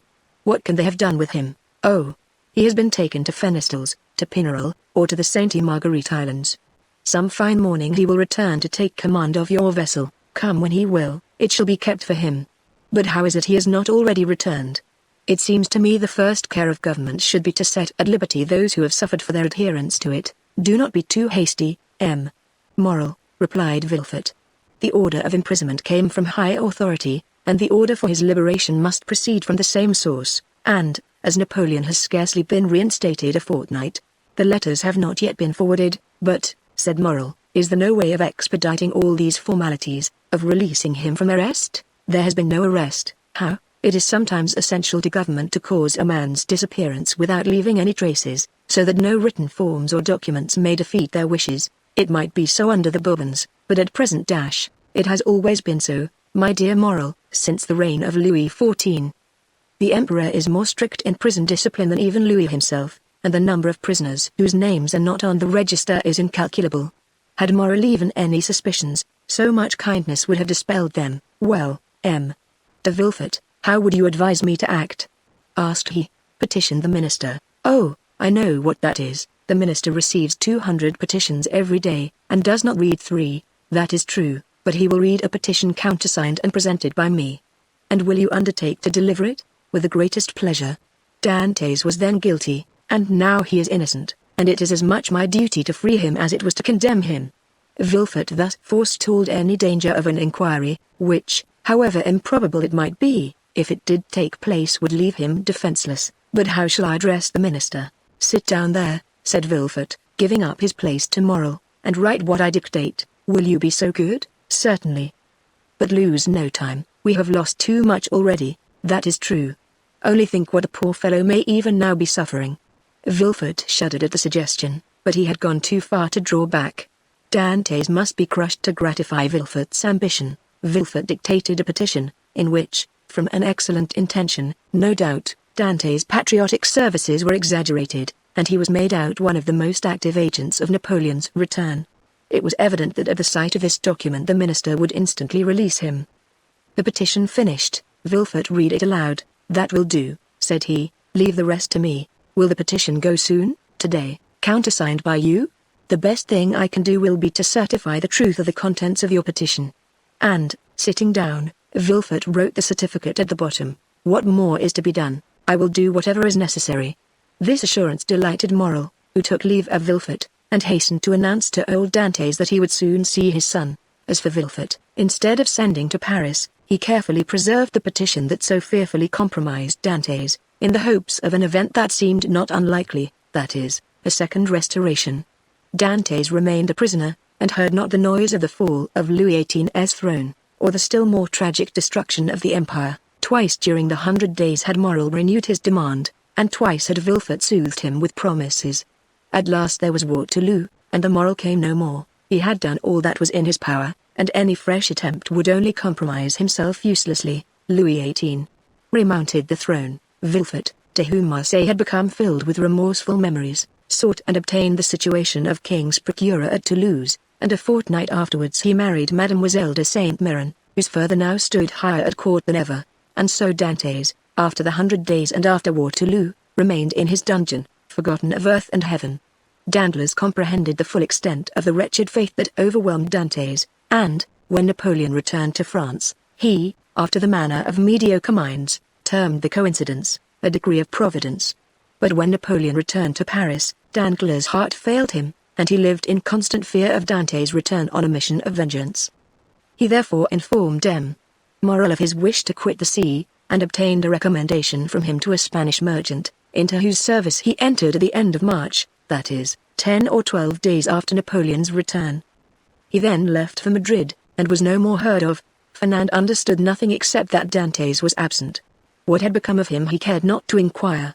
Only, during the respite the absence of his rival afforded him, he reflected, partly on the means of deceiving Mercedes as to the cause of his absence, partly on plans of emigration and abduction, as from time to time he sat sad and motionless on the summit of Cape Faro, at the spot from whence Marseille and the Catalans are visible, watching for the apparition of a young and handsome man, who was for him also the messenger of vengeance. Fernand's mind was made up. He would shoot Dantes, and then kill himself. But Fernand was mistaken. A man of his disposition never kills himself, for he constantly hopes. During this time the empire made its last conscription, and every man in France capable of bearing arms rushed to obey the summons of the emperor. Fernand departed with the rest, bearing with him the terrible thought that while he was away, his rival would perhaps return and marry Mercedes. Had Fernand really meant to kill himself, he would have done so when he parted from Mercedes. His devotion, and the compassion he showed for her misfortunes, produced the effect they always produce on noble minds. Mercedes had always had a sincere regard for Fernand, and this was now strengthened by gratitude. "My brother," said she as she placed his knapsack on his shoulders, "be careful of yourself, for if you are killed, I shall be alone in the world." These words carried a ray of hope into Fernand's heart. Should Dantes not return, Mercedes might one day be his. Mercedes was left alone face to face with the vast plain that had never seemed so barren, and the sea that had never seemed so vast. Bathed in tears she wandered about the Catalan village. Sometimes she stood mute and motionless as a statue, looking towards Marseille, at other times gazing on the sea, and debating as to whether it were not better to cast herself into the abyss of the ocean, and thus end her woes. It was not want of courage that prevented her putting this resolution into execution. but her religious feelings came to her aid and saved her. Cadraus was, like Fernand, enrolled in the army, but, being married and 8 years older, he was merely sent to the frontier. Old Dantes, who was only sustained by hope, lost all hope at Napoleon's downfall. 5 months after he had been separated from his son, and almost at the hour of his arrest, he breathed his last in Mercedes' arms. M. Morel paid the expenses of his funeral, and a few small debts the poor old man had contracted. There was more than benevolence in this action, there was courage. The South was aflame, and to assist, even on his deathbed, the father of so dangerous a Bonapartist as Dantes, was stigmatized as a crime. Chapter 14. The two prisoners. A year after Louis XVIII's restoration, a visit was made by the Inspector General of Prisons. Dantes in his cell heard the noise of preparation, sounds that at the depth where he lay would have been inaudible to any but the ear of a prisoner, who could hear the splash of a drop of water that every hour fell from the roof of his dungeon. He guessed something uncommon was passing among the living, but he had so long ceased to have any intercourse with the world, that he looked upon himself as dead. The inspector visited, one after another, the cells and dungeons of several of the prisoners, whose good behavior or stupidity recommended them to the clemency of the government. He inquired how they were fed, and if they had any request to make. The universal response was, that the fare was detestable, and that they wanted to be set free. The inspector asked if they had anything else to ask for. They shook their heads. What could they desire beyond their liberty? The inspector turned smilingly to the governor. I do not know what reason government can assign for these useless visits. When you see one prisoner, you see all, always the same thing, ill-fed and innocent. Are there any others? Yes. The dangerous and mad prisoners are in the dungeons. Let us visit them, said the inspector with an air of fatigue. We must play the farce to the end. Let us see the dungeons. Let us first send for 2 soldiers, said the governor. The prisoners sometimes, through mere uneasiness of life, and in order to be sentenced to death, commit acts of useless violence, and you might fall a victim. Take all needful precautions, replied the inspector. 2 soldiers were accordingly sent for, and the inspector descended a stairway, so foul, so humid, so dark, as to be loathsome to sight, smell, and respiration. Oh, cried the inspector, who can live here? A most dangerous conspirator, a man we are ordered to keep the most strict watch over, as he is daring and resolute. He is alone? Certainly. How long has he been there? Nearly a year. Was he placed here when he first arrived? No, not until he attempted to kill the turnkey, who took his food to him. To kill the turnkey? Yes, the very one who is lighting us. Is it not true, Antoine? Asked the governor. True enough, he wanted to kill me. Returned the turnkey. He must be mad, said the inspector. He is worse than that, he is a devil. Returned the turnkey. Shall I complain of him? Demanded the inspector. Oh, no, it is useless. Besides, he is almost mad now, and in another year he will be quite so. So much the better for him, he will suffer less, said the inspector. He was, as this remark shows, a man full of philanthropy, and in every way fit for his office. You are right, sir, replied the governor, and this remark proves that you have deeply considered the subject. Now we have in a dungeon about 20 feet distant, and to which you descend by another stair, an abbé, formerly leader of a party in Italy, who has been here since 1811, and in 1813 he went mad, and the change is astonishing. He used to weep, he now laughs, he grew thin, he now grows fat.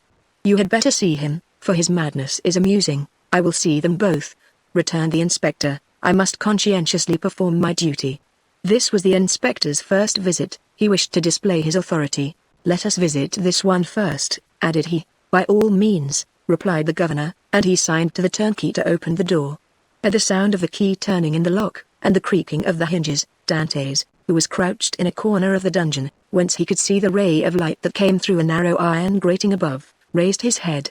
Seeing a stranger, escorted by 2 turnkeys holding torches and accompanied by 2 soldiers, and to whom the governor spoke bareheaded, Dantes, who guessed the truth, and that the moment to address himself to the superior authorities was come, sprang forward with clasped hands.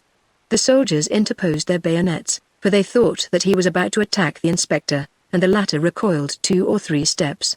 Dantes saw that he was looked upon as dangerous. Then, infusing all the humility he possessed into his eyes and voice, he addressed the inspector, and sought to inspire him with pity. The inspector listened attentively, then, turning to the governor, observed, he will become religious. He is already more gentle, he is afraid, and retreated before the bayonets. Madmen are not afraid of anything. I made some curious observations on this at Charenton. Then, turning to the prisoner, "What is it you want?" said he. "I want to know what crime I have committed, to be tried, and if I am guilty, to be shot, if innocent, to be set at liberty. Are you well fed?" said the inspector. "I believe so. I don't know, it's of no consequence.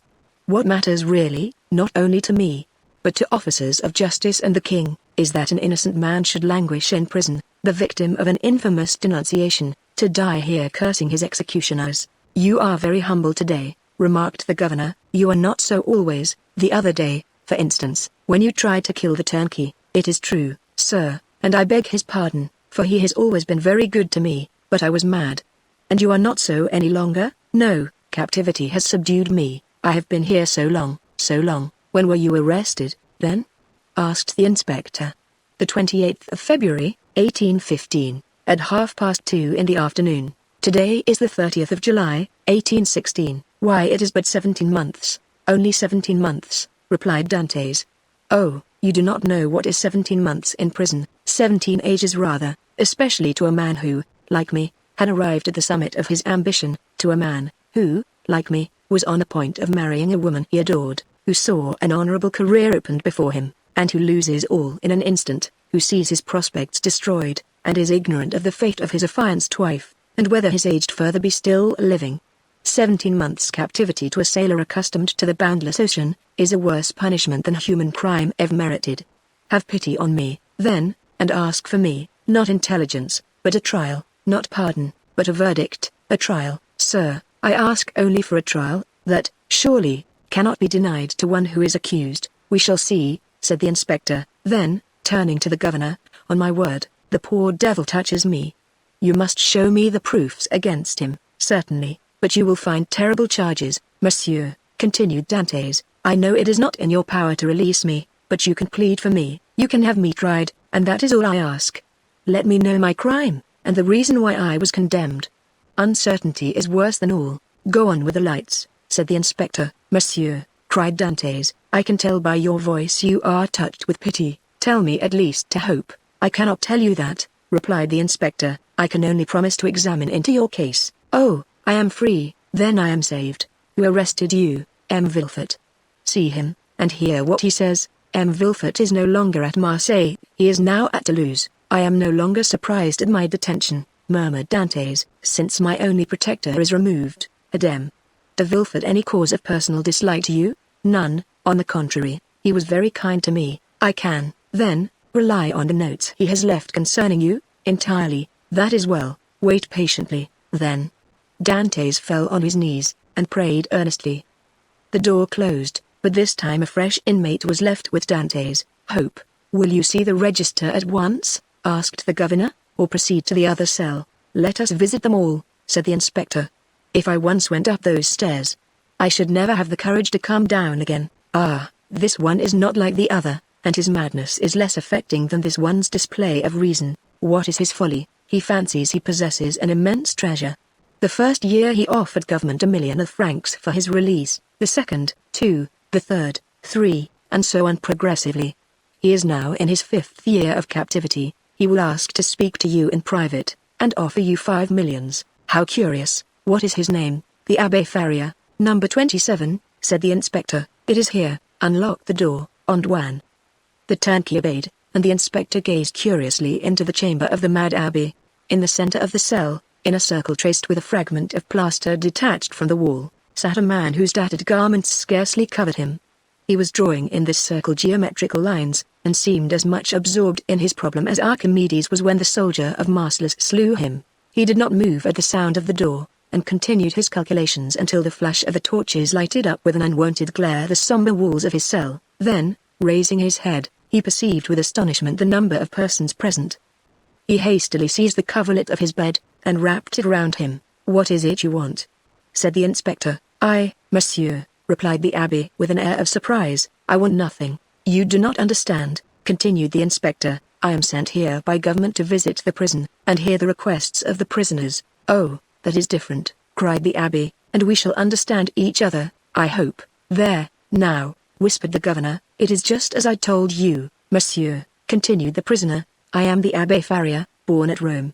I was for 20 years Cardinal Spada's secretary. I was arrested. Why, I know not, toward the beginning of the year 1811. Since then I have demanded my liberty from the Italian and French government. Why from the French government? Because I was arrested at Piombino, and I presume that, like Milan and Florence, Piombino has become the capital of some French department. Ah, said the inspector, you have not the latest news from Italy? My information dates from the day on which I was arrested, returned the Abbé Faria, and as the emperor had created the kingdom of Rome for his infant son, I presume that he has realized the dream of Machiavelli and Caesar Borgia, which was to make Italy a united kingdom. Monsieur, returned the inspector, Providence has changed this gigantic plan you advocate so warmly. It is the only means of rendering Italy strong, happy, and independent, very possibly, only I am not come to discuss politics, but to inquire if you have anything to ask or to complain of. The food is the same as in other prisons, that is, very bad. The lodging is very unhealthful, but, on the whole, passable for a dungeon. But it is not that which I wish to speak of, but a secret I have to reveal of the greatest importance. We are coming to the point, whispered the governor. It is for that reason I am delighted to see you, continued the abbé, although you have disturbed me in a most important calculation, which, if it succeeded, would possibly change Newton's system. Could you allow me a few words in private? What did I tell you? Said the governor. You knew him, returned the inspector with a smile. What you ask is impossible, monsieur, continued he, addressing Faria, but, said the abbé, I would speak to you of a large sum, amounting to 5 millions. The very sum you named, whispered the inspector in his turn. However, continued Faria, seeing that the inspector was about to depart, it is not absolutely necessary for us to be alone. The governor can be present. Unfortunately, said the governor, I know beforehand what you are about to say. It concerns your treasures, does it not? Faria fixed his eyes on him with an expression that would have convinced anyone else of his sanity. Of course, said he, of what else should I speak? Mr. Inspector, continued the governor, I can tell you the story as well as he, for it has been dinned in my ears for the last 4 or 5 years. That proves, returned the abbé, that you are like those of Holy Writ, who having ears hear not, and having eyes see not. My dear sir, the government is rich and does not want your treasures, replied the inspector. Keep them until you are liberated. The abbé's eyes glistened. He seized the inspector's hand. But what if I am not liberated, cried he, and am detained here until my death? This treasure will be lost. Had not government better profit by it? I will offer 6 millions, and I will content myself with the rest, if they will only give me my liberty. On my word, said the inspector in a low tone, had I not been told beforehand that this man was mad, I should believe what he says. I am not mad, replied Faria, with that acuteness of hearing peculiar to prisoners. The treasure I speak of really exists, and I offer to sign an agreement with you, in which I promise to lead you to the spot where you shall dig, and if I deceive you, bring me here again. I ask no more. The governor laughed. Is the spot far from here? 100 leagues. It is not ill planned, said the governor. If all the prisoners took it into their heads to travel 100 leagues, and their guardians consented to accompany them, they would have a capital chance of escaping. The scheme is well known, said the inspector, and the abbé's plan has not even the merit of originality. Then turning to Faria, I inquired if you are well fed? Said he. Swear to me, replied Faria, to free me if what I tell you prove true, and I will stay here while you go to the spot. Are you well fed? Repeated the inspector. Monsieur, you run no risk, for, as I told you, I will stay here, so there is no chance of my escaping. You do not reply to my question, replied the inspector impatiently. Nor you to mine, cried the abbé.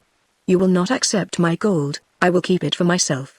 You refuse me my liberty, God will give it me. And the abbé, casting away his coverlet, resumed his place, and continued his calculations. What is he doing there? Said the inspector. Counting his treasures, replied the governor. Faria replied to this sarcasm with a glance of profound contempt. They went out. The turnkey closed the door behind them. He was wealthy once, perhaps? Said the inspector. Or dreamed he was, and awoke mad. After all, said the inspector, if he had been rich, he would not have been here. So the matter ended for the Abbé Faria. He remained in his cell, and this visit only increased the belief in his insanity. Caligula or Nero, those treasure-seekers, those desirers of the impossible, would have accorded to the poor wretch, in exchange for his wealth, the liberty he so earnestly prayed for. But the kings of modern times, restrained by the limits of mere probability, have neither courage nor desire. They fear the ear that hears their orders, and the eye that scrutinizes their actions.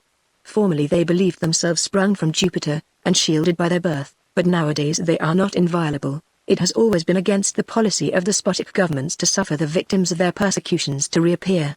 As the Inquisition rarely allowed its victims to be seen with their limbs distorted and their flesh lacerated by torture, so madness is always concealed in its cell, from whence, should it depart, it is conveyed to some gloomy hospital, where the doctor has no thought for man nor mind in the mutilated being the jailer delivers to him. The very madness of the Abbé Faria, gone mad in prison, condemned him to perpetual captivity. The inspector kept his word with Dantes. He examined the register, and found the following note concerning him, Edmond Dantes, violent Bonapartist, took an active part in the return from Elba, the greatest watchfulness and care to be exercised. This note was in a different hand from the rest, which showed that it had been added since his confinement.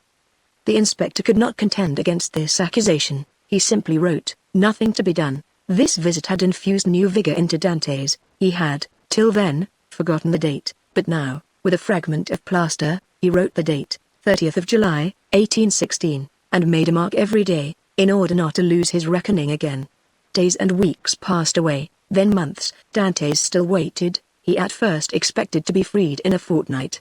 This fortnight expired. He decided that the inspector would do nothing until his return to Paris, and that he would not reach there until his circuit was finished. He therefore fixed 3 months. 3 months passed away, then 6 more.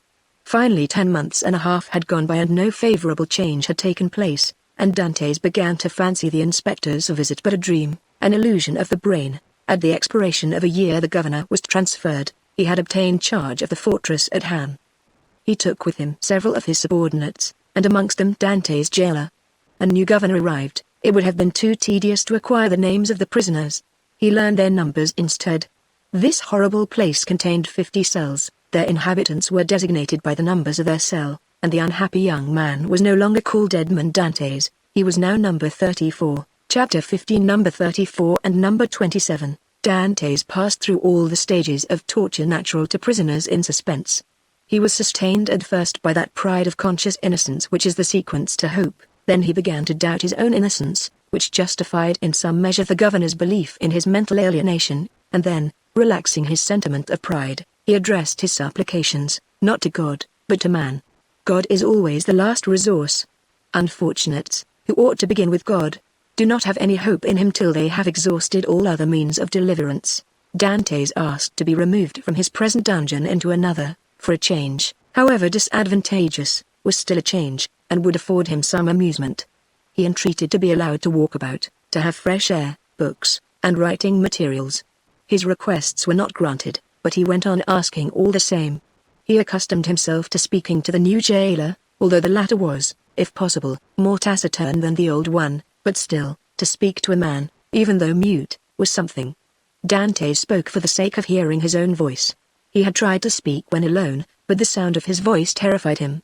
Often, before his captivity, Dantes' mind had revolted at the idea of assemblages of prisoners, made up of thieves, vagabonds, and murderers. He now wished to be amongst them, in order to see some other face besides that of his jailer. He sighed for the galleys, with the infamous costume, the chain, and the brand on the shoulder. The galley slaves breathed the fresh air of heaven, and saw each other. They were very happy. He besought the jailer one day to let him have a companion, for it even the mad abbé, the jailer, though rough and hardened by the constant sight of so much suffering, was yet a man. At the bottom of his heart he had often had a feeling of pity for this unhappy young man who suffered so, and he laid the request of number 34 before the governor, but the latter sapiently imagined that Dantes wished to conspire or attempt an escape, and refused his request. Dantes had exhausted all human resources, and he then turned to God. All the pious ideas that had been so long forgotten, returned. He recollected the prayers his mother had taught him, and discovered a new meaning in every word, for in prosperity prayers seem but a mere medley of words, until misfortune comes and the unhappy sufferer first understands the meaning of the sublime language in which he invokes the pity of heaven. He prayed, and prayed aloud, no longer terrified at the sound of his own voice, for he fell into a sort of ecstasy.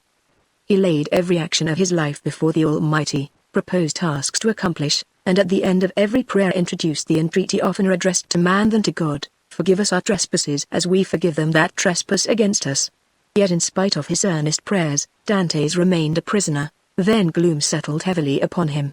Dantes was a man of great simplicity of thought, and without education, he could not, Therefore, in the solitude of his dungeon, traverse in mental vision the history of the ages, bring to life the nations that had perished, and rebuild the ancient cities so vast and stupendous in the light of the imagination, and that pass before the eye glowing with celestial colors in Martin's Babylonian pictures. He could not do this, he whose past life was so short, whose present so melancholy, and his future so doubtful. 19 years of light to reflect upon in eternal darkness. No distraction could come to his aid. His energetic spirit, that would have exulted in thus revisiting the past, was imprisoned like an eagle in a cage. He clung to one idea, that of his happiness, destroyed, without apparent cause, by an unheard-of fatality. He considered and reconsidered this idea, devoured it, so to speak, as the implacable Ugolino devours the skull of Archbishop Roger in the Inferno of Dante. Rage supplanted religious fervor. Dante's uttered blasphemies that made his jailer recoil with horror, dashed himself furiously against the walls of his prison, wreaked his anger upon everything, and chiefly upon himself, so that the least thing, a grain of sand, a straw, or a breath of air that annoyed him, led to paroxysms of fury. Then the letter that Vilfort had showed to him recurred to his mind, and every line gleamed forth in fiery letters on the wall like the mentacle fasten of Belshazzar. He told himself that it was the enmity of man, and not the vengeance of heaven, that had thus plunged him into the deepest misery. He consigned his unknown persecutors to the most horrible tortures he could imagine, and found them all insufficient, because after torture came death, and after death, if not repose, at least the boon of unconsciousness. By dint of constantly dwelling on the idea that tranquility was death, and if punishment were the end in view other tortures than death must be invented, he began to reflect on suicide. Unhappy he, who, on the brink of misfortune, broods over ideas like these. Before him is a dead sea that stretches in azure calm before the eye, but he who unwarily ventures within its embrace finds himself struggling with a monster that would drag him down to perdition.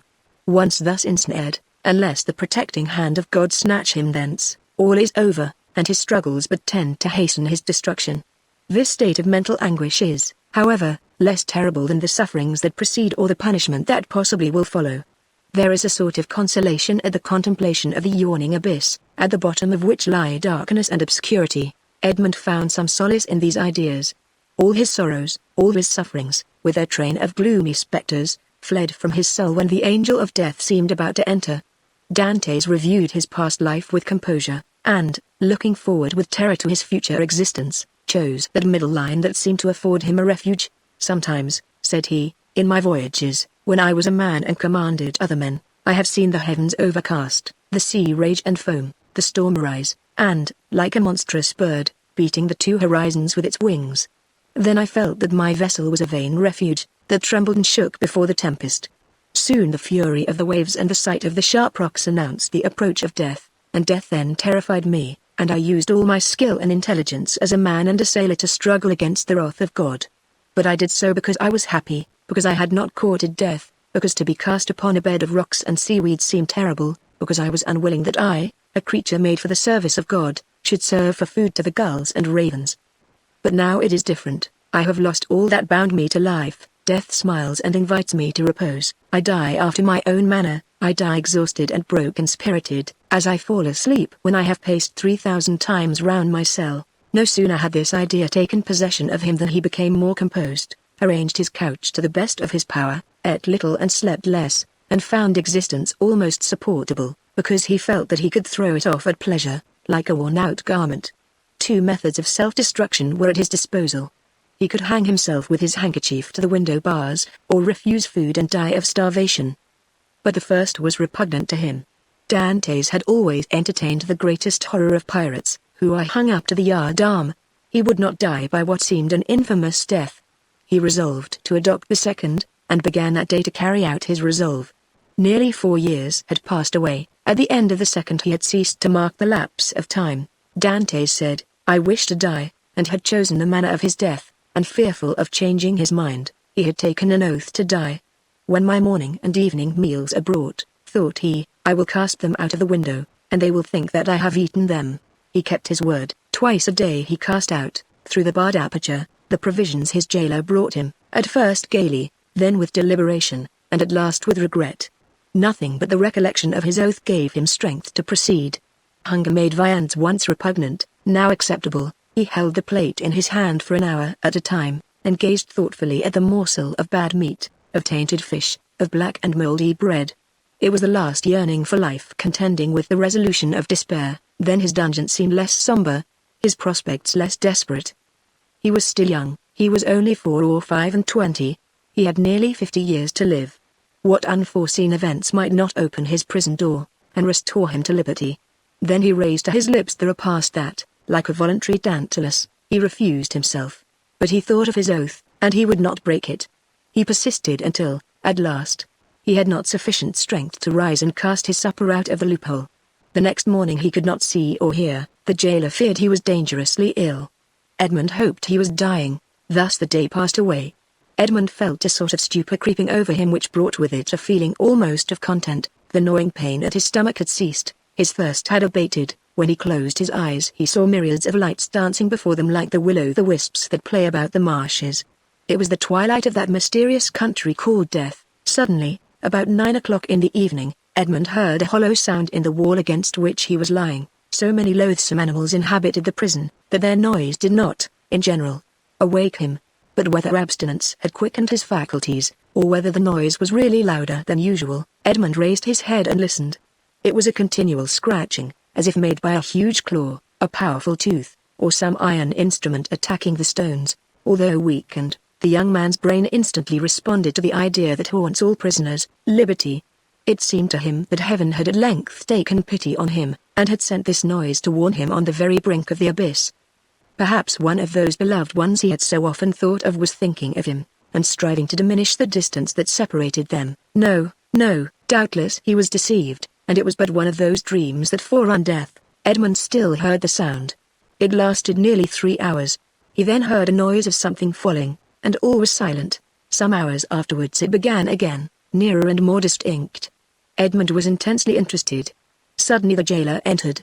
For a week since he had resolved to die, and during the 4 days that he had been carrying out his purpose, Edmund had not spoken to the attendant, had not answered him when he inquired what was the matter with him, and turned his face to the wall when he looked too curiously at him. But now the jailer might hear the noise and put an end to it, and so destroy a ray of something like hope that soothed his last moments. The jailer brought him his breakfast. Dantes raised himself up and began to talk about everything, about the bad quality of the food, about the coldness of his dungeon, grumbling and complaining, in order to have an excuse for speaking louder, and wearying the patience of his jailer, who out of kindness of heart had brought broth and white bread for his prisoner. Fortunately, he fancied that Dantes was delirious, and placing the food on the rickety table, he withdrew. Edmund listened, and the sound became more and more distinct. There can be no doubt about it, thought he, it is some prisoner who is striving to obtain his freedom. Oh, if I were only there to help him. Suddenly another idea took possession of his mind, so used to misfortune, that it was scarcely capable of hope, the idea that the noise was made by workmen the governor had ordered to repair the neighboring dungeon. It was easy to ascertain this. But how could he risk the question? It was easy to call his jailer's attention to the noise, and watch his countenance as he listened, but might he not by this means destroy hopes far more important than the short-lived satisfaction of his own curiosity? Unfortunately, Edmund's brain was still so feeble that he could not bend his thoughts to anything in particular. He saw but one means of restoring lucidity and clearness to his judgment. He turned his eyes towards the soup which the jailer had brought, rose, staggered towards it, raised the vessel to his lips, and drank her off the contents with a feeling of indescribable pleasure. He had often heard that shipwrecked persons had died through having eagerly devoured too much food. Edmund replaced on the table the bread he was about to devour, and returned to his couch. He did not wish to die. He soon felt that his ideas became again collected. He could think, and strengthen his thoughts by reasoning. Then he said to himself, I must put this to the test, but without compromising anybody. If it is a workman, I need but knock against the wall, and he will cease to work, in order to find out who is knocking, and why he does so. But as his occupation is sanctioned by the governor, he will soon resume it. If, on the contrary, it is a prisoner, the noise I make will alarm him. He will cease, and not begin again until he thinks everyone is asleep. Edmund rose again, but this time his legs did not tremble, and his sight was clear. He went to a corner of his dungeon, detached a stone, and with it knocked against the wall where the sound came. He struck thrice. At the first blow the sound ceased, as if by magic. Edmund listened intently. An hour passed, 2 hours passed, and no sound was heard from the wall. All was silent there, full of hope. Edmund swallowed a few mouthfuls of bread and water, and, thanks to the vigor of his constitution, found himself well nigh recovered. The day passed away in utter silence. Night came without recurrence of the noise. "It is a prisoner," said Edmund joyfully. The night passed in perfect silence. Edmund did not close his eyes. In the morning the jailer brought him fresh provisions. He had already devoured those of the previous day. He ate these, listening anxiously for the sound, walking round and round his cell, shaking the iron bars of the loophole, restoring vigor and agility to his limbs by exercise, and so preparing himself for his future destiny. At intervals he listened to learn if the noise had not begun again, and grew impatient at the prudence of the prisoner, who did not guess he had been disturbed by a captive as anxious for liberty as himself. 3 days passed, 72 long, tedious hours which he counted off by minutes. At length one evening, as the jailer was visiting him for the last time that night, Dantes, with his ear for the 100th time at the wall, fancied he heard an almost imperceptible movement among the stones. He moved away, walked up and down his cell to collect his thoughts, and then went back and listened. The matter was no longer doubtful. Something was at work on the other side of the wall. The prisoner had discovered the danger, and had substituted a lever for a chisel. Encouraged by this discovery, Edmund determined to assist the indefatigable laborer. He began by moving his bed, and looked around for anything with which he could pierce the wall, penetrate the moist cement, and displace a stone. He saw nothing. He had no knife or sharp instrument. The window grating was of iron, but he had too often assured himself of its solidity. All his furniture consisted of a bed, a chair, a table, a pail, and a jug. The bed had iron clamps, but they were screwed to the wood, and it would have required a screwdriver to take them off. The table and chair had nothing. The pail had once possessed a handle, but that had been removed. Dantes had but one resource, which was to break the jug, and with one of the sharp fragments attack the wall. He let the jug fall on the floor, and it broke in pieces. Dantes concealed 2 or 3 of the sharpest fragments in his bed, leaving the rest on the floor. The breaking of his jug was too natural an accident to excite suspicion. Edmund had all the night to work in, but in the darkness he could not do much, and he soon felt that he was working against something very hard. He pushed back his bed, and waited for day. All night he heard the subterranean workman, who continued to mine his way. Day came. The jailer entered. Dantes told him that the jug had fallen from his hands while he was drinking, and the jailer went grumblingly to fetch another, without giving himself the trouble to remove the fragments of the broken one. He returned speedily, advised the prisoner to be more careful, and departed. Dantes heard joyfully the key grate in the lock. He listened until the sound of steps died away, and then, hastily displacing his bed, saw by the faint light that penetrated into his cell, that he had labored uselessly the previous evening in attacking the stone instead of removing the plaster that surrounded it. The damp had rendered it friable, and Dantes was able to break it off. In small morsels, it is true, but at the end of half an hour he had scraped off a handful. A mathematician might have calculated that in 2 years, supposing that the rock was not encountered, a passage 20 feet long and 2 feet broad, might be formed. The prisoner reproached himself with not having thus employed the hours he had passed in vain hopes, prayer, and despondency. During the 6 years that he had been imprisoned, what might he not have accomplished? In 3 days he had succeeded, with the utmost precaution, in removing the cement, and exposing the stonework. The wall was built of rough stones, among which, to give strength to the structure, blocks of hewn stone were at intervals embedded. It was one of these he had uncovered, and which he must remove from its socket. Dantes strove to do this with his nails, but they were too weak. The fragments of the jug broke, and after an hour of useless toil, he paused. Was he to be thus stopped at the beginning, and was he to wait inactive until his fellow workman had completed his task? Suddenly an idea occurred to him. He smiled, and the perspiration dried on his forehead. The jailer always brought Dantes soup in an iron saucepan. This saucepan contained soup for both prisoners, for Dantes had noticed that it was either quite full, or half empty, according as the turnkey gave it to him or to his companion first. The handle of this saucepan was of iron. Dantes would have given 10 years of his life in exchange for it. The jailer was accustomed to pour the contents of the saucepan into Dantes' plate, and Dantes, after eating his soup with a wooden spoon, washed the plate, which thus served for every day. Now when evening came, Dantes put his plate on the ground near the door. The jailer, as he entered, stepped on it and broke it. This time he could not blame Dantes. He was wrong to leave it there, but the jailer was wrong not to have looked before him. The jailer, therefore, only grumbled. Then he looked about for something to pour the soup into. Dantes' entire dinner service consisted of one plate. There was no alternative. Leave the saucepan, said Dantes. "You can take it away when you bring me my breakfast." This advice was to the jailer's taste, as it spared him the necessity of making another trip. He left the saucepan. Dantes was beside himself with joy. He rapidly devoured his food, and after waiting an hour, lest the jailer should change his mind and return, he removed his bed, took the handle of the saucepan, inserted the point between the hewn stone and rough stones of the wall, and employed it as a lever. A slight oscillation showed Dantes that all went well.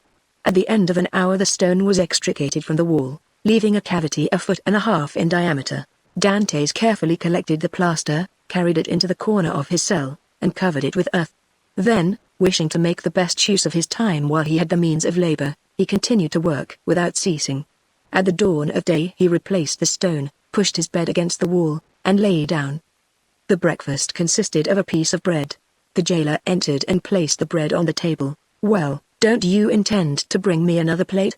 said Dantes. "No," replied the turnkey, "you destroy everything. First you break your jug, then you make me break your plate. If all the prisoners followed your example, the government would be ruined. I shall leave you the saucepan, and pour your soup into that. So for the future I hope you will not be so destructive." Dantes raised his eyes to heaven and clasped his hands beneath the coverlet. He felt more gratitude for the possession of this piece of iron than he had ever felt for anything. He had noticed, however, that the prisoner on the other side had ceased to labor. No matter, this was a greater reason for proceeding. If his neighbor would not come to him, he would go to his neighbor. All day he toiled on untiringly, and by the evening he had succeeded in extracting 10 handfuls of plaster and fragments of stone. When the hour for his jailer's visit arrived, Dantes straightened the handle of the saucepan as well as he could, and placed it in its accustomed place. The turnkey poured his ration of soup into it, together with the fish. For thrice a week the prisoners were deprived of meat. This would have been a method of reckoning time, had not Dantes long ceased to do so. Having poured out the soup, the turnkey retired. Dantes wished to ascertain whether his neighbor had really ceased to work. He listened. All was silent, as it had been for the last 3 days. Dantes sighed. It was evident that his neighbor distrusted him. However, he toiled on all the night without being discouraged, but after 2 or 3 hours he encountered an obstacle. The iron made no impression, but met with a smooth surface. Dantes touched it, and found that it was a beam. This beam crossed, or rather blocked up, the hole Dantes had made. It was necessary, therefore, to dig above or under it. The unhappy young man had not thought of this. "Oh my God, murmured he, "I have so earnestly prayed to you, that I hope my prayers had been heard. After having deprived me of my liberty, after having deprived me of death, after having recalled me to existence, my God, have pity on me, and do not let me die in despair." "Who talks of God and despair at the same time?" said a voice that seemed to come from beneath the earth, and, deadened by the distance, sounded hollow and sepulchral in the young man's ears. Edmund's hair stood on end, and he rose to his knees. "Ah," said he, "I hear a human voice." Edmund had not heard anyone speak save his jailer for 4 or 5 years, and a jailer is no man to a prisoner. He is a living door, a barrier of flesh and blood adding strength to restraints of oak and iron. "In the name of heaven," cried Dantes, "speak again, though the sound of your voice terrifies me." "Who are you, who are you?" said the voice. "An unhappy prisoner," replied Dantes, who made no hesitation in answering. "Of what country?" "A Frenchman." "Your name?" "Edmond Dantes." "Your profession?" "A sailor." "How long have you been here?" "Since the 28th of February, 1815. "Your crime?" "I am innocent." "But of what are you accused?" "Of having conspired to aid the Emperor's return." "What? For the Emperor's return? The Emperor is no longer on the throne, then?" "He abdicated at Fontainebleau in 1814, and was sent to the island of Elba." "But how long have you been here that you are ignorant of all this?" "Since 1811. Dantes shuddered. This man had been 4 years longer than himself in prison. "Do not dig any more," said the voice. "Only tell me how high up is your excavation." "On a level with the floor." "How is it concealed?" "Behind my bed." "Has your bed been moved since you have been a prisoner?" "No." "What does your chamber open on?" "A corridor." "And the corridor?" "On a court." "Alas!" murmured a voice. "Oh, what is the matter?" cried Dantes. "I have made a mistake owing to an error in my plans. I took the wrong angle, and have come out 15 feet from where I intended. I took the wall you are mining for the outer wall of the fortress. But then you would be close to the sea. That is what I hoped, and supposing you had succeeded, I should have thrown myself into the sea, gained one of the islands near here, the Isle de Dorme or the Isle de Tiburon, and then I should have been safe. Could you have swum so far? Heaven would have given me strength, but now all is lost. All? Yes. Stop up your excavation carefully, do not work any more, and wait until you hear from me. Tell me, at least, who you are. I am number 27. You mistrust me, then, said Dantes. Edmund fancied he heard a bitter laugh resounding from the depths. Oh, I am a Christian, cried Dantes, guessing instinctively that this man meant to abandon him.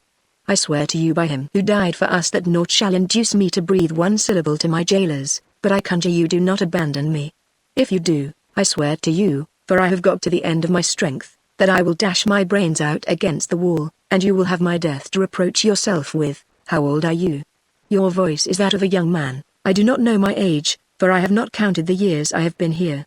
All I do know is, that I was just 19 when I was arrested.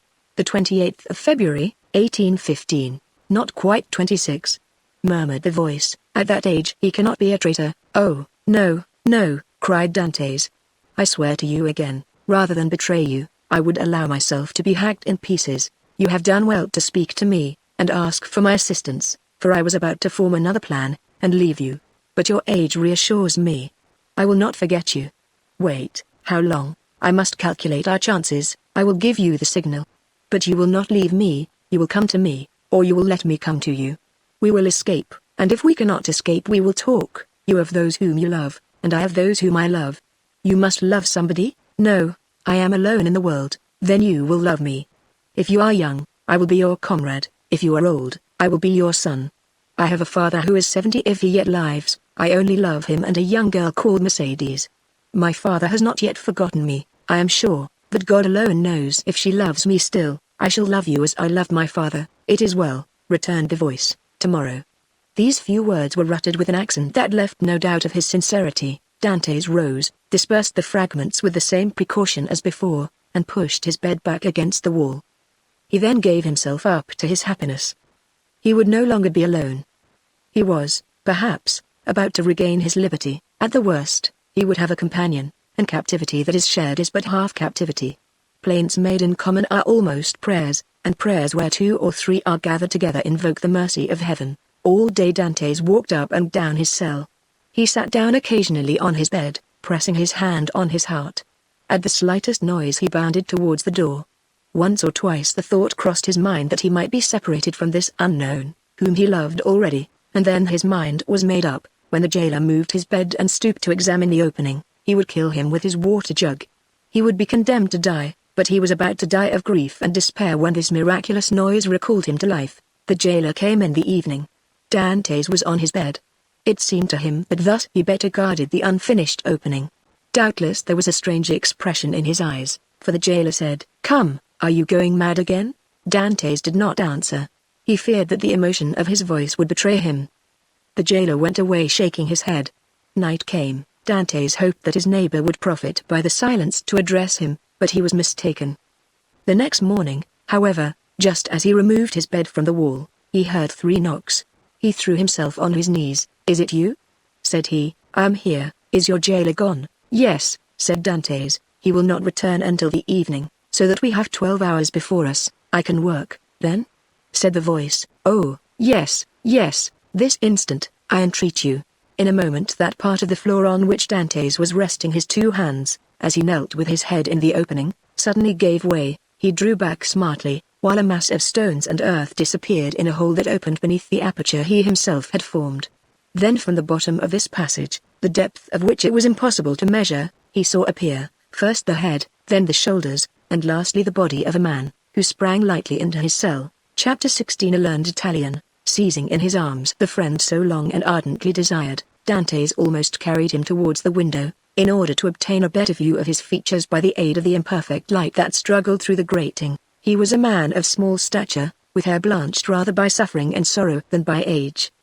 He had a deep-set, penetrating eye, almost buried beneath the thick grey eyebrow, and a long, and still black, beard reaching down to his breast. His thin face, deeply furrowed by care, and the bold outline of his strongly marked features, betokened a man more accustomed to exercise his mental faculties than his physical strength. Large drops of perspiration were now standing on his brow, while the garments that hung about him were so ragged that one could only guess at the pattern upon which they had originally been fashioned.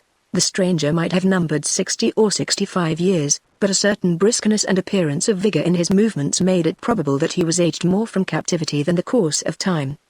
He received the enthusiastic greeting of his young acquaintance with evident pleasure, as though his chilled affections were rekindled and invigorated by his contact with one so warm and ardent.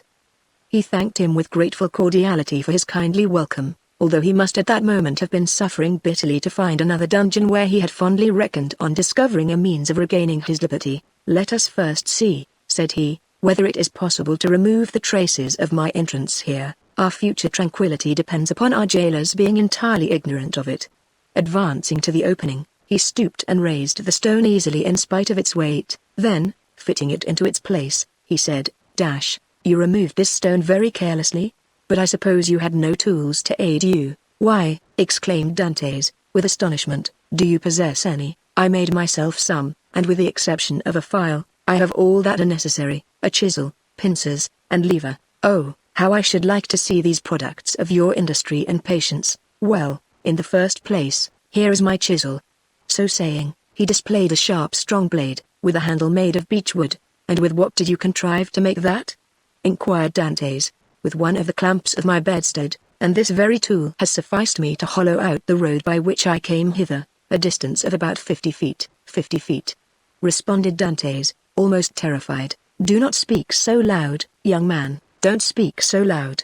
It frequently occurs in a state prison like this, that persons are stationed outside the doors of the cells purposely to overhear the conversation of the prisoners, but they believe I am shut up alone here. That makes no difference. And you say that you dug your way a distance of 50 feet to get here?" "I do. That is about the distance that separates your chamber from mine, only, unfortunately, I did not curve aright, for want of the necessary geometrical instruments to calculate my scale of proportion. Instead of taking an ellipsis of 40 feet, I made it 50.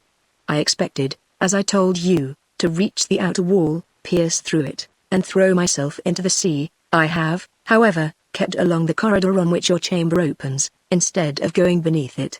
My labor is all in vain, for I find that the corridor looks into a courtyard filled with soldiers." "That's true," said Dantes, "but the corridor you speak of only bounds one side of my cell. There are 3 others.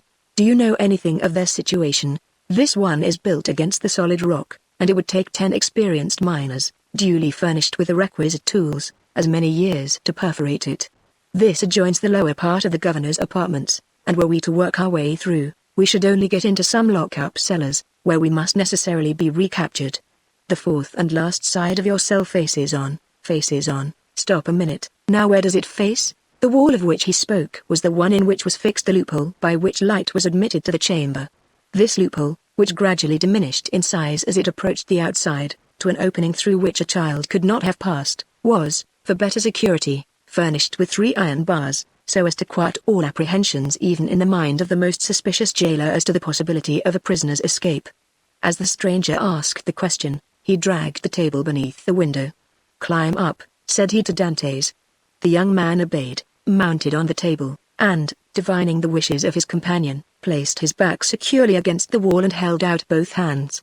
The stranger, whom as yet Dantes knew only by the number of his cell, sprang up with an agility by no means to be expected in a person of his years, and, light and steady on his feet as a cat or a lizard, climbed from the table to the outstretched hands of Dantes, and from them to his shoulders. Then, bending double, for the ceiling of the dungeon prevented him from holding himself erect, he managed to slip his head between the upper bars of the window, so as to be able to command a perfect view from top to bottom. An instant afterwards he hastily drew back his head, saying, "I thought so." And sliding from the shoulders of Dantes as dexterously as he had ascended, he nimbly leapt from the table to the ground. "What was it that you thought?"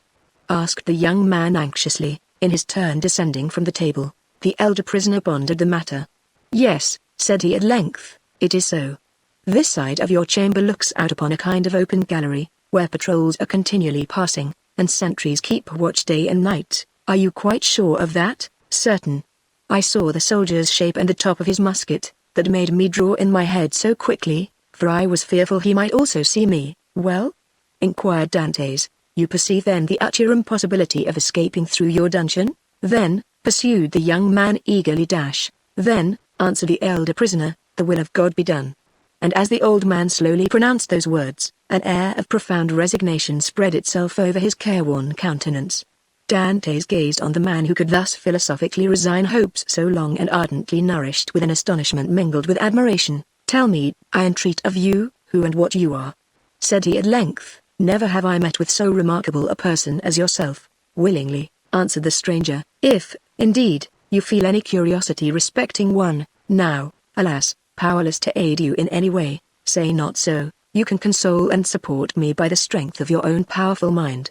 Pray let me know who you really are." The stranger smiled a melancholy smile. "Then listen," said he. "I am the Abbé Faria, and have been imprisoned as you know in this Château d'If since the year 1811, previously to which I had been confined for 3 years in the fortress of Fenestil. In the year 1811 I was transferred to Piedmont in France. It was at this period I learned that the destiny which seemed subservient to every wish formed by Napoleon, had bestowed on him a son, named King of Rome even in his cradle. I was very far then from expecting the change you have just informed me of, namely, that 4 years afterwards, this colossus of power would be overthrown. Then who reigns in France at this moment? Napoleon II? No, Louis XVIII, the brother of Louis XVII. How inscrutable are the ways of Providence! For what great and mysterious purpose has it pleased heaven to abase the man once so elevated, and raise up him who was so abased? Dante's whole attention was riveted on a man who could thus forget his own misfortunes while occupying himself with the destinies of others. "Yes, yes," continued he, "it will be the same as it was in England. After Charles I, Cromwell, after Cromwell, Charles II, and then James II, and then some son-in-law or relation, some Prince of Orange, a stadtholder who becomes a king. Then new concessions to the people, then a constitution, then liberty." "Ah, my friend," said the abbé, turning towards Dante's, and surveying him with the kindling gaze of a prophet, "you are young, you will see all this come to pass, probably, if ever I get out of prison." "True," replied Faria, "we are prisoners, but I forget this sometimes, and there are even moments when my mental vision transports me beyond these walls, and I fancy myself at liberty. But wherefore are you here?" "Because in 1807 I dreamed of the very plan Napoleon tried to realize in 1811, because, like Machiavelli, I desired to alter the political face of Italy, and instead of allowing it to be split up into a quantity of petty principalities, each held by some weak or tyrannical ruler, I sought to form one large, compact, and powerful empire, and, lastly, because I fancied I had found my Caesar Borgia in a crowned simpleton, who feigned to enter into my views only to betray me. It was the plan of Alexander VI and Clement VII, but it will never succeed now, for they attempted it fruitlessly, and Napoleon was unable to complete his work. Italy seems fated to misfortune." And the old man bowed his head. Dantes could not understand a man risking his life for such matters. Napoleon certainly he knew something of, inasmuch as he had seen and spoken with him, but of Clement VII and Alexander VI he knew nothing. "Are you not," he asked, "the priest who here in the Château d'If is generally thought to be ill, mad, you mean, don't you?" "I did not like to say so," answered Dantes, smiling. "Well, then," resumed Faria with a bitter smile, "let me answer your question in full, by acknowledging that I am the poor mad prisoner of the Château d'If, for many years permitted to amuse the different visitors with what is said to be my insanity, and, in all probability, I should be promoted to the honor of making sport for the children, if such innocent beings could be found in an abode devoted like this to suffering and despair." Dantes remained for a short time mute and motionless. At length he said, "Then you abandon all hope of escape? I perceive its utter impossibility, and I consider it impious to attempt that which the Almighty evidently does not approve. Nay, be not discouraged. Would it not be expecting too much to hope to succeed at your first attempt? Why not try to find an opening in another direction from that which has so unfortunately failed? Alas, it shows how little notion you can have of all it has cost me to effect a purpose so unexpectedly frustrated, that you talk of beginning over again. In the first place, I was 4 years making the tools I possess, and have been 2 years scraping and digging out earth, hard as granite itself. Then what toil and fatigue has it not been to remove huge stones I should once have deemed impossible to loosen? Whole days have I passed in these titanic efforts, considering my labor well repaid if, by night time I had contrived to carry away a square inch of this hard-bound cement, changed by ages into a substance unyielding as the stones themselves, then to conceal the mass of earth and rubbish I dug up, I was compelled to break through a staircase, and throw the fruits of my labor into the hollow part of it, but the well is now so completely choked up, that I scarcely think it would be possible to add another handful of dust without leading to discovery. Consider also that I fully believed I had accomplished the end and aim of my undertaking, for which I had so exactly husbanded my strength as to make it just hold out to the termination of my enterprise, and now, at the moment when I reckoned upon success, my hopes are forever dashed from me. No, I repeat again, that nothing shall induce me to renew attempts evidently at variance with the Almighty's pleasure. Dantes held down his head, that the other might not see how joy at the thought of having a companion outweighed the sympathy he felt for the failure of the abbé's plans. The abbé sank upon Edmund's bed, while Edmund himself remained standing. Escape had never once occurred to him. There are, indeed, some things which appear so impossible that the mind does not dwell on them for an instant.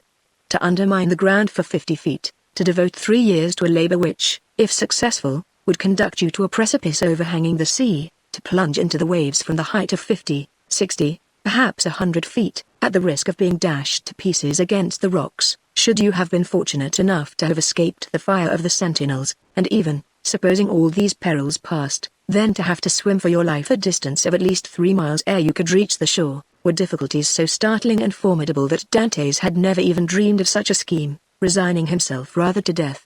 But the sight of an old man clinging to life with so desperate a courage, gave a fresh turn to his ideas, and inspired him with new courage. Another, older and less strong than he, had attempted what he had not had sufficient resolution to undertake, and had failed only because of an error in calculation. This same person, with almost incredible patience and perseverance, had contrived to provide himself with tools requisite for so unparalleled an attempt. Another had done all this. Why, then, was it impossible to Dantes? Faria had dug his way through 50 feet, Dantes would dig 100. Faria, at the age of 50, had devoted 3 years to the task. He, who was but half as old, would sacrifice 6. Faria, a priest and servant, had not shrunk from the idea of risking his life by trying to swim a distance of 3 miles to one of the islands, Dorm, Ratn, or Limea. Should a hardy sailor, an experienced diver, like himself, shrink from a similar task? Should he, who had so often for mere amusement's sake plunged to the bottom of the sea to fetch up the bright coral branch, hesitate to entertain the same project? He could do it in an hour, and how many times had he, for pure pastime, continued in the water for more than twice as long? At once Dantes resolved to follow the brave example of his energetic companion, and to remember that what has once been done may be done again. After continuing some time in profound meditation, the young man suddenly exclaimed, "I have found what you were in search of." Faria started. "Have you, indeed?" cried he, raising his head with quick anxiety. "Pray, let me know what it is you have discovered." "The corridor through which you have bored your way from the cellar you occupy here, extends in the same direction as the outer gallery, does it not?" "It does, and is not above 15 feet from it." "About that. Well, then, I will tell you what we must do. We must pierce through the corridor by forming a side opening about the middle, as it were the top part of the cross. This time you will lay your plans more accurately. We shall get out into the gallery you have described, kill the sentinel who guards it, and make our escape. All we require to ensure success is courage, and that you possess, and strength, which I am not deficient in. As for patience, you have abundantly proved yours, you shall now see me prove mine." "One instant, my dear friend," replied the abbé. "It is clear you do not understand the nature of the courage with which I am endowed, and what use I intend making of my strength. As for patience, I consider that I have abundantly exercised it in beginning every morning the task of the night before, and every night renewing the task of the day. But then, young man, and I pray of you to give me your full attention, then I thought I could not be doing anything displeasing to the Almighty in trying to set an innocent being at liberty, one who had committed no offense, and merited not condemnation." "And have your notions changed?" asked Dantes with much surprise. "Do you think yourself more guilty in making the attempt since you have encountered me?" "No, neither do I wish to incur guilt. Hitherto I have fancied myself merely waging war against circumstances, not men. I have thought it no sin to bore through a wall, or destroy a staircase, but I cannot so easily persuade myself to pierce a heart or take away a life." A slight movement of surprise escaped Dantes. "Is it possible," said he, "that where your liberty is at stake you can allow any such scruple to deter you from obtaining it?" "Tell me," replied Faria, "what has hindered you from knocking down your jailer with a piece of wood torn from your bedstead, dressing yourself in his clothes, and endeavoring to escape?" "Simply the fact that the idea never occurred to me," answered Dantes. "Because," said the old man, "the natural repugnance to the commission of such a crime prevented you from thinking of it, and so it ever is because in simple and allowable things our natural instincts keep us from deviating from the strict line of duty.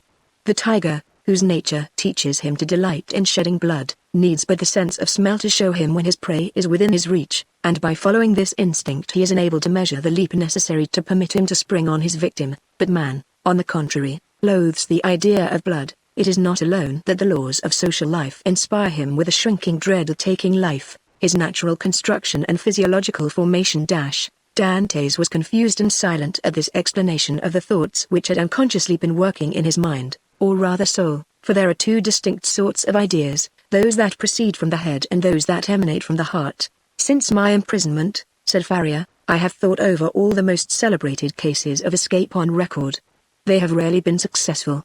Those that have been crowned with full success have been long meditated upon, and carefully arranged, such, for instance, as the escape of the Duc de Beaufort from the Château de Vincennes, that of the Abbé Dubuquoy from Fulvic, of Latude from the Bastille. Then there are those for which chance sometimes affords opportunity, and those are the best of all. Let us, therefore, wait patiently for some favorable moment, and when it presents itself, profit by it. Ah, said Dantes, you might well endure the tedious delay. You were constantly employed in the task you set yourself, and when weary with toil, you had your hopes to refresh and encourage you. I assure you, replied the old man, I did not turn to that source for recreation or support. What did you do then? I wrote or studied. Were you then permitted the use of pens, ink, and paper? Oh, no, answered the abbé, I had none but what I made for myself. You made paper, pens and ink? Yes. Dantes gazed with admiration, but he had some difficulty in believing. Faria saw this. When you pay me a visit in my cell, my young friend, said he, I will show you an entire work, the fruits of the thoughts and reflections of my whole life, many of them meditated over in the shades of the Colosseum at Rome, at the foot of St. Mark's Column at Venice, and on the borders of the Arno at Florence, little imagining at the time that they would be arranged in order within the walls of the Château d'If.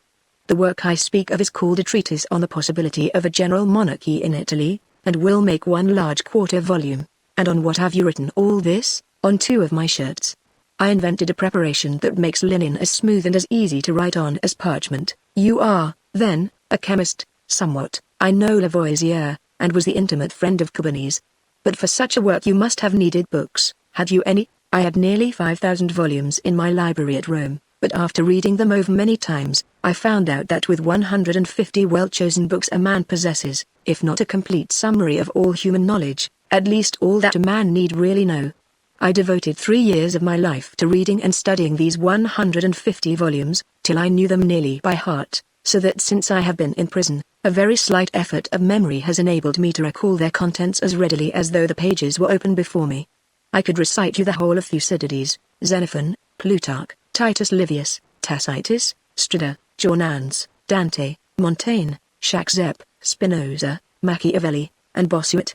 I name only the most important. You are, doubtless, acquainted with a variety of languages, so as to have been able to read all these? Yes, I speak 5 of the modern tongues, that is to say, German, French, Italian, English, and Spanish. By the aid of ancient Greek I learned modern Greek. I don't speak it so well as I could wish, but I am still trying to improve myself. Improve yourself, repeated Dantes. Why, how can you manage to do so? Why, I made a vocabulary of the words I knew, turned, returned, and arranged them, so as to enable me to express my thoughts through their medium. I know nearly 1,000 words, which is all that is absolutely necessary, although I believe there are nearly 100,000 in the dictionaries. I cannot hope to be very fluent, but I certainly should have no difficulty in explaining my wants and wishes, and that would be quite as much as I should ever require. Stronger grew the wonder of Dantes, who almost fancied he had to do with one gifted with supernatural powers, still hoping to find some imperfection which might bring him down to a level with human beings. He added, then if you were not furnished with pens, how did you manage to write the work you speak of? I made myself some excellent ones, which would be universally preferred to all others if once known. You are aware what huge whitings are served to us on mega days. Well, I selected the cartilages of the heads of these fishes, and you can scarcely imagine the delight with which I welcomed the arrival of each Wednesday, Friday, and Saturday, as affording me the means of increasing my stock of pens, for I will freely confess that my historical labors have been my greatest solace and relief. While retracing the past, I forget the present, and traversing at will the path of history I cease to remember that I am myself a prisoner. But the ink, said Dantes, of what did you make your ink? There was formerly a fireplace in my dungeon, replied Faria, but it was closed up long ere I became an occupant of this prison. Still, it must have been many years in use, for it was thickly covered with a coating of soot. This soot I dissolved in a portion of the wine brought to me every Sunday, and I assure you a better ink cannot be desired.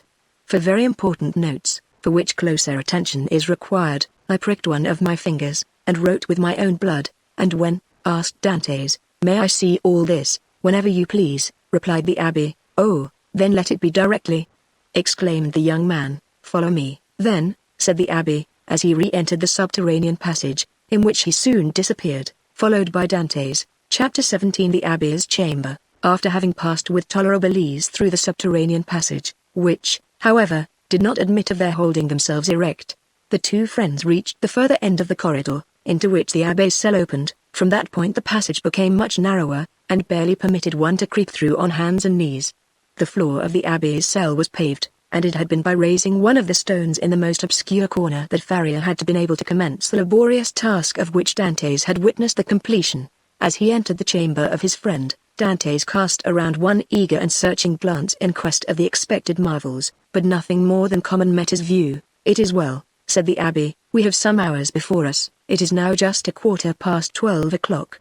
Instinctively Dantes turned round to observe by what watch or clock the abbé had been able so accurately to specify the hour. "Look at this ray of light which enters by my window," said the abbé, "and then observe the lines traced on the wall.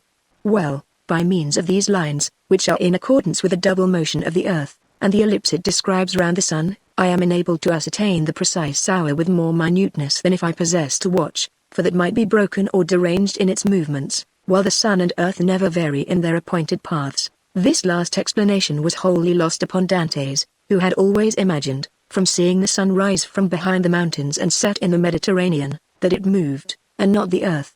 A double movement of the globe he inhabited, and of which he could feel nothing, appeared to him perfectly impossible.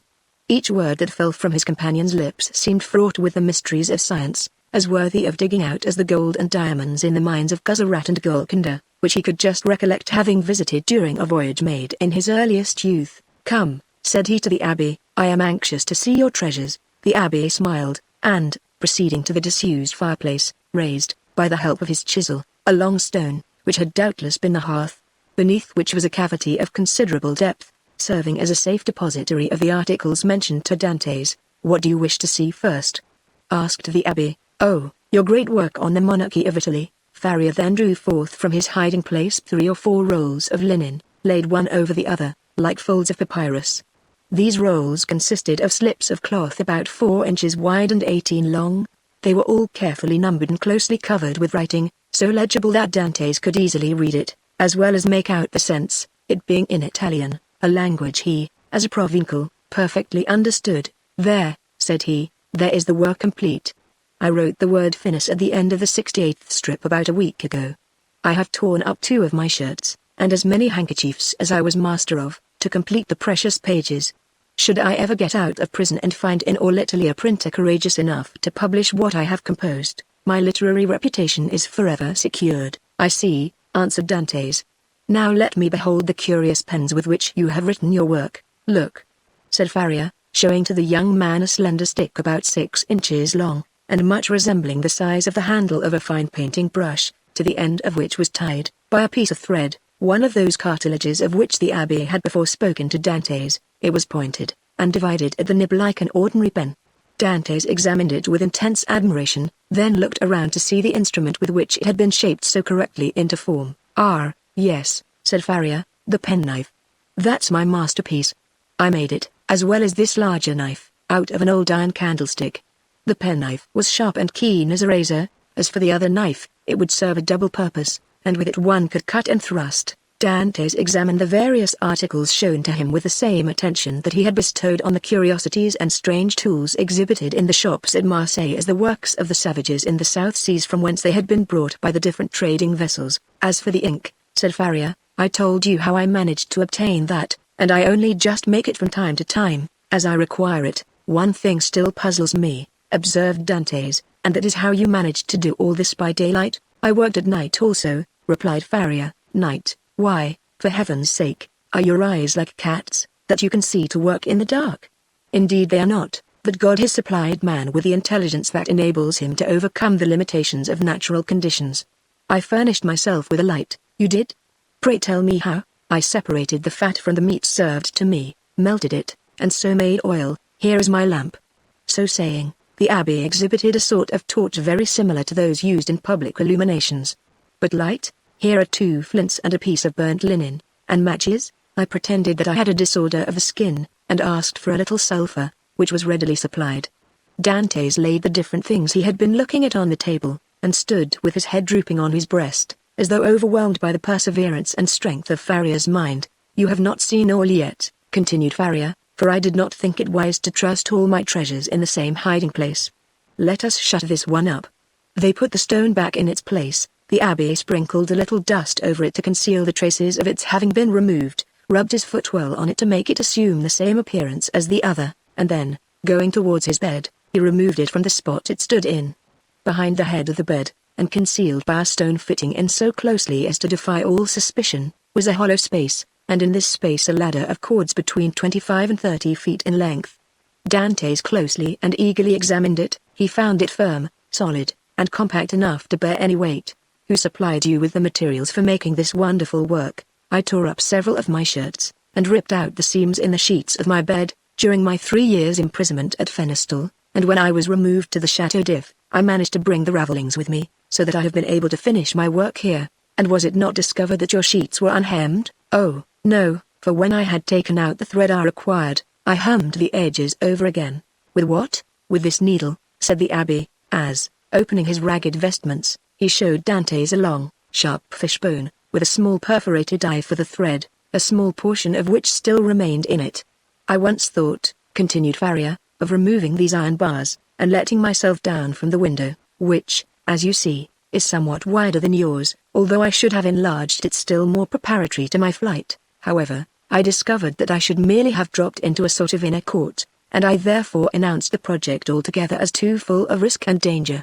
Nevertheless, I carefully preserved my ladder against one of those unforeseen opportunities of which I spoke just now, and which sudden chance frequently brings about.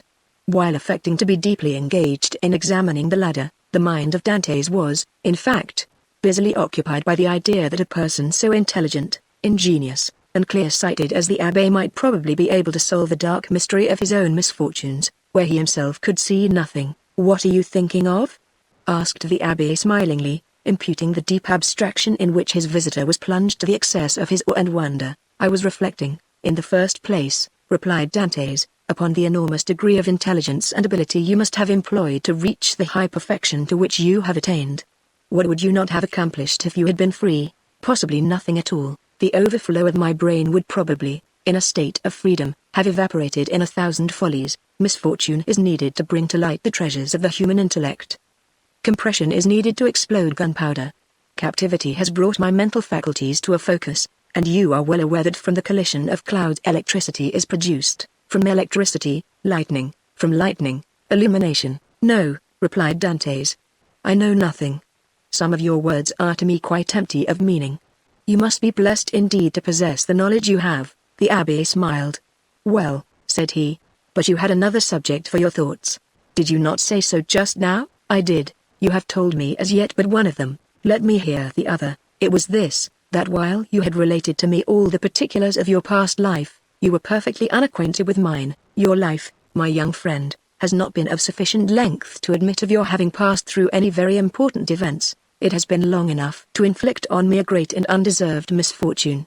I would fain fix the source of it on man that I may no longer vent reproaches upon heaven. Then you profess ignorance of the crime with which you are charged? I do, indeed, and this I swear by the 2 beings most dear to me upon earth, my father and Mercedes. Come, said the abbé, closing his hiding place, and pushing the bed back to its original situation. Let me hear your story. Dantes obeyed, and commenced what he called his history, but which consisted only of the account of a voyage to India, and 2 or 3 voyages to the Levant until he arrived at the recital of his last cruise, with the death of Captain Leclerc, and the receipt of a packet to be delivered by himself to the Grand Marshal, his interview with that personage, and his receiving, in place of the packet brought, a letter addressed to a Monsieur Noirtier, his arrival at Marseille, and interview with his father, his affection for Mercedes, and their nuptial feast. his arrest and subsequent examination, his temporary detention at the Palais de Justice, and his final imprisonment in the Château d'If. From this point everything was a blank to Dantes. He knew nothing more, not even the length of time he had been imprisoned. His recital finished, the abbé reflected long and earnestly. "There is," said he, at the end of his meditations, "a clever maxim, which bears upon what I was saying to you some little while ago. And that is, that unless wicked ideas take root in a naturally depraved mind, human nature, in a right and wholesome state, revolts at crime. Still, from an artificial civilization have originated wants, vices, and false tastes, which occasionally become so powerful as to stifle within us all good feelings, and ultimately to lead us into guilt and wickedness. From this view of things, then, comes the axiom that if you visit to discover the author of any bad action, seek first to discover the person to whom the perpetration of that bad action could be in any way advantageous. Now, to apply it in your case, to whom could your disappearance have been serviceable? To no one, by heaven. I was a very insignificant person. Do not speak thus, for your reply evinces neither logic nor philosophy. Everything is relative, my dear young friend, from the king who stands in the way of his successor, to the employee who keeps his rival out of a place. Now, in the event of the king's death, his successor inherits a crown. When the employee dies, the supernumerary steps into his shoes, and receives his salary of 12,000 livres. Well, these 12,000 livres are his civil list, and are as essential to him as the 12 millions of a king. Everyone, from the highest to the lowest degree, has his place on the social ladder, and is beset by stormy passions and conflicting interests, as in Descartes' theory of pressure and impulsion. But these forces increase as we go higher, so that we have a spiral which in defiance of reason rests upon the apex and not on the base. Now let us return to your particular world. You say you were on the point of being made captain of the Pharaon? Yes. And about to become the husband of a young and lovely girl? Yes. Now, could anyone have had any interest in preventing the accomplishment of these two things? But let us first settle the question as to its being the interest of anyone to hinder you from being captain of the Pharaon. What say you? I cannot believe such was the case. I was generally liked on board, and had the sailors possessed the right of selecting a captain themselves, I feel convinced their choice would have fallen on me. There was only one person among the crew who had any feeling of ill will towards me. I had quarrelled with him some time previously, and had even challenged him to fight me, but he refused. Now we are getting on. And what was this man's name? Danglars. What rank did he hold on board?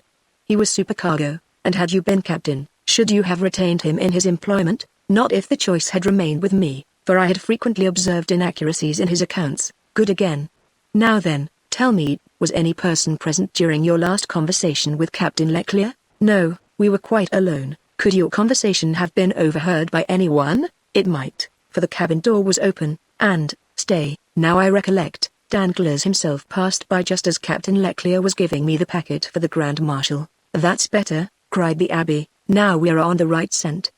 Did you take anybody with you when you put into the port of Elba? Nobody. Somebody that received your packet, and gave you a letter in place of it, I think? Yes, the Grand Marshal did. And what did you do with that letter? Put it into my portfolio. You had your portfolio with you, then? Now, how could a sailor find room in his pocket for a portfolio large enough to contain an official letter? You are right, it was left on board. Then it was not till your return to the ship that you put the letter in a portfolio? No. And what did you do with the same letter while returning from Porto Ferro to the vessel? I carried it in my hand, so that when you went on board the Pharaon, everybody could see that you held a letter in your hand. Yes, Danglars, as well as the rest? Danglars, as well as others. Now, listen to me, and try to recall every circumstance attending your arrest. Do you recollect the words in which the information against you was formulated? Oh yes, I read it over 3 times, and the words sank deeply into my memory. Repeat it to me. Dantes paused a moment, then said, "This is it, word for word. The king's attorney is informed by a friend to the throne and religion, that one Edmond Dantes, mate on board the Pharaon, this day arrived from Smyrna, after having touched at Naples and Porto Ferro, has been entrusted by Murat with a packet for the usurper, again, by the usurper, with a letter for the Bonapartist Club in Paris. This proof of his guilt may be procured by his immediate arrest, as the letter will be found either about his person, at his father's residence, or in his cabin on board the Pharaon." The abbé shrugged his shoulders.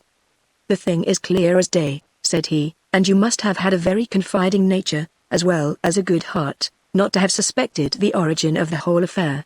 Do you really think so? Ah, that would indeed be infamous. How did Danglars usually write? In a handsome, running hand. And how was the anonymous letter written? Backhanded. Again the abbé smiled. Disguised. It was very boldly written, if disguised. Stop a bit, said the abbé, taking up what he called his pen, and, after dipping it into the ink, he wrote on a piece of prepared linen, with his left hand, the first 2 or 3 words of the accusation. Dantès drew back, and gazed on the abbé with a sensation almost amounting to terror. "How very astonishing!"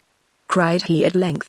"Why, your writing exactly resembles that of the accusation, simply because that accusation had been written with the left hand, and I have noticed that What? That while the writing of different persons done with the right hand varies, that performed with the left hand is invariably uniform. You have evidently seen and observed everything. Let us proceed." "Oh, yes, yes. Now as regards the second question, I am listening. Was there any person whose interest it was to prevent your marriage with Mercedes?" "Yes, a young man who loved her, and his name was Fernand. That is a Spanish name, I think. He was a Catalan. You imagine him capable of writing the letter?" "Oh, no, he would more likely have got rid of me by sticking a knife into me. That is in strict accordance with the Spanish character. An assassination they will unhesitatingly commit, but an act of cowardice, never." "Besides," said Dantès, "the various circumstances mentioned in the letter were wholly unknown to him. You had never spoken of them yourself to anyone?" "To no one, not even to your mistress?" "No, not even to my betrothed." "Then it is Danglars. I feel quite sure of it now. Wait a little. Pray, was Danglars acquainted with Fernand?" "No." "Yes, he was. Now I recollect What? To have seen them both sitting at table together under an arbor at Pamphiles the evening before the day fixed for my wedding. They were in earnest conversation.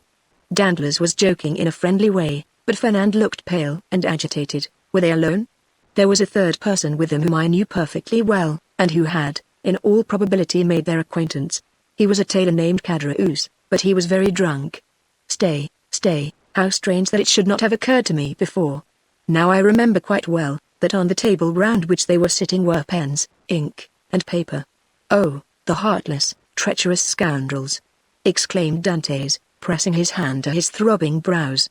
"Is there anything else I can assist you in discovering, besides the villainy of your friends?" inquired the abbé with a laugh. "Yes, replied Dantès eagerly. "I would beg of you, who see so completely to the depths of things, and to whom the greatest mystery seems but an easy riddle, to explain to me how it was that I underwent no second examination, was never brought to trial, and, above all, was condemned without ever having had sentence passed on me." "That is altogether a different and a more serious matter," responded the abbé. "The ways of justice are frequently too dark and mysterious to be easily penetrated. All we have hitherto done in the matter has been child's play. If you wish me to enter upon the more difficult part of the business, you must assist me by the most minute information on every point. Pray ask me whatever questions you please, for, in good truth, you see more clearly into my life than I do myself. In the first place, then, who examined you? The king's attorney, his deputy, or a magistrate?" "The deputy." "Was he young or old?" "About 6 or 27 years of age, I should say." "So," answered the abbé. "Old enough to be ambitions, but too young to be corrupt." "And how did he treat you?" "With more of mildness than severity." "Did you tell him your whole story?" "I did." "And did his conduct change at all in the course of your examination?" "He did appear much disturbed when he read the letter that had brought me into this scrape. He seemed quite overcome by my misfortune." "By your misfortune?" "Yes." "Then you feel quite sure that it was your misfortune he deplored?" "He gave me one great proof of his sympathy, at any rate." "And that?" "He burned the sole evidence that could at all have criminated me." "What? The accusation?" "No, the letter." "Are you sure?" "I saw it done." "That alters the case. This man might, after all, be a greater scoundrel than you have thought possible." "Upon my word," said Dantès, "you make me shudder. Is the world filled with tigers and crocodiles?" "Yes, and remember that 2-legged tigers and crocodiles are more dangerous than the others." "Never mind, let us go on." "With all my heart." "You tell me he burned the letter?" "He did, saying at the same time, 'You see, I thus destroy the only proof existing against you.' This action is somewhat too sublime to be natural." "You think so?" "I am sure of it." "To whom was this letter addressed?" "To M. Noirtier, number 13 Coq Heron, Paris." "Now can you conceive of any interest that your heroic deputy could possibly have had in the destruction of that letter?" "Why, it is not altogether impossible he might have had, for he made me promise several times never to speak of that letter to anyone, assuring me he so advised me for my own interest, and, more than this, he insisted on my taking a solemn oath never to utter the name mentioned in the address, Noirtier. Repeated the abbé, Noirtier. I knew a person of that name at the court of the Queen of Etruria, Noirtier, who had been a Girondin during the Revolution. What was your deputy called? De Villefort. The abbé burst into a fit of laughter, while Dantes gazed on him in utter astonishment. What ails you? Said he at length. Do you see that ray of sunlight? I do. Well, the whole thing is more clear to me than that sunbeam is to you. Poor fellow. Poor young man. And you tell me this magistrate expressed great sympathy and commiseration for you? He did. And the worthy man destroyed your compromising letter? Yes. And then made you swear never to utter the name of Noirtier? Yes. Why, you poor short-sighted simpleton, can you not guess who this Noirtier was, whose very name he was so careful to keep concealed? Noirtier was his father. Had a thunderbolt fallen at the feet of Dantes, or hell opened its yawning gulf before him, he could not have been more completely transfixed with horror than he was at the sound of these unexpected words. Starting up, he clasped his hands around his head as though to prevent his very brain from bursting, and exclaimed, His father. His father, yes, his father, replied the abbé. His right name was Noirtier de Villefort. At this instant a bright light shot through the mind of Dantes, and cleared up all that had been dark and obscure before. The change that had come over Villefort during the examination, the destruction of the letter, the exacted promise, the almost supplicating tones of the magistrate, who seemed rather to implore mercy than to pronounce punishment, all returned with a stunning force to his memory. He cried out, and staggered against the wall like a drunken man. Then he hurried to the opening that led from the abbé's cell to his own, and said, I must be alone, to think over all this. When he regained his dungeon, he threw himself on his bed, where the turnkey found him in the evening visit, sitting with fixed gaze and contracted features, dumb and motionless as a statue. During these hours of profound meditation, which to him had seemed only minutes, he had formed a fearful resolution, and bound himself to its fulfillment by a solemn oath. Dantes was at length roused from his reverie by the voice of Faria, who, having also been visited by his jailer, had come to invite his fellow sufferer to share his supper. The reputation of being out of his mind, though harmlessly and even amusingly so, had procured for the abbé unusual privileges. He was supplied with bread of a finer, whiter quality than the usual prison fare, and even regaled each Sunday with a small quantity of wine. Now this was a Sunday, and the abbé had come to ask his young companion to share the luxuries with him. Dantes followed. His features were no longer contracted, and now wore their usual expression, but there was that in his whole appearance that bespoke one who had come to a fixed and desperate resolve. Faria bent on him his penetrating eye. I regret now, said he, having helped you in your late inquiries, or having given you the information I did. Why so? Inquired Dantes. Because it has instilled a new passion in your heart, that of vengeance. Dantes smiled. Let us talk of something else, said he. Again the abbé looked at him, then mournfully shook his head, but in accordance with Dantes' request, he began to speak of other matters. The elder prisoner was one of those persons whose conversation, like that of all who have experienced many trials, contained many useful and important hints as well as sound information, but it was never egotistical, for the unfortunate man never alluded to his own sorrows. Dantes listened with admiring attention to all he said. Some of his remarks corresponded with what he already knew, or applied to the sort of knowledge his nautical life had enabled him to acquire. A part of the good abbé's words, however, were wholly incomprehensible to him, but, like the aurora which guides the navigator in northern latitudes, opened new vistas to the inquiring mind of the listener, and gave fantastic glimpses of new horizons, enabling him justly to estimate the delight an intellectual mind would have in following one so richly gifted as Faria along the heights of truth, where he was so much at home. You must teach me a small part of what you know, said Dantes, if only to prevent your growing weary of me. I can well believe that so learned a person as yourself would prefer absolute solitude to being tormented with the company of one as ignorant and uninformed as myself. If you will only agree to my request, I promise you never to mention another word about escaping. The abbé smiled. Alas, my boy, said he, human knowledge is confined within very narrow limits, and when I have taught you mathematics, physics, history, and the 3 or 4 modern languages with which I am acquainted, you will know as much as I do myself. Now, it will scarcely require 2 years for me to communicate to you the stock of learning I possess. 2 years! Exclaimed Dantes. Do you really believe I can acquire all these things in so short a time? Not their application, certainly, but their principles you may. To learn is not to know, there are the learners and the learned. Memory makes the one, philosophy the other.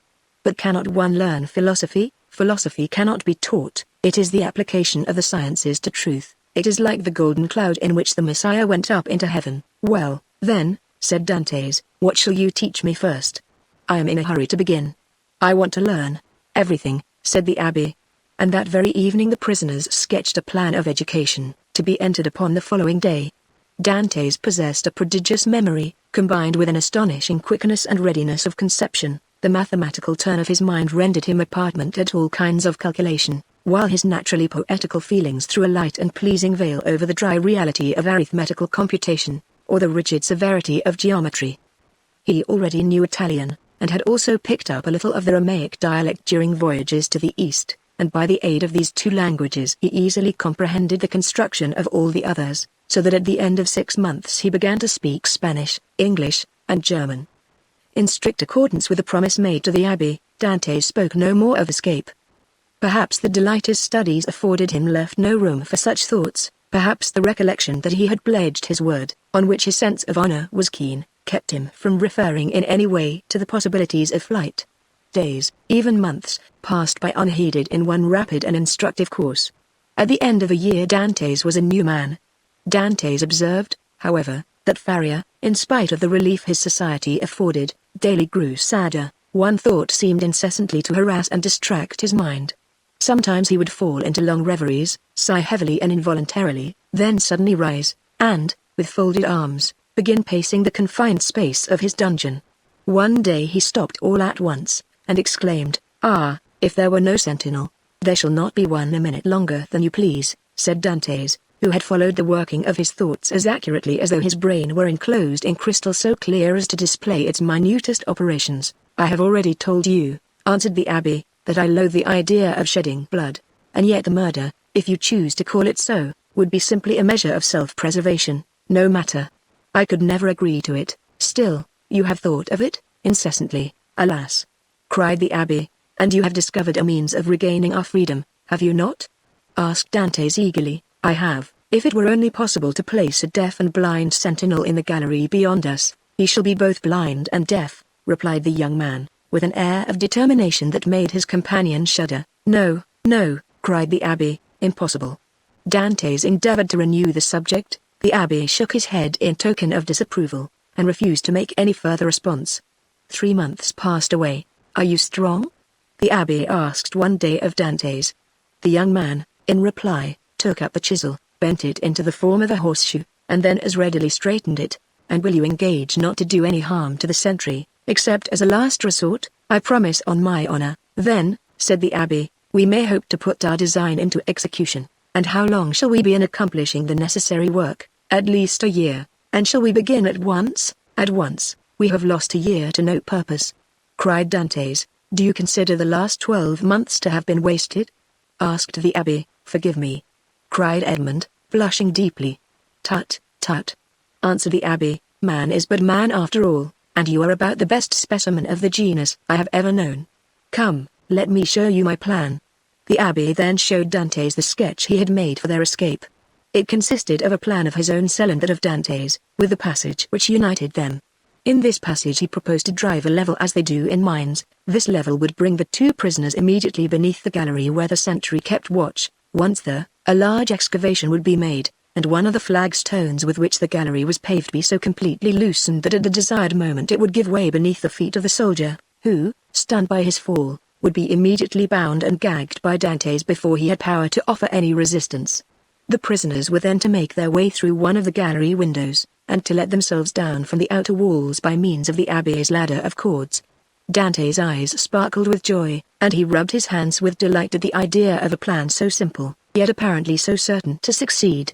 That very day the miners began their labors, with a vigor and alacrity proportionate to their long rest from fatigue and their hopes of ultimate success. Nothing interrupted the progress of the work except the necessity that each was under of returning to his cell in anticipation of the turnkey's visits. They had learned to distinguish the almost imperceptible sound of his footsteps as he descended towards their dungeons, and happily, never failed of being prepared for his coming. The fresh earth excavated during their present work, and which would have entirely blocked up the old passage, was thrown, By degrees and with the utmost precaution, out of the window in either Faria's or Dante's cell, the rubbish being first pulverized so finely that the night wind carried it far away without permitting the smallest trace to remain. More than a year had been consumed in this undertaking, the only tools for which had been a chisel, a knife, and a wooden lever, Faria still continuing to instruct Dantes by conversing with him, sometimes in one language, sometimes in another, at others, relating to him the history of nations and great men who from time to time have risen to fame and trodden the path of glory. The abbé was a man of the world, and had, moreover, mixed in the first society of the day. He wore an air of melancholy dignity which Dantes, thanks to the imitative powers bestowed on him by nature, easily acquired, as well as that outward polish and politeness he had before been wanting in, and which is seldom possessed except by those who have been placed in constant intercourse with persons of high birth and breeding. At the end of 15 months the level was finished, and the excavation completed beneath the gallery, and the two workmen could distinctly hear the measured tread of the sentinel as he paced to and fro over their heads, compelled, as they were, to await a night sufficiently dark to favor their flight. They were obliged to defer their final attempt till that auspicious moment should arrive. Their greatest dread now was lest the stone through which the sentry was doomed to fall should give way before its right time, and this they had in some measure provided against by propping it up with a small beam which they had discovered in the walls through which they had worked their way. Dantes was occupied in arranging this piece of wood when he heard Faria, who had remained in Edmund's cell for the purpose of cutting a peg to secure their rope ladder, call to him in a tone indicative of great suffering. Dantes hastened to his dungeon, where he found him standing in the middle of the room, pale as death, his forehead streaming with perspiration, and his hands clenched tightly together. "Gracious heavens!" exclaimed Dantes, "what is the matter? What has happened? Quick! Quick!" returned the abbé, "listen to what I have to say." Dantes looked in fear and wonder at the livid countenance of Faria, whose eyes, already dull and sunken, were surrounded by purple circles, while his lips were white as those of a corpse, and his very hair seemed to stand on end. "Tell me, I beseech you, what ails you?" cried Dantes, letting his chisel fall to the floor. "Alas," faltered out the abbé, "all is over with me. I am seized with a terrible, perhaps mortal illness. I can feel that the paroxysm is fast approaching.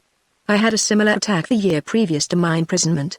This malady admits but of one remedy. I will tell you what that is.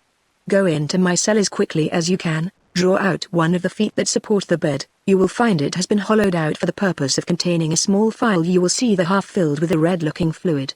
Bring it to me, or rather, no, I may be found here, therefore help me back to my room while I have the strength to drag myself along. Who knows what may happen, or how long the attack may last." In spite of the magnitude of the misfortune which thus suddenly frustrated his hopes, Dantes did not lose his presence of mind, but descended into the passage, dragging his unfortunate companion with him. Then, half carrying, half supporting him, he managed to reach the abbé's chamber, when he immediately laid the sufferer on his bed. "Thanks," said the poor abbé, shivering as though his veins were filled with ice. "I am about to be seized with a fit of catalepsy. When it comes to its height I shall probably lie still and motionless as though dead, uttering neither sigh nor groan. On the other hand, the symptoms may be much more violent, and cause me to fall into fearful convulsions, foam at the mouth, and cry out loudly. Take care my cries are not heard, for if they are it is more than probable I should be removed to another part of the prison, and we be separated forever. When I become quite motionless, cold, and rigid as a corpse, then, and not before, be careful about this, force open my teeth with a knife, pour from 8 to 10 drops of the liquor contained in the phial down my throat, and I may perhaps revive, perhaps," exclaimed Dantes in grief-stricken tones. "Help! Help!" cried the abbé. I die, I dash." So sudden and violent was the fit that the unfortunate prisoner was unable to complete the sentence. A violent convulsion shook his whole frame, his eyes started from their sockets, his mouth was drawn on one side, his cheeks became purple, he struggled, foamed, dashed himself about, and uttered the most dreadful cries, which, however, Dantes prevented from being heard by covering his head with a blanket. The fit lasted 2 hours. Then, more helpless than an infant, and colder and paler than marble, more crushed and broken than a reed trampled underfoot, he fell back, doubled up in one last convulsion, and became as rigid as a corpse. Edmund waited till life seemed extinct in the body of his friend, then, taking up the knife, he with difficulty forced open the closely fixed jaws, carefully administered the appointed number of drops, and anxiously awaited the result. An hour passed away and the old man gave no sign of returning animation. Dantes began to fear he had delayed too long ere he administered the remedy, and, thrusting his hands into his hair, continued gazing on the lifeless features of his friend. At length a slight color tinged the livid cheeks, consciousness returned to the dull, open eyeballs, a faint sigh issued from the lips, and the sufferer made a feeble effort to move. "He is saved! He is saved!" cried Dantes in a paroxysm of delight. The sick man was not yet able to speak, but he pointed with evident anxiety towards the door. Dantes listened, and plainly distinguished the approaching steps of the jailer. It was therefore near 7 o'clock, but Edmund's anxiety had put all thoughts of time out of his head. The young man sprang to the entrance, darted through it, carefully drawing the stone over the opening, and hurried to his cell. He had scarcely done so before the door opened, and the jailer saw the prisoner seated as usual on the side of his bed. Almost before the key had turned in the lock, and before the departing steps of the jailer had died away in the long corridor he had to traverse, Dantes, whose restless anxiety concerning his friend left him no desire to touch the food brought him, hurried back to the abbé's chamber, and raising the stone by pressing his head against it, was soon beside the sick man's couch. Faria had now fully regained his consciousness, but he still lay helpless and exhausted. "I did not expect to see you again," said he feebly, to Dantes. "And why not?" asked the young man. "Did you fancy yourself dying?" "No, I had no such idea, but, knowing that all was ready for flight, I thought you might have made your escape." The deep glow of indignation suffused the cheeks of Dantes. "Without you? Did you really think me capable of that?" "At least," said the abbé, "I now see how wrong such an opinion would have been. Alas, alas! I am fearfully exhausted and debilitated by this attack." "Be of good cheer," replied Dantes, "your strength will return." And as he spoke he seated himself near the bed beside Faria, and took his hands. The abbé shook his head. "The last attack I had," said he, "lasted but half an hour, and after it I was hungry, and got up without help. Now I can move neither my right arm nor leg, and my head seems uncomfortable, which shows that there has been a suffusion of blood on the brain. The third attack will either carry me off, or leave me paralyzed for life." "No, no," cried Dantes, "you are mistaken, you will not die. And your third attack, if, indeed, you should have another, will find you at liberty. We shall save you another time, as we have done this, only with a better chance of success, because we shall be able to command every requisite assistance." "My good Edmund," answered the abbé, "be not deceived. The attack which has just passed away, condemns me forever to the walls of a prison. None can fly from a dungeon who cannot walk. Well, we will wait, a week, a month, 2 months, if need be, and meanwhile your strength will return. Everything is in readiness for our flight, and we can select any time we choose. As soon as you feel able to swim we will go." "I shall never swim again," replied Faria. "This arm is paralyzed, not for a time, but forever.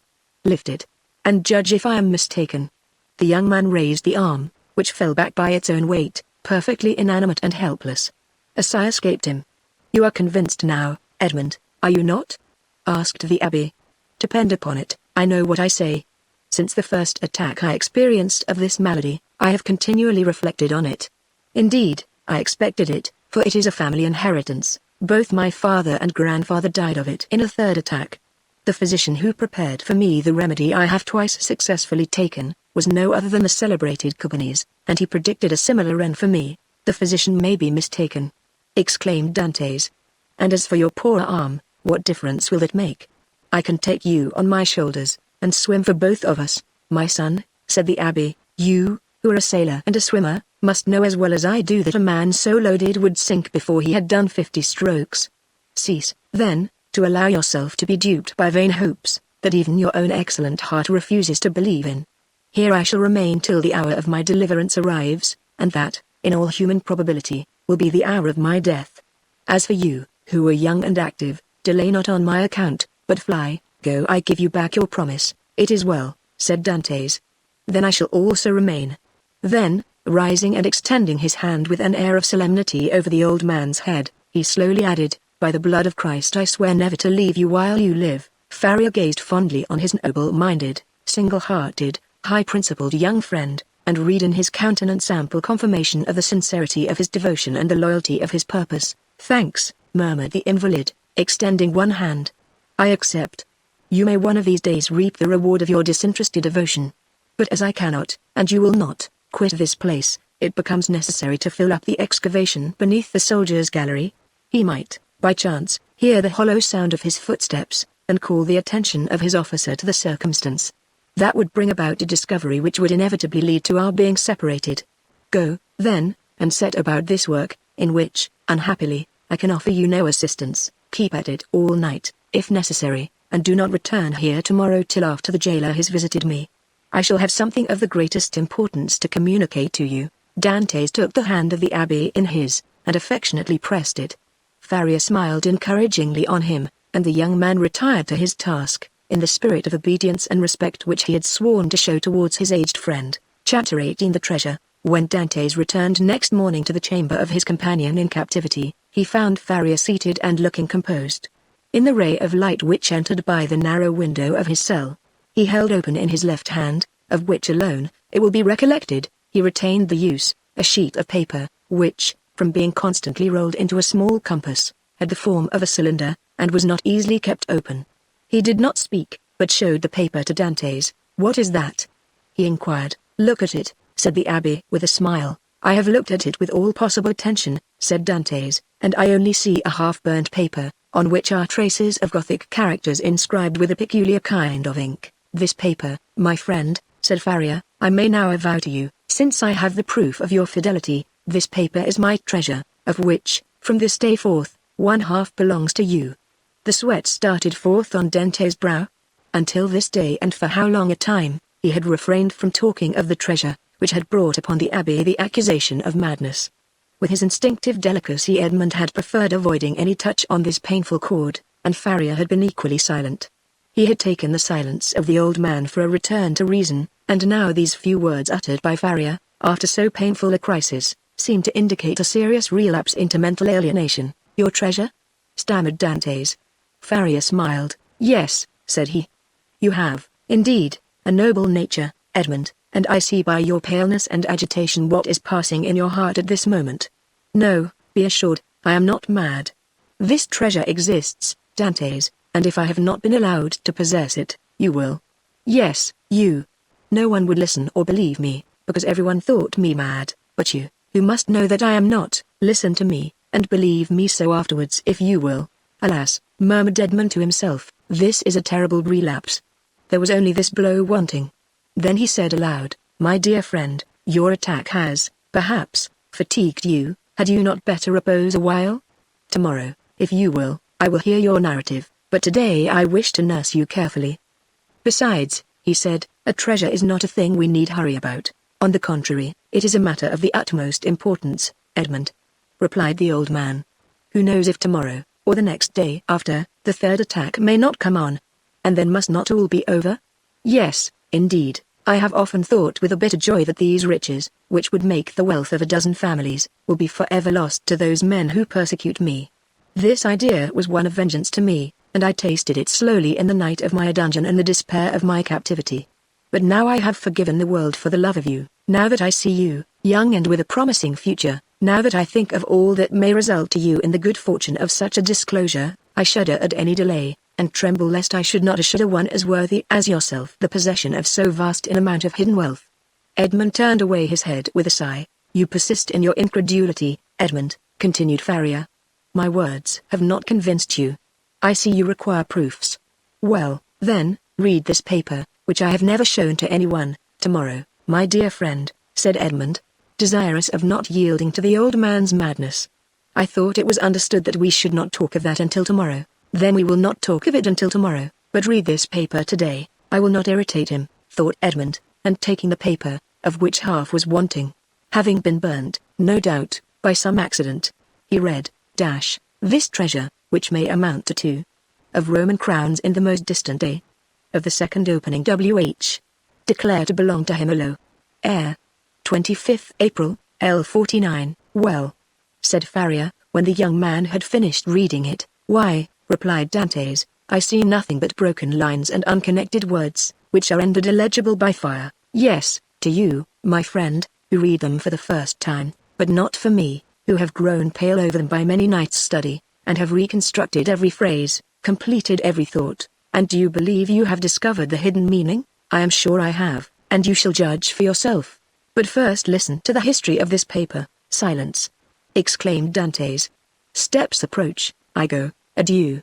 And Dantes, happy to escape the history and explanation which would be sure to confirm his belief in his friend's mental instability, glided like a snake along the narrow passage, while Faria, restored by his alarm to a certain amount of activity, pushed the stone into place with his foot, and covered it with a mat in order the more effectually to avoid discovery. It was the governor, who, hearing of Faria's illness from the jailer, had come in person to see him. Faria sat up to receive him, avoiding all gestures in order that he might conceal from the governor the paralysis that had already half-stricken him with death.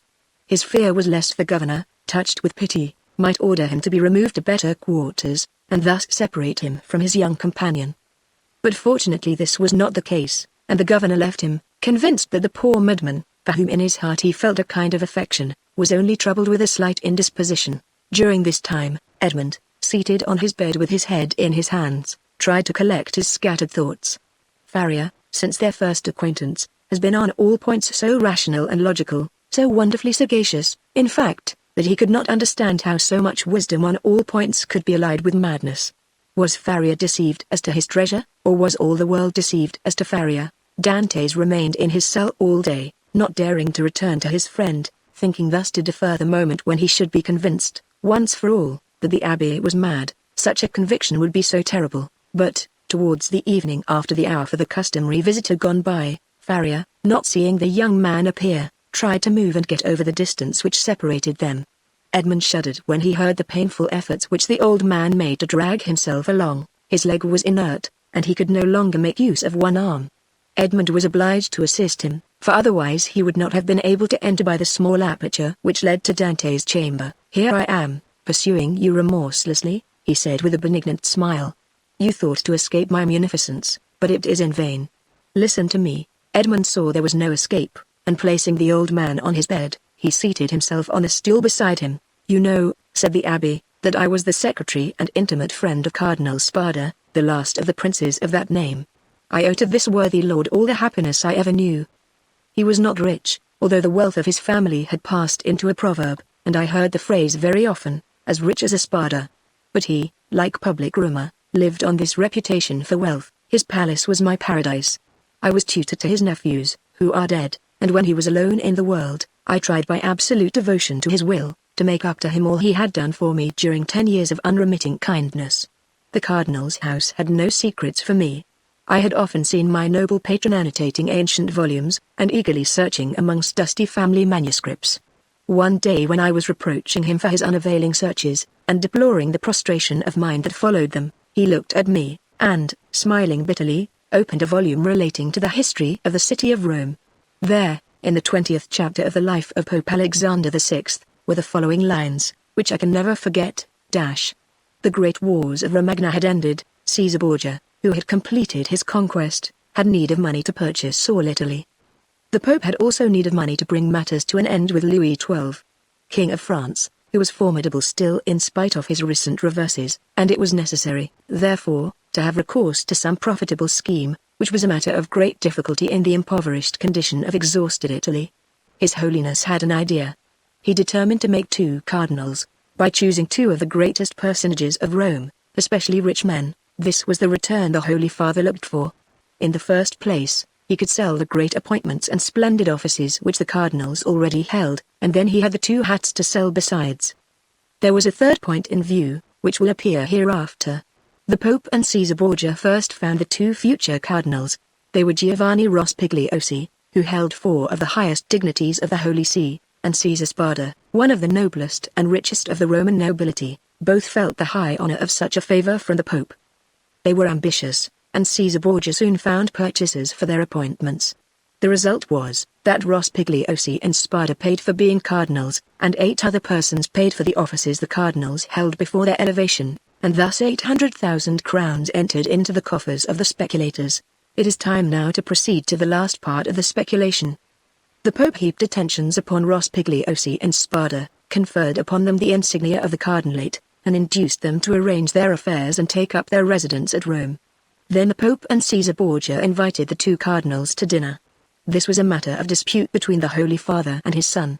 Caesar thought they could make use of one of the means which he always had ready for his friends, that is to say, in the first place, the famous key which was given to certain persons with a request that they go and open a designated cupboard. This key was furnished with a small iron point, a negligence on the part of the locksmith. When this was pressed to effect the opening of the cupboard, of which the lock was difficult, the person was pricked by this small point, and died next day. Then there was the ring with the lion's head, which Caesar wore when he wanted to greet his friends with a clasp of the hand. The lion bit the hand thus favored, and at the end of 24 hours, the bite was mortal. Caesar proposed to his father, that they should either ask the cardinals to open the cupboard, or shake hands with them, but Alexander replied, "Now as to the worthy cardinals, Spada and Rospigliosi, let us ask both of them to dinner, something tells me that we shall get that money back. Besides, you forget, Caesar, an indigestion declares itself immediately, while a prick or a bite occasions a delay of a day or two."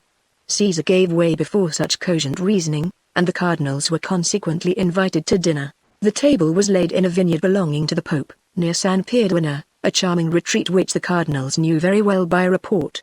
Rospigliosi, quite set up with his new dignities, went with a good appetite and his most ingratiating manner.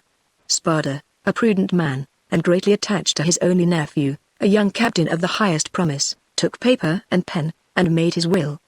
He then sent word to his nephew to wait for him near the vineyard, but it appeared the servant did not find him. Spada knew what these invitations meant, since Christianity, so eminently civilizing, had made progress in Rome. It was no longer a centurion who came from the tyrant with a message, "Caesar wills that you die." But it was a legate Latia, who came with a smile on his lips to say from the Pope, "His Holiness requests you to dine with him." Spada set out about 2 o'clock to San Pierduena. The Pope awaited him. The first sight that attracted the eyes of Spada was that of his nephew, in full costume, and Caesar Borgia paying him most marked attentions. Spada turned pale, as Caesar looked at him with an ironical air, which proved that he had anticipated all, and that the snare was well spread. They began dinner and Spada was only able to inquire of his nephew if he had received his message. The nephew replied no, perfectly comprehending the meaning of the question. It was too late, for he had already drunk a glass of excellent wine, placed for him expressly by the Pope's butler. Spada at the same moment saw another bottle approach him, which he was pressed to taste. An hour afterwards a physician declared they were both poisoned through eating mushrooms. Spada died on the threshold of the vineyard. The nephew expired at his own door, making signs which his wife could not comprehend. Then Caesar and the Pope hastened to lay hands on the heritage, under presence of seeking for the papers of the dead man. But the inheritance consisted in this only, a scrap of paper on which Spada had written, "I bequeath to my beloved nephew my coffers, my books, and, amongst others, my breviary with the gold corners, which I beg he will preserve in remembrance of his affectionate uncle." The heirs sought everywhere, admired the breviary, laid hands on the furniture, and were greatly astonished that Spada, the rich man, was really the most miserable of uncles. No treasures, unless they were those of science, contained in the library and laboratories. That was all. Caesar and his further searched, examined, scrutinized, but found nothing, or at least very little, not exceeding a few thousand crowns in plate, and about the same in ready money. But the nephew had time to say to his wife before he expired, "Look well among my uncle's papers, there is a will." They sought even more thoroughly than the august heirs had done, but it was fruitless. There were 2 palaces and a vineyard behind the Palatine Hill, but in these days landed property had not much value, and the 2 palaces and the vineyard remained to the family since they were beneath the rapacity of the Pope and his son. Months and years rolled on. Alexander died, poisoned, you know by what mistake. Caesar, poisoned at the same time, escaped by shedding his skin like a snake, but the new skin was spotted by the poison till it looked like a tiger's. Then, compelled to quit Rome, he went and got himself obscurely killed in a night skirmish, scarcely noticed in history. After the Pope's death and his son's exile, it was supposed that the Spada family would resume the splendid position they had held before the cardinal's time, but this was not the case. The Spadas remained in doubtful ease, a mystery hung over this dark affair, and the public rumor was, that Caesar, a better politician than his father, had carried off from the Pope the fortune of the 2 cardinals. I say the 2, because Cardinal Rospigliosi, who had not taken any precaution, was completely despoiled. Up to this point, said Faria, interrupting the thread of his narrative, this seems to you very meaningless, no doubt, eh? Oh, my friend, cried Dantes, on the contrary, it seems as if I were reading a most interesting narrative. Go on, I beg of you. I will. The family began to get accustomed to their obscurity. Years rolled on, and amongst the descendants some were soldiers, others diplomatists, some churchmen, some bankers, some grew rich, and some were ruined. I come now to the last of the family, whose secretary I was, the Count of Spada. I had often heard him complain of the disproportion of his rank with his fortune, and I advised him to invest all he had in an annuity. He did so, and thus doubled his income. The celebrated breviary remained in the family, and was in the Count's possession. It had been handed down from father to son, for the singular clause of the only will that had been found, had caused it to be regarded as a genuine relic, preserved in the family with superstitious veneration.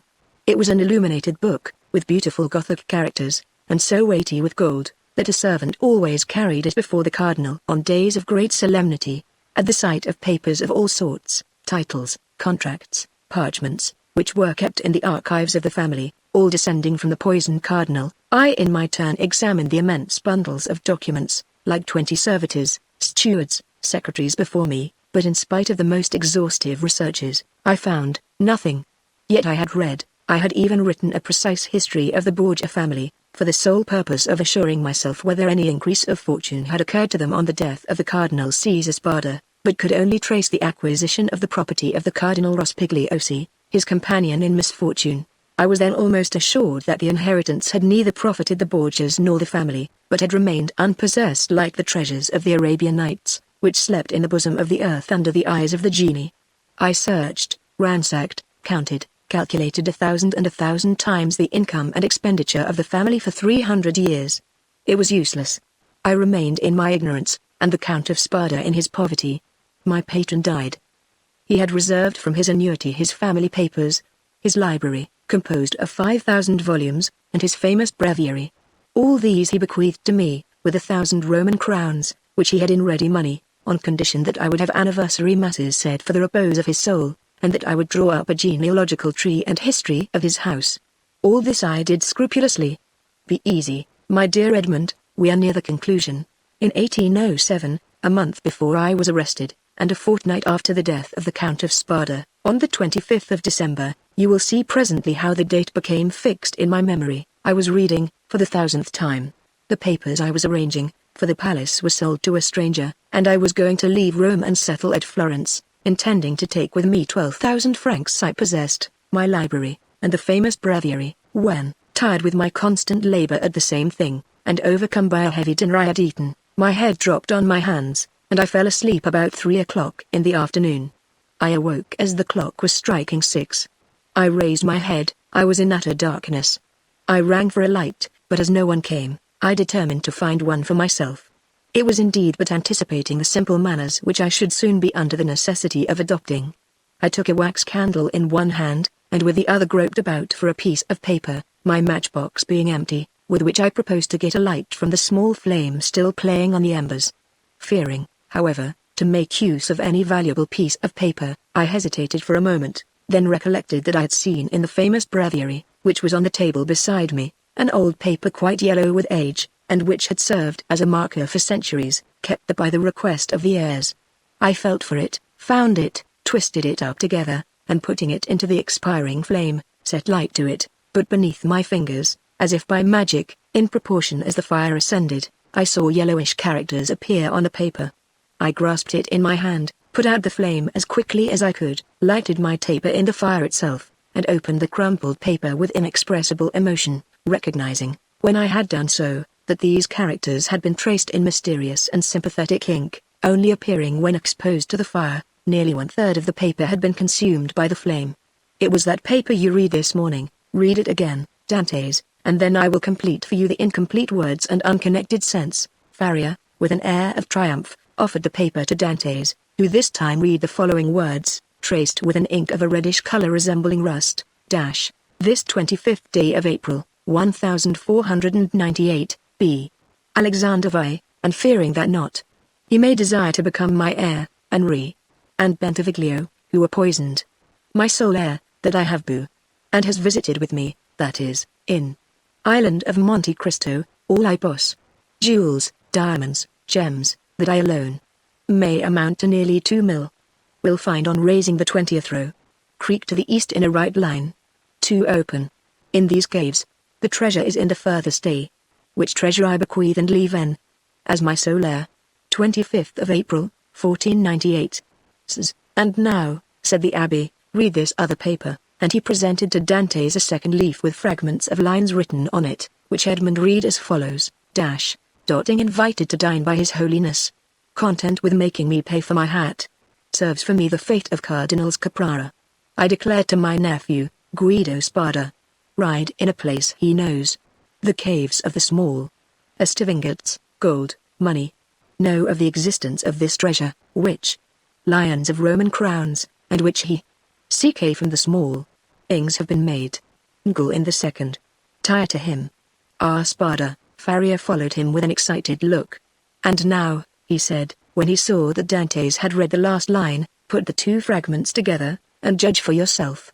Dantes obeyed, and the conjointed pieces gave the following, this 25th day of April, 1498, B. Ing invited to dine by His Holiness Alexander Vi, and fearing that not content with making me pay for my hat, he may desire to become my heir, and serves for me the fate of Cardinals Caprara and Bentivoglio, who were poisoned.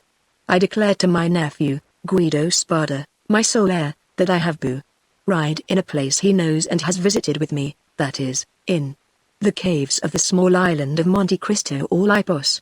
Set of ingots, gold, money, jewels, diamonds, gems, that I alone know of the existence of this treasure, which may amount to nearly 2 mil. Lions of Roman crowns, and which he will find on raising the 20th row. CK from the small creek to the east in a right line. 2 open ings have been made in these caves. The treasure is in the further stay. Ngul in the second, which treasure I bequeath and leave en tire to him as my sole heir. 25th of April, 1498. Spada. Well, do you comprehend now? Inquired Farrier. It is the declaration of Cardinal Spada, and the will so long sought for, replied Edmund, still incredulous. Yes, 1,000 times, yes, and who completed it as it now, I did. Aided by the remaining fragment, I guessed the rest, measuring the length of the lines by those of the paper, and divining the hidden meaning by means of what was in part revealed, as we are guided in a cavern by the small ray of light above us. And what did you do when you arrived at this conclusion? I resolved to set out, and did set out at that very instant, carrying with me the beginning of my great work, the unity of the Italian kingdom. But for some time the imperial police, who at this period, quite contrary to what Napoleon desired so soon as he had a son born to him, wished for a partition of provinces, had their eyes on me, and my hasty departure, the cause of which they were unable to guess. Having aroused their suspicions, I was arrested at the very moment I was leaving Piombino. Now, continued Farrier, addressing Dantes with an almost paternal expression, now, my dear fellow, you know as much as I do myself. If we ever escape together, half this treasure is yours. If I die here, and you escape alone, the whole belongs to you. But, inquired Dantes hesitating, has this treasure no more legitimate possessor in the world than ourselves? No, no, be easy on that score, the family is extinct. The last Count of Spada, moreover, made me his heir, bequeathing to me this symbolic breviary. He bequeathed to me all it contained. No, no, make your mind satisfied on that point. If we lay hands on this fortune, we may enjoy it without remorse, and you say this treasure amounts to 2 millions of Roman crowns, nearly 13 millions of our money, $2,600,000 in 1894, impossible. Said Dantes, staggered at the enormous amount. Impossible? And why? Asked the old man. The Spada family was one of the oldest and the most powerful families of the 15th century, and in those times, when other opportunities for investment were wanting, such accumulations of gold and jewels were by no means rare. There are at this day Roman families perishing of hunger, though possessed of nearly 1 million in diamonds and jewels, handed down by entail, and which they cannot touch. Edmund thought he was in a dream. He wavered between incredulity and joy. I have only kept this secret so long from you, continued Farrier, that I might test your character, and then surprise you. Had we escaped before my attack of catalepsy, I should have conducted you to Monte Cristo. Now, he added, with a sigh, it is you who will conduct me thither. Well, Dantes, you do not thank me? This treasure belongs to you, my dear friend, replied Dantes, and to you only. I have no right to it. I am no relation of yours. You are my son, Dantes, exclaimed the old man. You are the child of my captivity. My profession condemns me to celibacy. God has sent you to me to console, at one and the same time, the man who could not be a father, and the prisoner who could not get free. And Faria extended the arm of which alone the use remained to him to the young man who threw himself upon his neck and wept. Chapter 19. The third attack. Now that this treasure, which had so long been the object of the abbé's meditations, could ensure future happiness of him whom Faria really loved as a son, it had doubled its value in his eyes, and every day he expatiated on the amount, explaining to Dantes all the good which, with 13 or 14 millions of francs, a man could do in these days to his friends. And then Dante's countenance became gloomy, for the oath of vengeance he had taken recurred to his memory, and he reflected how much ill, in these times, a man with 13 or 14 millions could do to his enemies. The abbé did not know the island of Monte Cristo, but Dantes knew it, and had often passed it, situated 25 miles from Pianosa, between Corsica and the island of Elba, and had once touched the. This island was, always had been, and still is, completely deserted. It is a rock of almost conical form, which looks as though it had been thrust up by volcanic force from the depth to the surface of the ocean. Dantes drew a plan of the island for Faria, and Faria gave Dantes advice as to the means he should employ to recover the treasure. But Dantes was far from being as enthusiastic and confident as the old man. It was past a question now that Faria was not a lunatic, and the way in which he had achieved the discovery, which had given rise to the suspicion of his madness, increased Edmond's admiration of him. But at the same time Dantes could not believe that the deposit, supposing it had ever existed, still existed, and though he considered the treasure as by no means chimerical, he yet believed it was no longer there. However, as if fate resolved on depriving the prisoners of their last chance, and making them understand that they were condemned to perpetual imprisonment, a new misfortune befell them. The gallery on the seaside, which had long been in ruins, was rebuilt. They had repaired it completely, and stopped up with vast masses of stone the hole Dantes had partly filled in. But for this precaution, which, it will be remembered, the abbé had made to Edmond, the misfortune would have been still greater, for their attempt to escape would have been detected, and they would undoubtedly have been separated. Thus a new, a stronger, and more inexorable barrier was interposed to cut off the realization of their hopes. "You see," said the young man, with an air of sorrowful resignation, to Faria, "that God deems it right to take from me any claim to merit for what you call my devotion to you. I have promised to remain forever with you, and now I could not break my promise if I would. The treasure will be no more mine than yours, and neither of us will quit this prison. But my real treasure is not that, my dear friend, which awaits me beneath the sombre rocks of Monte Cristo. It is your presence, our living together 5 or 6 hours a day, in spite of our jailers. It is the rays of intelligence you have elicited from my brain, the languages you have implanted in my memory, and which have taken root with all their philological ramifications. These different sciences that you have made so easy to me by the depth of the knowledge you possess of them, and the clearness of the principles to which you have reduced them. This is my treasure, my beloved friend, and with this you have made me rich and happy. Believe me, and take comfort, this is better for me than tons of gold and cases of diamonds, even were they not as problematical as the clouds we see in the morning floating over the sea, which we take for terra firma, and which evaporate and vanish as we draw near to them. To have you as long as possible near me, to hear your eloquent speech, which embellishes my mind, strengthens my soul, and makes my whole frame capable of great and terrible things, if I should ever be free, so fills my whole existence, that the despair to which I was just on the point of yielding when I knew you, has no longer any hold over me, and this is my fortune, not chimerical, but actual. I owe you my real good, my present happiness, and all the sovereigns of the earth, even Caesar Borgia himself, could not deprive me of this. Thus, if not actually happy, yet the days these two unfortunates passed together went quickly. Faria, who for so long a time had kept silence as to the treasure, now perpetually talked of it. As he had prophesied would be the case, he remained paralyzed in the right arm and the left leg, and had given up all hope of ever enjoying it himself. But he was continually thinking over some means of escape for his young companion, and anticipating the pleasure he would enjoy. For fear the letter might be some day lost or stolen, he compelled Dantes to learn it by heart, and Dantes knew it from the first to the last word. Then he destroyed the second portion, assured that if the first was seized, no one would be able to discover its real meaning. Whole hours sometimes passed while Faria was giving instructions to Dantes, instructions which were to serve him when he was at liberty. Then, once free, from the day and hour and moment when he was so, he could have but one only thought, which was, to gain Monte Cristo by some means, and remain there alone under some pretext which would arouse no suspicions, and once there, to endeavor to find the wonderful caverns, and search in the appointed spot. The appointed spot, be it remembered, being the farthest angle in the second opening. In the meanwhile the hours passed, if not rapidly, at least tolerably. Faria, as we have said, without having recovered the use of his hand and foot, had regained all the clearness of his understanding, and had gradually, besides the moral instructions we have detailed, taught his youthful companion the patient and sublime duty of a prisoner, who learns to make something from nothing.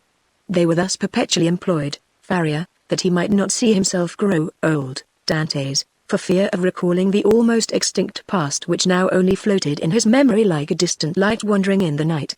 So life went on for them as it does for those who are not victims of misfortune and whose activities glide along mechanically and tranquilly beneath the eye of Providence. But beneath this superficial calm there were in the heart of the young man, and perhaps in that of the old man, many repressed desires, many stifled sighs, which found vent when Faria was left alone, and when Edmund returned to his cell.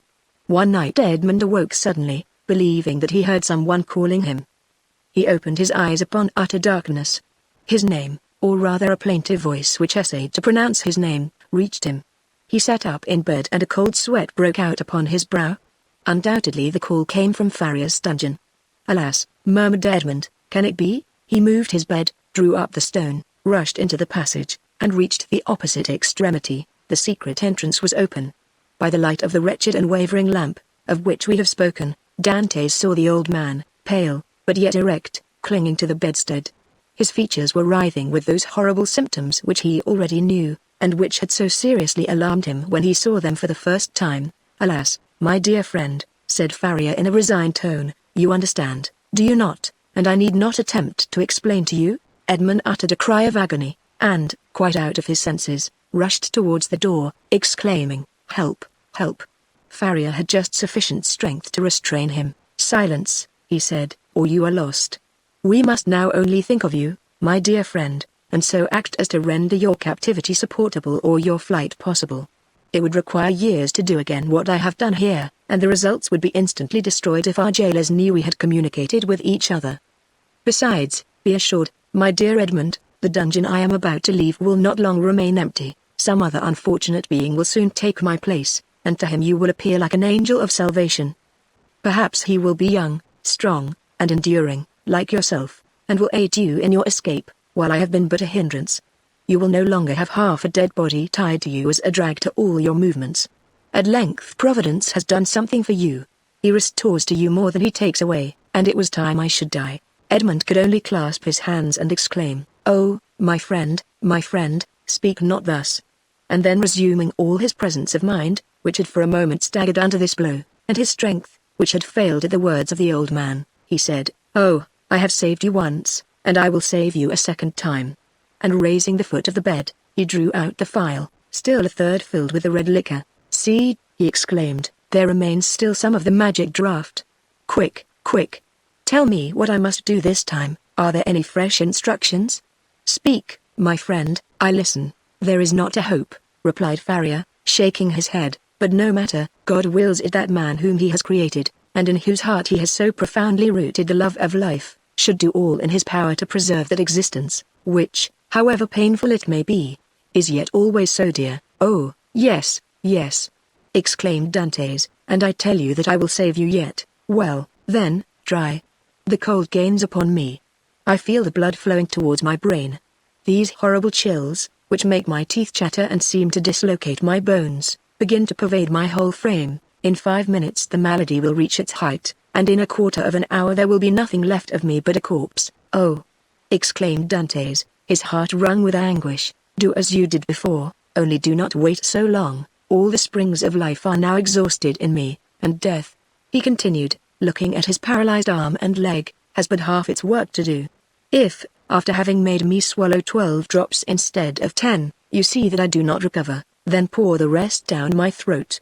Now lift me on my bed, for I can no longer support myself." Edmund took the old man in his arms, and laid him on the bed. "And now, my dear friend," said Faria, "sole consolation of my wretched existence, you whom heaven gave me somewhat late, but still gave me, a priceless gift, and for which I am most grateful, at the moment of separating from you forever, I wish you all the happiness and all the prosperity you so well deserve.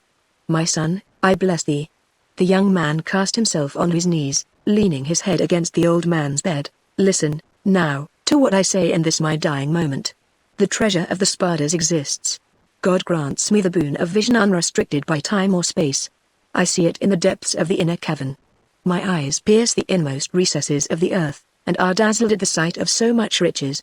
If you do escape, remember that the poor abbé, whom all the world called mad, was not so. Hasten to Monte Cristo, avail yourself of the fortune, for you have indeed suffered long enough. A violent convulsion attacked the old man. Dantes raised his head and saw Faria's eyes injected with blood. It seemed as if a flow of blood had ascended from the chest to the head. Adieu, adieu, murmured the old man, clasping Edmund's hand convulsively. Adieu. Oh, no, no, not yet, he cried, do not forsake me. Oh, succor him. Help, help, help, hush, hush, murmured the dying man, that they may not separate us if you save me. You are right. Oh, yes, yes, be assured I shall save you. Besides, although you suffer much, you do not seem to be in such agony as you were before. Do not mistake. I suffer less because there is in me less strength to endure. At your age we have faith in life, it is the privilege of youth to believe and hope, but old men see death more clearly. Oh, 'tis here, 'tis here, 'tis over, my sight is gone, my senses fail. Your hand, Dantes. Adieu, adieu. And raising himself by a final effort, in which he summoned all his faculties, he said, Monte Cristo, forget not Monte Cristo. And he fell back on the bed. The crisis was terrible, and a rigid form with twisted limbs, swollen eyelids, and lips flecked with bloody foam, lay on the bed of torture, in place of the intellectual being who so lately rested there. Dantes took the lamp, placed it on a projecting stone above the bed, whence its tremulous light fell with strange and fantastic ray on the distorted countenance and motionless, stiffened body. With steady gaze he awaited confidently the moment for administering the restorative. When he believed that the right moment had arrived, he took the knife, pried open the teeth, which offered less resistance than before, counted one after the other 12 drops, and watched. The phial contained, perhaps, twice as much more. He waited 10 minutes, a quarter of an hour, half an hour, no change took place. Trembling, his hair erect, his brow bathed with perspiration, he counted the seconds by the beating of his heart. Then he thought it was time to make the last trial, and he put the phial to the purple lips of Faria, and without having occasion to force open his jaws, which had remained extended, he poured the whole of the liquid down his throat. The draught produced a galvanic effect. A violent trembling pervaded the old man's limbs, his eyes opened until it was fearful to gaze upon them. He heaved a sigh which resembled a shriek, and then his convulsed body returned gradually to its former immobility, the eyes remaining open. Half an hour and a half elapsed, and during this period of anguish, Edmund leaned over his friend, his hand applied to his heart, and felt the body gradually grow cold, and the heart's pulsation become more and more deep and dull, until at length it stopped. The last movement of the heart ceased, the face became livid, the eyes remained open, but the eyeballs were glazed. It was 6 o'clock in the morning, the dawn was just breaking, and its feeble ray came into the dungeon, and paled the ineffectual light of the lamp. Strange shadows passed over the countenance of the dead man, and at times gave it the appearance of life. While the struggle between day and night lasted, Dantes still doubted, but as soon as the daylight gained the preeminence, he saw that he was alone with the corpse. Then an invincible and extreme terror seized upon him, and he dared not again press the hand that hung out of bed. He dared no longer to gaze on those fixed and vacant eyes, which he tried many times to close, but in vain. They opened again as soon as shut. He extinguished the lamp, carefully concealed it, and then went away, closing as well as he could the entrance to the secret passage by the large stone as he descended. It was time, for the jailer was coming. On this occasion he began his rounds at Dantes' cell, and on leaving him he went on to Faria's dungeon, taking thither breakfast and some linen. Nothing betokened that the man knew anything of what had occurred. He went on his way. Dantes was then seized with an indescribable desire to know what was going on in the dungeon of his unfortunate friend. He therefore returned by the subterraneous gallery, and arrived in time to hear the exclamations of the turnkey, who called out for help. Other turnkeys came, and then was heard the regular tramp of soldiers. Last of all came the governor. Edmund heard the creaking of the bed as they moved the corpse, heard the voice of the governor, who asked them to throw water on the dead man's face, and seeing that, in spite of this application, the prisoner did not recover, they sent for the doctor. The governor then went out, and words of pity fell on Dantes' listening ears, mingled with brutal laughter. Well, well, said one, the madman has gone to look after his treasure. Good journey to him. With all his millions, he will not have enough to pay for his shroud," said another. "Oh," added a third voice, "the shrouds of the Chateau d'If are not dear." "Perhaps," said one of the previous speakers, "as he was a churchman, they may go to some expense in his behalf. They may give him the honors of the sack." Edmund did not lose a word, but comprehended very little of what was said. The voices soon ceased, and it seemed to him as if everyone had left the cell. Still he dared not to enter, as they might have left some turnkey to watch the dead. He remained, therefore, mute and motionless, hardly venturing to breathe. At the end of an hour, he heard a faint noise, which increased. It was the governor who returned, followed by the doctor and other attendants. There was a moment's silence. It was evident that the doctor was examining the dead body. The inquiry soon commenced. The doctor analyzed the symptoms of the malady to which the prisoner had succumbed, and declared that he was dead.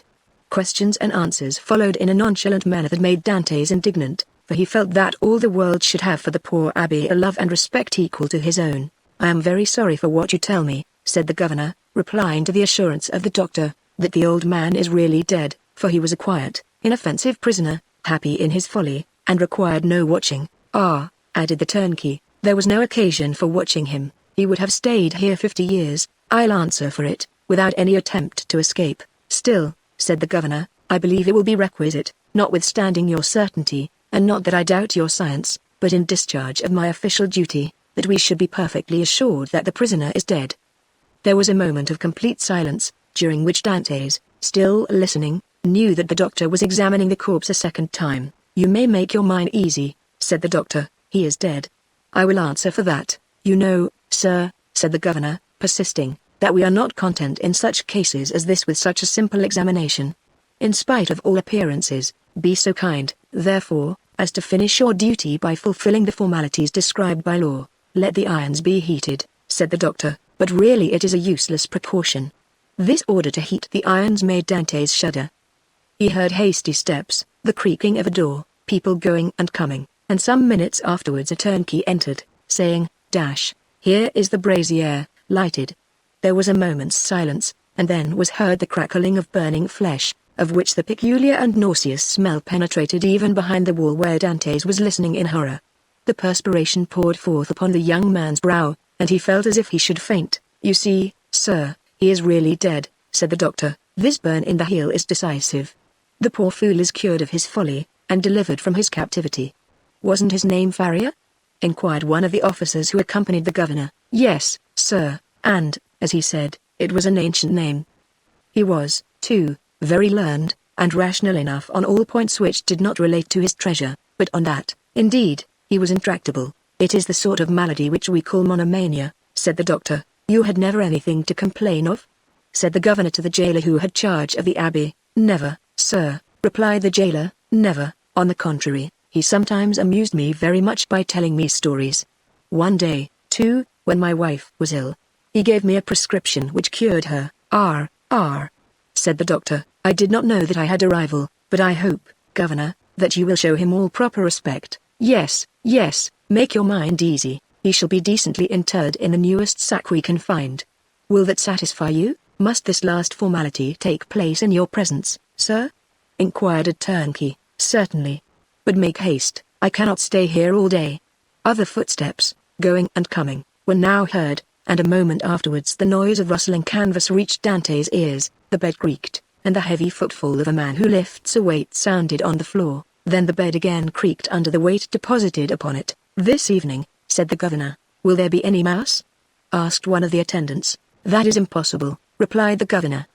"The chaplain of the chateau came to me yesterday to beg for leave of absence, in order to take a trip to Hires for a week. I told him I would attend to the prisoners in his absence. If the poor abbé had not been in such a hurry, he might have had his requiem." "Pooh, said the doctor, with the impiety usual in persons of his profession. "He is a churchman. God will respect his profession, and not give the devil the wicked delight of sending him a priest." A shout of laughter followed this brutal jest.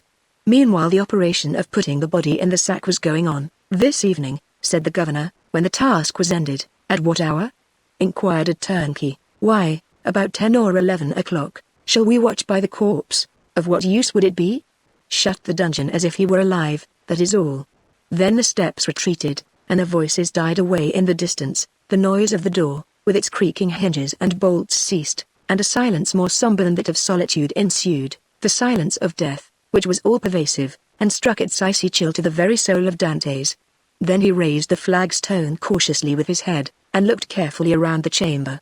It was empty, and Dante's emerged from the tunnel. Chapter 20. The Cemetery of the Château d'If. On the bed, at full length, and faintly illuminated by the pale light that came from the window, lay a sack of canvas, and under its rude folds was stretched a long and stiffened form. It was Farriar's last winding sheet, a winding sheet which, as the turnkey said, cost so little. Everything was in readiness. A barrier had been placed between Dante's and his old friend. No longer could Edmund look into those wide-open eyes which had seemed to be penetrating the mysteries of death. No longer could he clasp the hand which had done so much to make his existence blessed. Farriar, the beneficent and cheerful companion, with whom he was accustomed to live so intimately, no longer breathed. He seated himself on the edge of that terrible bed, and fell into melancholy and gloomy reverie. Alone. He was alone again condemned to silence, again face to face with nothingness. Alone, never again to see the face, never again to hear the voice of the only human being who united him to earth. Was not Farriar's fate the better, after all, to solve the problem of life at its source, even at the risk of horrible suffering? The idea of suicide, which his friend had driven away and kept away by his cheerful presence, now hovered like a phantom over the abbé's dead body. If I could die, he said, I should go where he goes, and should assuredly find him again. But how to die?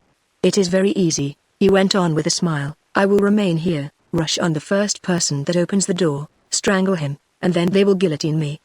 But excessive grief is like a storm at sea, where the frail bark is tossed from the depths to the top of the wave. Dante's recoiled from the idea of so infamous a death, and passed suddenly from despair to an ardent desire for life and liberty. Die? Oh, no, he exclaimed, not die now, after having lived and suffered so long and so much. Die? Yes, had I died years ago, but now to die would be, indeed, to give way to the sarcasm of destiny. No, I want to live. I shall struggle to the very last. I will yet win back the happiness of which I have been deprived. Before I die I must not forget that I have my executioners to punish, and perhaps, too, who knows, some friends to reward. Yet they will forget me here, and I shall die in my dungeon like Farriar. As he said this, he became silent and gazed straight before him like one overwhelmed with a strange and amazing thought. Suddenly he arose, lifted his hand to his brow as if his brain were giddy, paced twice or thrice round the dungeon, and then paused abruptly by the bed. Just God, he muttered, whence comes this thought? Is it from thee? Since none but the dead pass freely from this dungeon, let me take the place of the dead. Without giving himself time to reconsider his decision, and, indeed, that he might not allow his thoughts to be distracted from his desperate resolution, he bent over the appalling shroud, opened it with a knife which Farriar had made, drew the corpse from the sack, and bore it along the tunnel to his own chamber, laid it on his couch, tied around its head the rag he wore at night around his own, covered it with his counterpane, once again kissed the ice-cold brow, and tried vainly to close the resisting eyes, which glared horribly, turned the head towards the wall, so that the jailer might, when he brought the evening meal, believe that he was asleep, as was his frequent custom, entered the tunnel again, drew the bed against the wall, returned to the other cell, took from the hiding-place the needle and thread, flung off his rags, that they might feel only naked flesh beneath the coarse canvas, and getting inside the sack, placed himself in the posture in which the dead body had been laid, and sewed up the mouth of the sack from the inside. He would have been discovered by the beating of his heart, if by any mischance the jailers had entered at that moment. Dantes might have waited until the evening visit was over, but he was afraid that the governor would change his mind, and order the dead body to be removed earlier. In that case his last hope would have been destroyed. Now his plans were fully made, and this is what he intended to do. If while he was being carried out the gravediggers should discover that they were bearing alive instead of a dead body, Dantes did not intend to give them time to recognize him. But with a sudden cut of the knife, he meant to open the sack from top to bottom, and, profiting by their alarm, escape, if they tried to catch him. He would use his knife to better purpose. If they took him to the cemetery and laid him in a grave, he would allow himself to be covered with earth, and then, as it was night, the gravediggers could scarcely have turned their backs before he would have worked his way through the yielding soil and escaped. He hoped that the weight of earth would not be so great that he could not overcome it. If he was detected in this and the earth proved too heavy, he would be stifled, and then, so much the better, all would be over. Dantes had not eaten since the preceding evening, but he had not thought of hunger, nor did he think of it now. His situation was too precarious to allow him even time to reflect on any thought but one. The first risk that Dantes ran was that the jailer, when he brought him his supper at 7 o'clock, might perceive the change that had been made. Fortunately, 20 times at least, from misanthropy or fatigue, Dantes had received his jailer in bed, and then the man placed his bread and soup on the table, and went away without saying a word. This time the jailer might not be as silent as usual, but speak to Dantes, and seeing that he received no reply, go to the bed, and thus discover all. When 7 o'clock came, Dantes' agony really began. His hand placed upon his heart was unable to redress its throbbings, while, with the other he wiped the perspiration from his temples. From time to time chills ran through his whole body, and clutched his heart in a grasp of ice. Then he thought he was going to die. Yet the hours passed on without any unusual disturbance, and Dantes knew that he had escaped the first peril. It was a good augury. At length, about the hour the governor had appointed, footsteps were heard on the stairs. Edmund felt that the moment had arrived, summoned up all his courage, held his breath, and would have been happy if at the same time he could have repressed the throbbing of his veins. The footsteps, they were double, paused at the door, and Dantes guessed that the two gravediggers had come to seek him. This idea was soon converted into certainty, when he heard the noise they made in putting down the hand bier. The door opened, and a dim light reached Dantes' eyes through the coarse sack that covered him. He saw two shadows approach his bed, a third remaining at the door with a torch in its hand. The two men, approaching the ends of the bed, took the sack by its extremities. "He's heavy though for an old and thin man," said one, as he raised the head. "They say every year adds half a pound to the weight of the bones," said another, lifting the feet. "Have you tied the knot?" inquired the first speaker. "What would be the use of carrying so much more weight?" was the reply. "I can do that when we get there." "Yes, you're right," replied the companion. "What's the knot for?" thought Dantes. They deposited the supposed corpse on the bier. Edmund stiffened himself in order to play the part of a dead man, and then the party, lighted by the man with the torch, who went first, ascended the stairs. Suddenly he felt the fresh and sharp night air, and Dantes knew that the mistral was blowing. It was a sensation in which pleasure and pain were strangely mingled. The bearers went on for 20 paces, then stopped, putting the bier down on the ground. One of them went away, and Dantes heard his shoes striking on the pavement. "Where am I?" he asked himself. "Really, he is by no means a light load," said the other bearer, sitting on the edge of the hand barrow. Dantes' first impulse was to escape, but fortunately he did not attempt it. "Give us a light," said the other bearer, "or I shall never find what I am looking for." The man with the torch complied, although not asked in the most polite terms. "What can he be looking for?" thought Edmund. "The spade, perhaps." An exclamation of satisfaction indicated that the gravedigger had found the object of his search. "Here it is at last," he said, "not without some trouble though." "Yes," was the answer, "but it has lost nothing by waiting." As he said this, the man came towards Edmund, who heard a heavy metallic substance laid down beside him, and at the same moment a cord was fastened round his feet with sudden and painful violence. "Well, have you tied the knot?" inquired the gravedigger, who was looking on. "Yes, and pretty tight too, I can tell you," was the answer. "Move on, then." And the bier was lifted once more, and they proceeded. They advanced 50 paces farther, and then stopped to open a door, then went forward again. The noise of the waves dashing against the rocks on which the chateau is built, reached Dantes' ear distinctly as they went forward. "Bad weather," observed one of the bearers. "Not a pleasant night for a dip in the sea." "Why, yes, the abbé runs a chance of being wet," said the other, and then there was a burst of brutal laughter. Dantes did not comprehend the jest, but his hair stood erect on his head. "Well, here we are at last," said one of them. A little farther," said the other. "You know very well that the last was stopped on his way, dashed on the rocks, and the governor told us next day that we were careless fellows." They ascended 5 or 6 more steps, and then Dantes felt that they took him, one by the head and the other by the heels, and swung him to and fro. "1," said the gravediggers, "2, 3, and at the same instant Dantes felt himself flung into the air like a wounded bird, falling, with a rapidity that made his blood curdle. Although drawn downwards by the heavy weight which hastened his rapid descent, it seemed to him as if the fall lasted for a century. At last, with a horrible splash, he darted like an arrow into the ice-cold water, and as he did so he uttered a shrill cry, stifled in a moment by his immersion beneath the waves. Dantes had been flung into the sea, and was dragged into its depths by a 36-pound shot tied to his feet. The sea is the cemetery of the Chateau d'If.